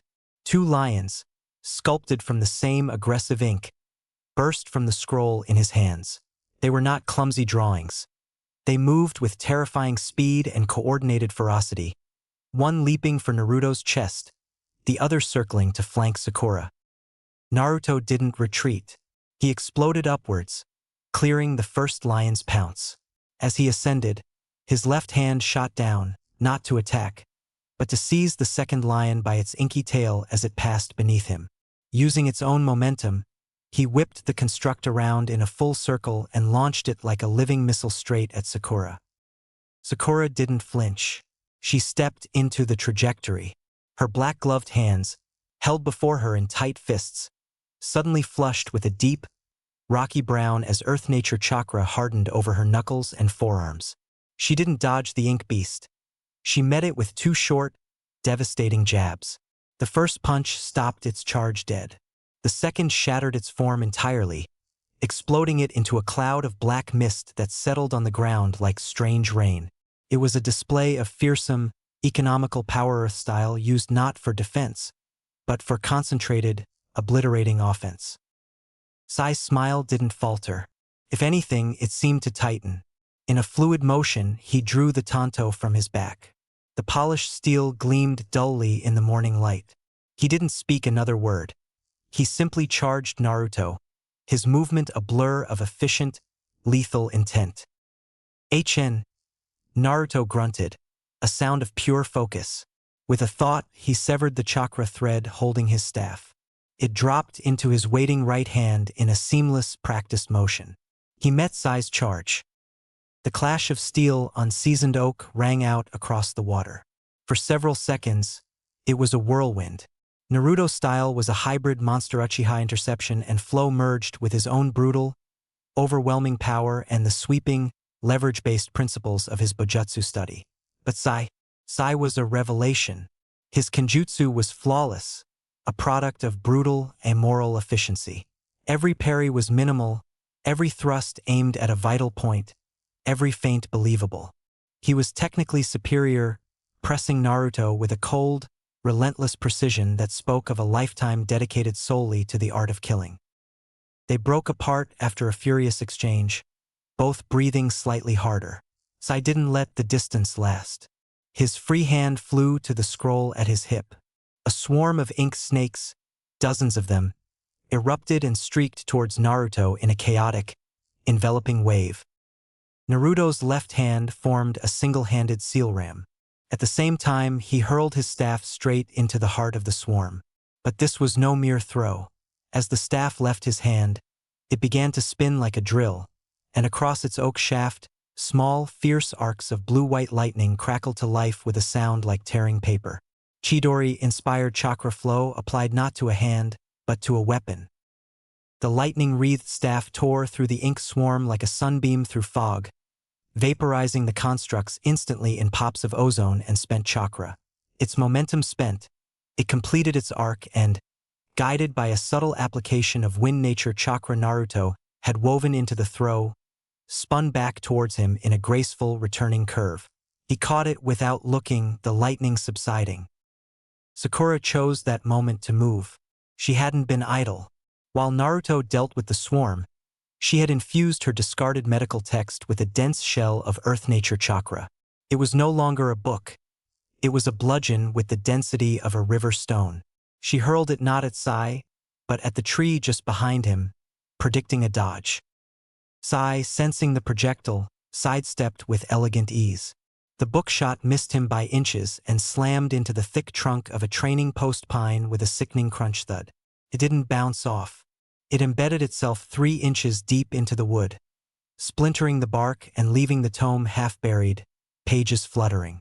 It was a terrifying demonstration of control, taking a harmless object and, through chakra alone, transforming it into a siege weapon. Before the first splinter hit the ground, before a word of challenge or question could be exchanged, a lazy drawl cut through the tension. "Ma, ma, ma." Kakashi Hatake emerged from the tree lean on the bridge, his single eye crinkled in a smile that didn't reach the rest of his face. He looked at the scene. The dissipating ink stains, the lightly smoking staff in Naruto's hand, the book embedded in the tree, and the 3 genin locked in a silent, hostile triangle. "What an exceptional clash of genin," he remarked, his tone dripping with a faux casualness that did nothing to mask the sharp appraisal in his gaze. The first, unscripted test of the new dynamic was over. The results were written in ink, lightning, and splintered wood. The air on the bridge, still tinged with the ozone scent of discharged lightning and the faint, acrid smell of spent ink, hung thick with unspoken challenge. Sakura's earth-infused book remained grotesquely lodged in the tree, a silent testament to the violence that had just crackled through the peaceful morning. Naruto held his staff loosely, the last blue-white sparks fading from the steel caps, his onyx eyes fixed on the pale newcomer with a gaze that was no longer just wary, but coldly analytical. Sai himself had resheathed his tanto, his painted smile back in its perfect, placid place, as if the attempted decapitation and swarm attack had been a mere handshake. "Into now," he said, his voice cutting through the tension with deliberate nonchalance. "This is Sai, your new teammate." The words were simple. Their impact was seismic. For Naruto, it was as if the world tilted slightly on its axis. Teammate, the word was sacred, forged in the blood of the land of waves, sealed in the darkness of a hospital room with a brother's last breath. It belonged to Sasuke. It belonged to Sakura. It was a title earned through shared suffering, through mutual, grudging respect that had deepened into unbreakable loyalty. This smiling phantom with ink for blood and emptiness in his eyes was an obscene replacement. The cold analysis in Naruto's gaze heated into a spark of something dangerous, not the old, loud outrage, but a deep, protective fury that thrummed in his newly dense chakra. His grip on the bois tightened infinitesimally. For Sakura, the announcement triggered a different, but equally fierce, calculus. Her mind, always processing, instantly shifted from combat assessment to strategic threat analysis. This Sai was not a genin. His techniques were too refined, his killing intent too clinical, his demeanor too detached from normal human interaction. He was an insert, a tool placed into their dynamic. Her eyes flicked from Sai's hollow smile to Kakashi's carefully neutral face, then to Naruto's tense posture. Her resolve, the one forged in grief and dedicated to becoming Naruto's shield, hardened into a new, immediate objective: evaluate, contain, protect. This new variable had to be managed, its purpose understood, and its potential to harm her remaining precious person neutralized. Sai, for his part, offered a shallow, perfectly measured bow. "It's a pleasure to make your acquaintance," he said, the words correct, the tone utterly devoid of any genuine pleasure. "I look forward to working with you both to strengthen the team." His eyes lingered for a fraction of a second too long on Naruto, specifically on his eyes, before sliding to Sakura, taking in her gloves, her posture, the embedded book. He was gathering data just as they were. Kakashi observed the silent storm of reactions swirling between his three students. He saw Naruto's simmering, honor-bound rejection, Sakura's icy analytical guard, and Sai's robotic compliance. This was the fracture line, the fault upon which the new Team 7 would either be built or would shatter. "I know it's sudden," Kakashi continued, his tone losing its feigned laziness, becoming one of blunt command. "But the composition of a three-man cell is non-negotiable for operational viability. Sai comes highly recommended from specialized training programs. He will fill the vacancy." He let the word vacancy hang in the air, a stark, brutal reminder of the ghost that would forever occupy the space where a fourth should stand. Your little spar was informative. Naruto, your integration of elemental chakra flow into a weapon is crude but shows terrifying promise. Sakura, your chakra control and application of earth nature for targeted offense is exceptional. Sai, your ink techniques and kenjutsu are of jonin-level precision, if somewhat impersonal. He stepped forward, his presence expanding to dominate the bridge. "The dynamics have changed. The training intensifies from today. You will learn to function as a unit with him.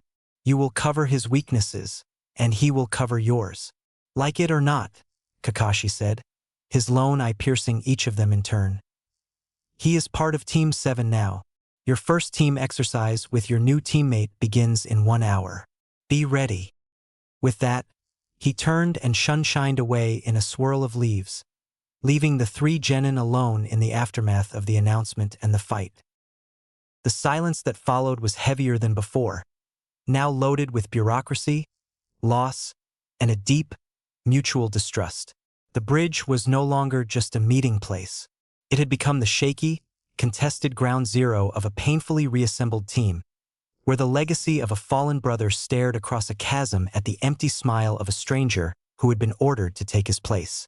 The real training, it seemed, was no longer just about strength and skill, but about navigating this new, chilling reality.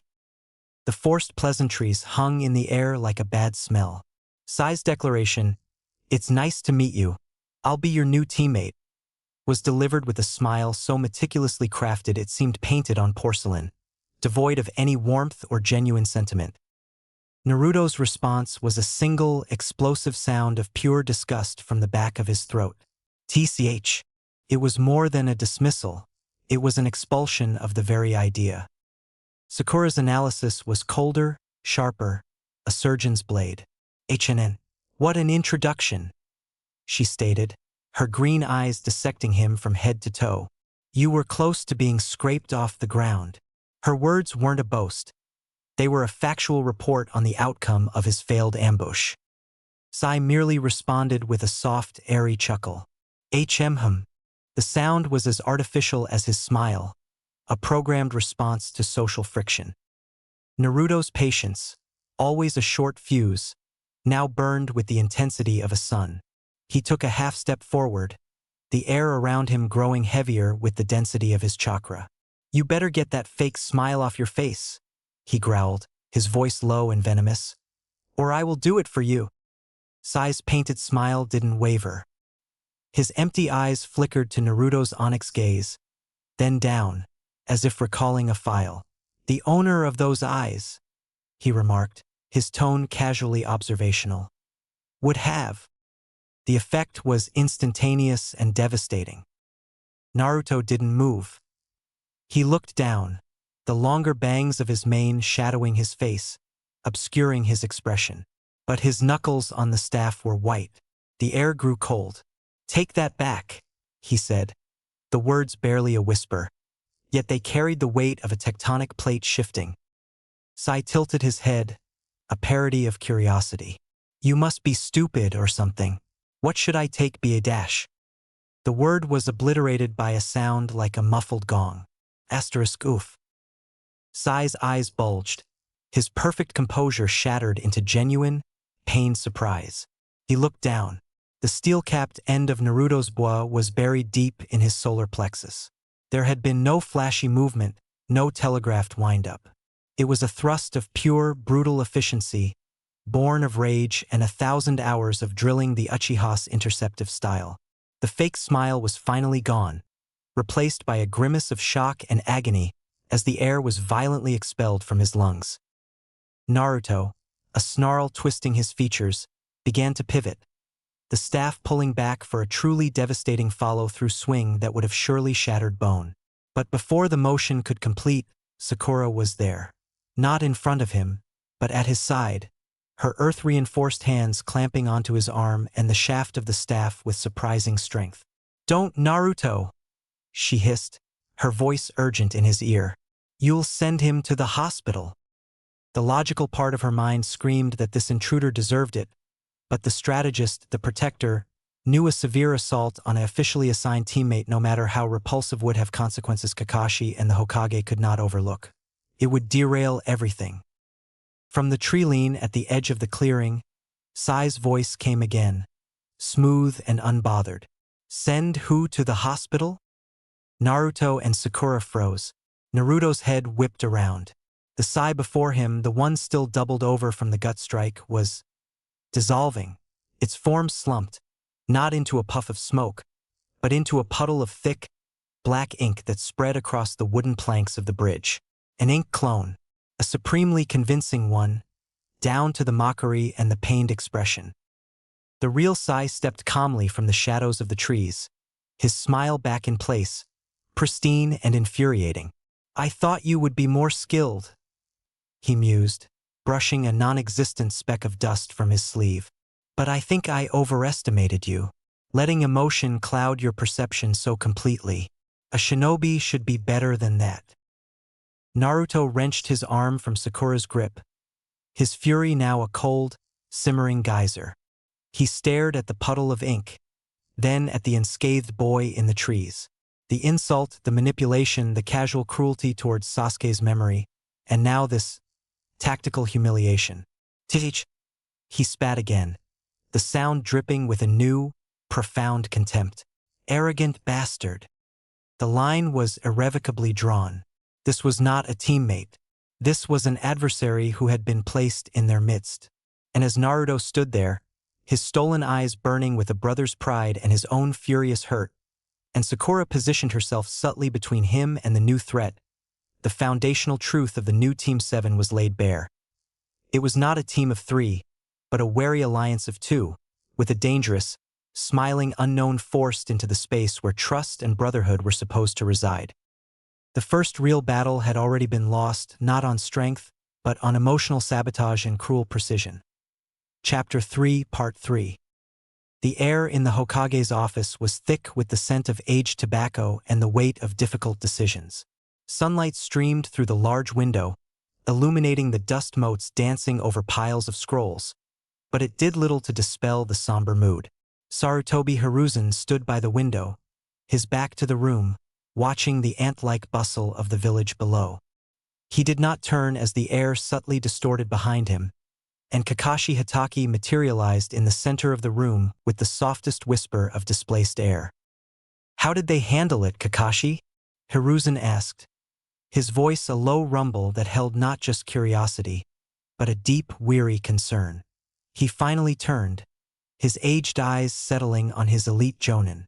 The lines on his face seemed deeper today, carved by the burdens of leadership and the ghosts of past compromises. "There is a reason why I waited so long to introduce him." Kakashi remained by the door, his posture deceptively relaxed, but his single visible eye was sharp, replaying the scene on the bridge in crisp, clinical detail. "As expected, Hokage-sama, and precisely as you feared." He stepped forward, his hands slipping into his pockets. Naruto's reaction was primal, protective. He saw Sai not as a replacement, which is impossible, but as an insult to the very concept of teammate. Sasuke's legacy is a sacred burden to him. Sai's presence is a profanity. He was provoked instantly, and when Sai deliberately referenced the owner of those eyes, Naruto attacked with lethal intent. It was only Sakura's intervention that prevented a crippling injury. Kakashi paused. To a perfect ink clone, of course. The real Sai was observing from the treeline. Hiruzen closed his eyes for a moment, a faint sigh escaping him. Danzo's methods: provoke, assess, expose weakness, all under the guise of a greeting. "Exactly," Kakashi confirmed, his tone flat. Sai's performance was a masterclass in psychological warfare tailored specifically for them. He identified the raw nerve Sasuke's memory and struck it with precision. He then exposed Naruto's greatest remaining vulnerability: his heart. His loyalty, which is his greatest strength, is also a glaring tactical flaw when manipulated by a detached operative like Sai. "And Sakura?" Hiruzen prompted, leaning forward on his desk. "Sakura was fascinating," Kakashi said, a note of grim admiration in his voice. Her initial reaction was pure, cold analysis. She assessed him as a threat vector first, a person second. When Sai made his comment, she was visibly shaken. It was the most emotional reaction I've seen from her since the funeral, but she did not freeze. She processed the outrage, then immediately moved to contain the fallout. She physically restrained Naruto from making a catastrophic mistake.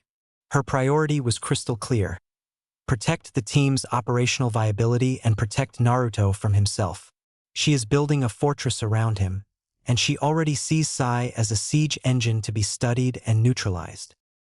Hiruzen nodded slowly, steepling his fingers. "So, the foundation is one of hostility and profound distrust. Not a team, but a guarded triangle." "Yes," Kakashi said.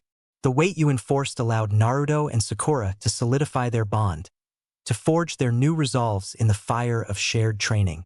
That bond is now ironclad. Introducing Sai earlier might have allowed for a slower, perhaps more malleable integration. Now, he is irrevocably the outsider, the interloper. They are a unit of 2 with a third hostile component grafted on by order." "It was the only choice," Hiruzen said, his voice heavy with the conviction of a man who had weighed every terrible option. "Had I introduced Sai immediately, in the raw aftermath of Wave, the grief might have swallowed him whole, or they might have been too broken to present a unified resistance. This way, Naruto and Sakura have found their footing. They have a cause each other, and Sasuke's memory. They are stronger now, not just in skill but in purpose. Size, integration, will be a war of attrition, not a simple melding. But they are now strong enough to potentially survive that war, and perhaps even shape its outcome. He looked at Kakashi, his gaze unwavering. Your task, more difficult than any S-rank mission, is to forge a functional weapon from these fractured pieces, to make them capable of acting as one, even if they never trust as one. Sai is a tool of root, placed to monitor the Jinchuriki and the Sharingan. Naruto and Sakura are your students, carrying the will of fire however changed. You must be the anvil upon which these conflicting metals are hammered into something that can protect this village, without letting any one piece break the others. Kakashi met his Hokage's gaze, the weight of the assignment settling onto his shoulders. He had lost one student to the village's darkness and its tragedies. Now, he was being asked to shepherd two more through a political and emotional minefield, with a human landmine as their companion. Understood, he said, the word of vow. The reason for the wait was clear. It wasn't for Sai's benefit. It was to give Naruto and Sakura the strength to endure his presence.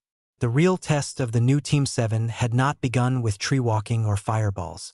It had begun with a puddle of black ink and a wound that had nothing to do with the body, and everything to do with the soul of a team forever haunted by its missing piece.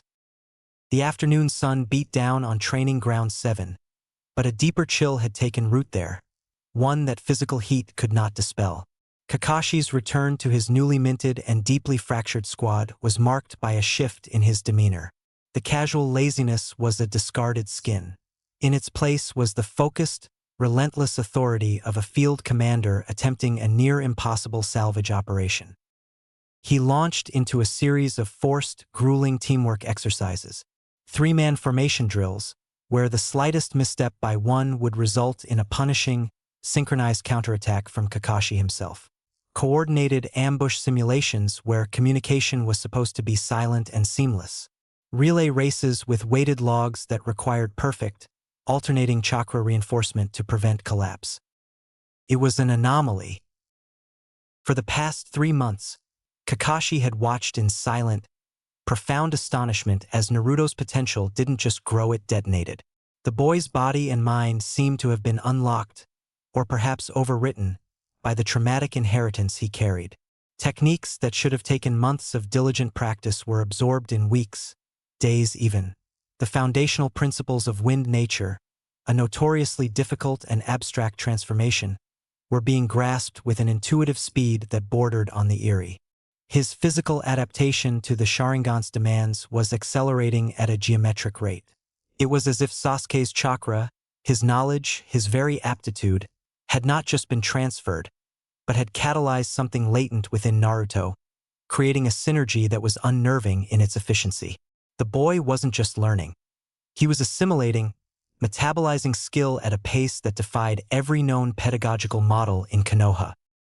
But that terrifying potential was now irrelevant. It was a roaring inferno that was begging to snuff out. The exercises were a disaster, a masterclass in dysfunction. Every drill designed to foster unity instead became a battleground for a cold, simmering war. Naruto and Sai verbally clashed at every conceivable opportunity. It was not the loud, childish bickering of the past. It was sharp, acidic, and lethal in its precision. When Sai executed a flawless, solitary takedown of a training post during a formation drill, neglecting to cover Sakura's prescribed flank, Naruto's voice would cut through the dust. Showing off for an audience of one? The log isn't impressed by your pretty strokes, fake. Sai, resetting his stance, would reply without looking, his smile in place. Efficiency is preferable to theatrical coordination. Your brother would understood the value of decisive individual action. Or have you forgotten his final move so soon? The barb would land, a needle dipped in memory toxin. Naruto's chakra would spike, the air around him growing heavy and hot. Only a sharp, warning glance from Sakura or a sudden, punishing gust of wind style from Kakashi aimed at his feet would break the building confrontation. During a communication exercise where they were supposed to use hand signals, Sai would invent a slight, technically permissible variation. Naruto would refuse to acknowledge it. "We're not using your made-up code, Inkbrain. Use the standard signs or get out of the formation." Adaptation is the core of shinobi survival. Sai would counter, his tone clinically calm. "Rigid adherence to outdated patterns gets people killed. I have the mission reports to prove it." The implication that his reports included the one from Wave hung unspoken but deafening in the air. Sakura operated as a furious, silent pivot between them. She would intercept Naruto's escalating retorts with a clipped, "Focus on the drill, Naruto." She would correct Sai's deliberately isolationist maneuvers with cold, tactical instructions. "Your position exposes my left side. Adjust 3 meters to the right. Now." She was less a teammate and more a tense UN peacekeeper negotiating a ceasefire between two hostile nations, all while trying to complete the objective herself. Kakashi observed this toxic ballet, his lone eye missing nothing. The soaring potential was shackled by this bottomless animosity. Naruto's unbelievable growth was being channeled not into mastering teamwork, but into finding newer, more cutting ways to defy and denigrate the interloper. Sai, for his part, seemed programmed to poke and prod at Naruto's most sacred wounds, gathering data on his emotional responses with a scientist's cold curiosity. The teamwork exercises were not building bridges. They were mapping the minefield. And with every failed drill, every venomous exchange, the chasm between the boy bearing a brother's legacy and the hollow proxy sent to replace him grew wider and deeper, threatening to swallow any hope of a functional team whole. The engine was capable of miracles, but the drivers were determined to wreck it. The day off was a foreign concept, a hollow space in the relentless architecture of training, grief, and cold hostility that now defined his life. Yet, the body demanded fuel, and old habits, though stripped of their former joy, still had a physiological pull. Naruto found himself walking toward Ichiraku Ramen, not with the sprinting, salivating anticipation of old, but with the measured pace of a soldier on a resupply run. The villagers' stares were more intense than ever. They were no longer just the familiar glares of disdain for the demon brat. These were layered with a new, more complicated curiosity, a morbid fascination with the boy who had returned from a deadly mission blind and had come back seeing with his eyes. Whispers coiled around him like vipers. "Those are the Uchiha's eyes. Heard he went berserk on the bridge. Should have died instead." The words, some loud, most hissed, tried to claw at the edges of his awareness. But Naruto ignored them with an impassivity that was more powerful than any scowl or shout. His face, once so expressive it was a public bulletin board of his emotions, was now a calm, closed mask. The features were harder, the set of his jaw firm. He did not brood. Brooding implied a passive wallowing. What he carried was not a cloud, but a compass, a goal set in stone, calibrated by a brother's last breath and the relentless drilling of a vengeful sensei. The villagers and their noise were static, irrelevant to the signal he was following. He had no time and even less interest in playing the fool, the clown, or the tragic figure for their consumption. He pushed aside the Norin curtain, the familiar, savory steam washing over him. For a moment, the simple, unchanging warmth of the place threatened to soften something inside him, a memory of a simpler, lonelier, but less burdened hunger. He schooled the feeling away. Ayam, wiping a bowl behind the counter, looked up.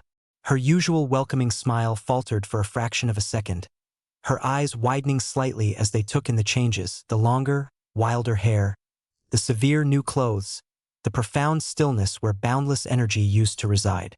And his eyes, the deep, knowing onyx that were so unlike his previous bright blue. Tucci, his back turned as he stirred a vast pot of broth, sensed the shift in his daughter's demeanor and turned. Naruto met their gazes and gave a slow, deliberate nod. "I am Nichin, Tuchio Jaizen." His voice was respectful, low, and carried a gravity that was entirely new. It was the polite, focused tone of a young man, not the boisterous shout of a boy. It was the first time in over 3 months since before the mission to Wave that he had spoken to them. The silence in the ramen stand stretched for a beat too long, filled only by the bubbling of the pot. Tucci was the first to recover, his kind eyes crinkling with a concern that outweighed his surprise. "Naruto, my boy," he said, his voice softer than usual. It's good to see you." The words were careful, navigating the unmapped territory between the customer they knew and the stranger who stood before them. Ayam found her voice, though it was less bubbly than before. "Welcome back, Naruto-kun." She hesitated, then asked, "The usual?" Naruto considered for a moment. The usual belonged to the boy in the orange jumpsuit. His body now, forged in Kakashi's crucible, required different fuel, more protein, more substance. "Double chashu," he said, his tone still respectful but firm. "And an extra egg, please." "Thank you." He took a seat at the counter, his movements economical. He did not swing his legs, did not drum his fingers with impatience. He sat with his back straight, his new staff resting against the stool beside him. He was a warrior on a break, not a child at a treat. The impassive mask remained, but in the safe, non-judgmental steam of Ichiraku. The terrible focus in his eyes softened just a degree, not into happiness, but into a grim, quiet acknowledgement of a haven that, against all odds, still stood.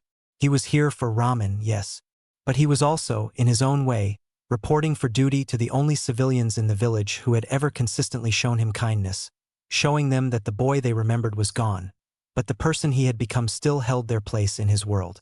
It was a quiet, profound moment of continuity amidst the cataclysm of his life. Naruto finished the last savory broth of the double chashu ramen with a methodical finality, placing the bowl down with a soft, precise click. He stood, reaching into the pouch at his hip. Tucci immediately waved a hand, his kind face etched with a deeper concern than usual. "No, Naruto, my boy. It's on the house. Always is."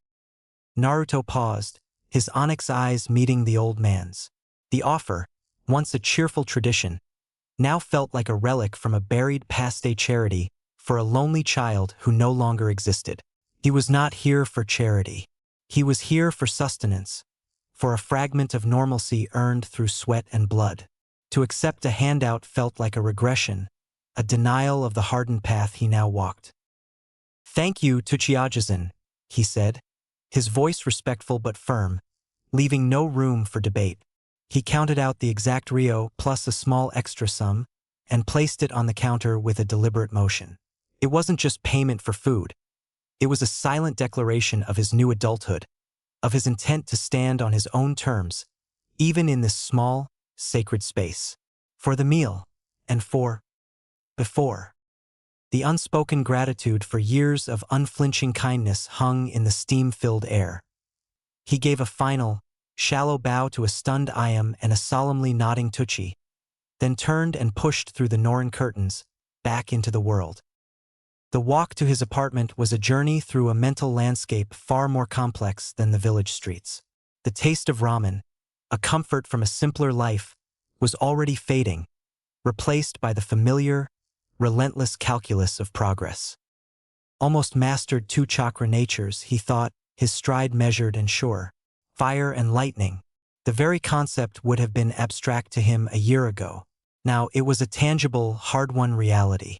He knew intellectually that what he considered hard was, by any normal shinobi standard, a ludicrous understatement. For a typical genin, scratching the surface of a single nature transformation was a project of years, a cornerstone of chunin-level prowess. To grasp the foundational principles of two opposing, complex nature's winds cutting precision and lightning's chaotic, destructive fury in a matter of months was not just fast. It was borderline supernatural. He understood on some level that the fusion of chakra within him was responsible. The Uchiha's inherent proficiency with elemental manipulation, burned into the very chakra pathways of the eyes he now possessed, had jump-started the process. His own Uzumaki vitality provided the monstrous fuel to brute force through the barriers. But understanding the how didn't diminish the sheer, grinding effort it had required. Countless hours of focus so intense it gave him migraines, of failed attempts that left his hands scorched or numb, of pushing his control to the bleeding edge until his coils ached. And from that brutal refinement, techniques had begun to crystallize. Not mere theory, but practical, lethal applications born from his unique synthesis of affinities. He had forged them in the solitude of his training ground, concepts given shape and power. They were his first true, original creations since inheriting Sasuke's legacy, and they waited, untested in true combat, like unsheathed blades. But this progress, as immense as it felt, led to a new and frustrating problem. A frown touched his lips as he ascended the steps to his apartment. Now, what I need is a way to measure it. This was the dilemma of the isolated prodigy. The village's standard metrics were useless. D-rank missions? A joke. Sparring with clones, even Sharingan-wielding ones, had its limits. They were ultimately extensions of himself, predictable on a fundamental level. Sakura, for all her terrifying growth in control and Earth-style potency, was not a viable measure of his full, unrestrained offensive power, nor would he ever wish to test it against her. Sai was a cipher, an opponent of cold technique but unknown depths. He needed a benchmark, a crucible, something or someone that could truly gauge the distance he had traveled from the boy who had failed to save his brother on the bridge. He needed to know the weight of his fire, the sharpness of his wind, the speed of his lightning.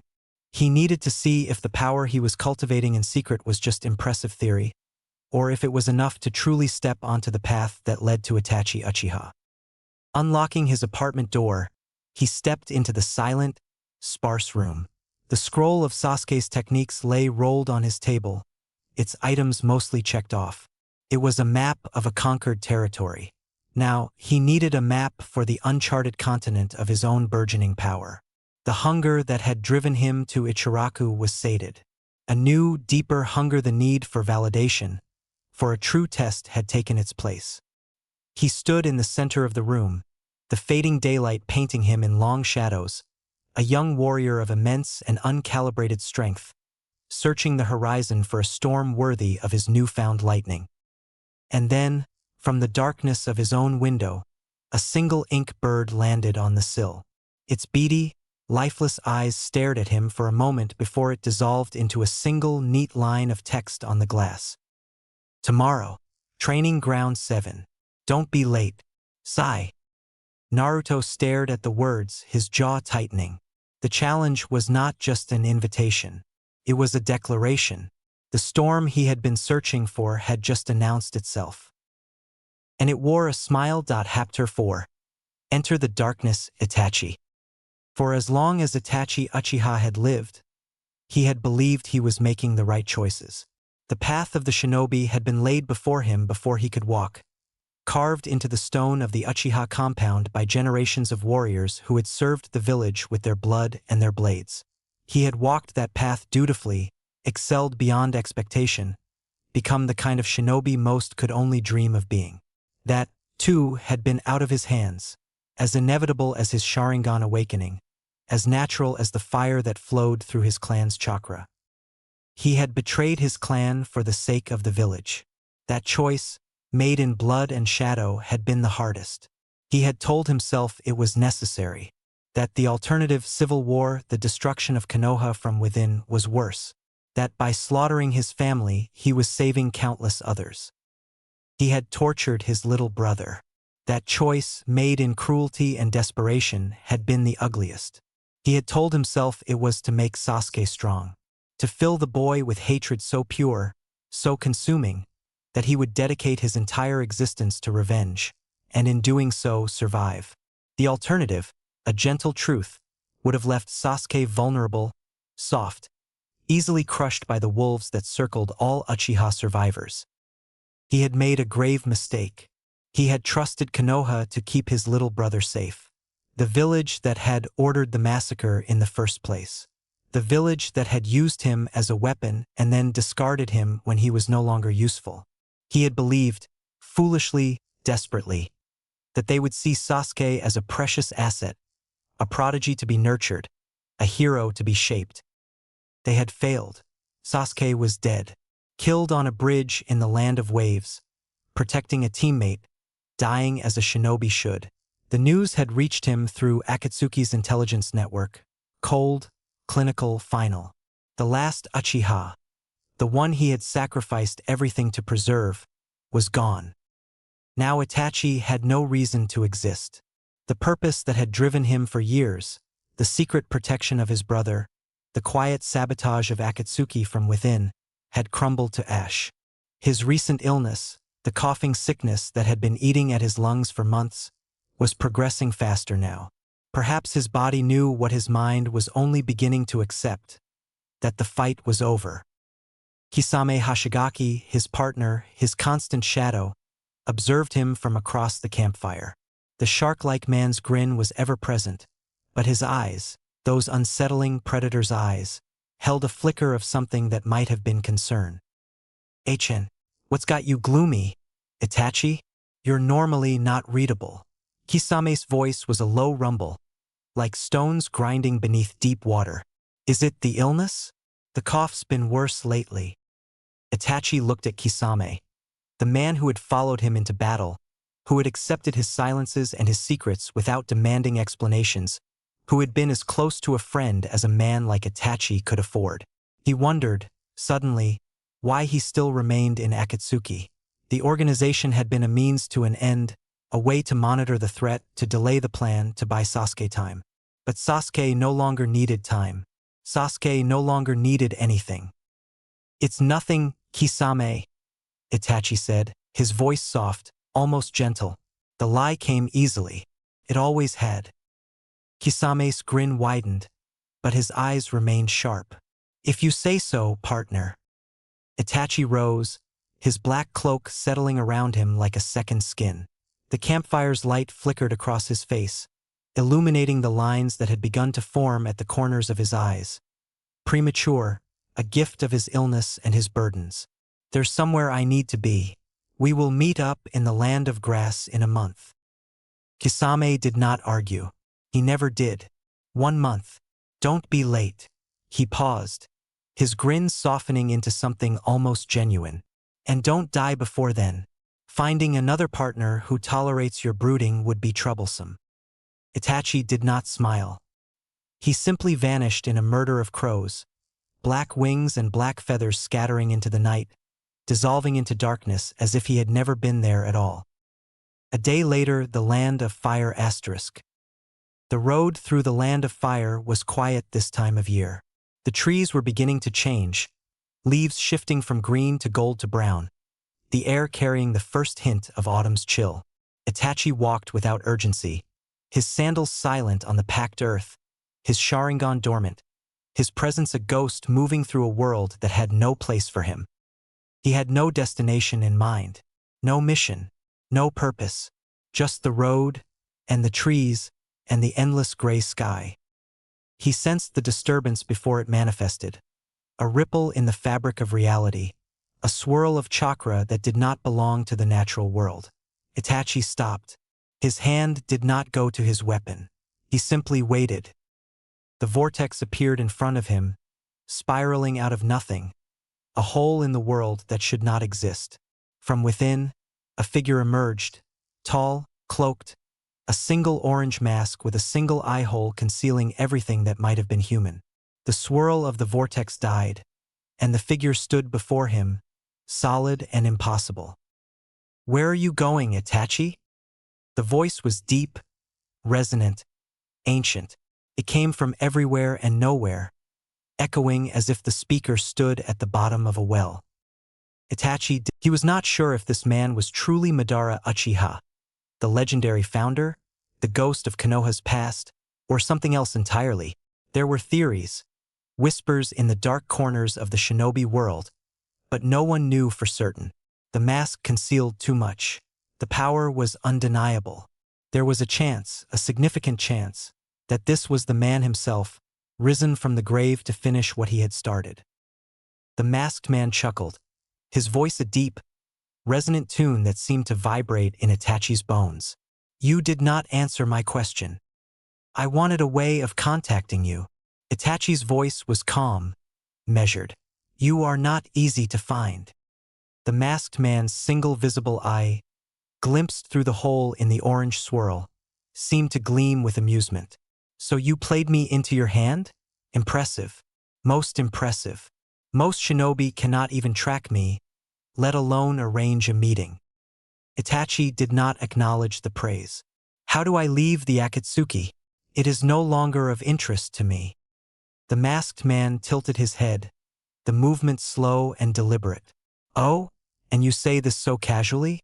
As if leaving a criminal organization that hunts Jinchuriki is merely a matter of paperwork. He paused, and when he spoke again, his voice was softer, more dangerous. Is it because your brother is dead? Itachi's eyes narrowed. The Sharingan flickered, not yet active, but ready. How did you get that information? The masked man was silent for a long moment. The wind rustled through the trees, carrying the scent of fallen leaves and distant rain. When he spoke, his voice had shifted, less playful, more contemplative.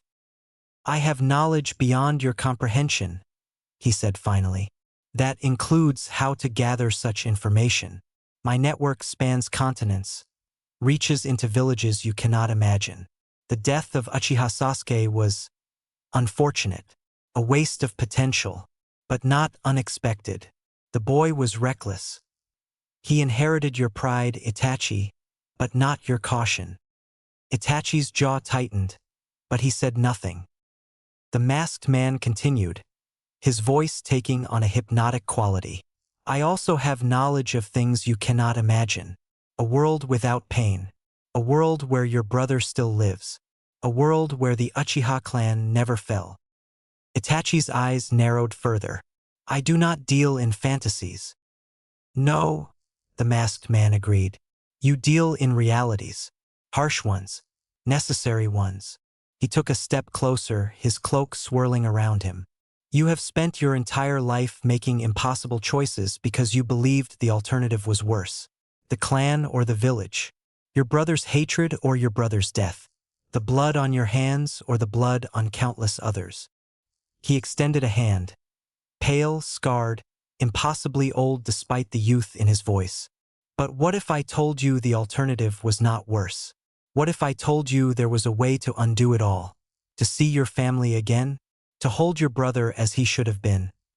Not as a weapon, not as a victim, but as a child who loved you. Itachi stared at the offered hand. His Sharingan activated, 3 tomo spinning in each crimson eye, and he looked deeper. Beneath the mask, beneath the cloak, beneath the carefully constructed persona, he saw the chakra. Dark, swirling, vast as an ocean. This man was not lying about his power. There was something ancient within him, something that had lived for decades, perhaps centuries. But was he lying about his promise? Itachi did not believe he was engaging in this conversation. He had come to demand answers, to negotiate his departure, to cut the last ties binding him to an organization he had never truly served. Instead, he found himself listening. How? The word escaped before he could stop it. The masked man's visible eye gleamed. Watch! The Sharingan met Sharingan. The masked man's single eye spun, not the 3 tomo of Itachi's own, but a different pattern. A greater pattern. The Mangekyo. Itachi recognized it instantly, even through the distortion of the mask. The pattern was not his own, not the pinwheel of his brother's eyes, but it was undeniably, terrifyingly real. The world dissolved. Itachi found himself standing in a place that was not a place. A void, a canvas. And on that canvas, the masked man painted with images, memories, possibilities. The infinite Tsukuyomi. A genjutsu cast upon the moon itself. A dream so powerful, so all-encompassing, that it would trap every living being in a perfect world of their own making. No more war, no more loss, no more impossible choices, just peace, just happiness, just the warm embrace of a reality shaped by desire. Itachi saw it. Not all of it, just enough. The masked man was careful, measured. He showed the vision but not the method, the promise but not the price. The infinite Tsukuyomi, Itachi said quietly. When the vision faded and he was once again standing on the road in the land of fire. The moon's eye plan. Precisely, the masked man confirmed. A world without pain. A world where everyone gets what they truly desire. He paused. Your deepest desire, Itachi Uchiha, is not power, not revenge, not even peace for the world. His voice dropped to a whisper. It is family. Itachi's jaw tightened. He did not deny it. Imagine it, the masked man continued, his voice weaving a spell of words and chakra. Your mother cooking dinner in the kitchen. Your father reading the newspaper, pretending not to be proud of you. Sasuke running through the compound, laughing, calling your name. Itachi Nizan. Itachi Nizan. He tilted his head, the mask catching the fading light. Imagine never having to make another impossible choice. Imagine rest. Itachi closed his eyes. The Sharingan deactivated. The world went dark. For a long moment, there was only the sound of the wind, the rustle of leaves, the distant cry of a hawk circling overhead. When Itachi opened his eyes again, they were empty, not cold, not calculating, not even sad, just empty. The emptiness of a man who had carried too much for too long and had finally run out of reasons to carry it. What do you need from me? The masked man's hand remained extended. Everything you have, everything you are. The Akatsuki's plan requires time, resources, and the tailed beasts. Your brother's death has removed the last reason you had to delay the inevitable. He paused, letting the words sink in. Join me fully, not as a reluctant soldier, not as a double agent sabotaging from within, as a true believer.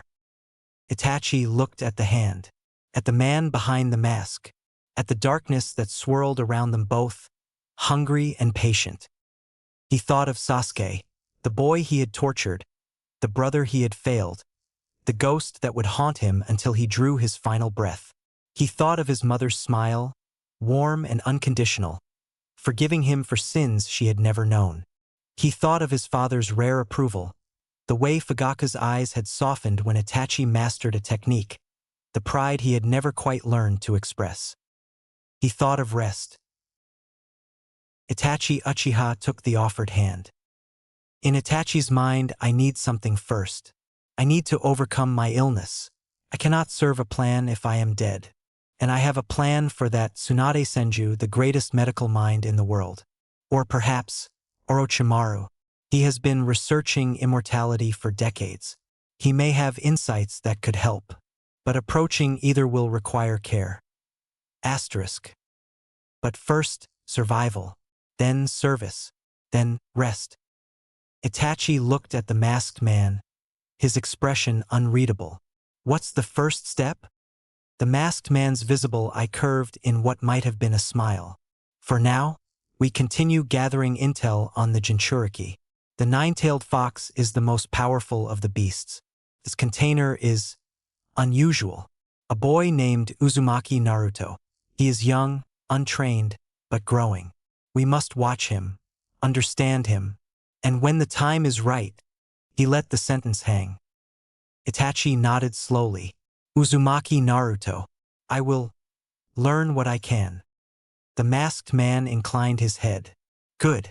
The land of grass 1 month. We will discuss further then. The vortex began to swirl around him, reality bending to accommodate his departure. Oh, and Itachi? Do not mention this conversation to Kisame. He is not yet ready to understand the full scope of the plan.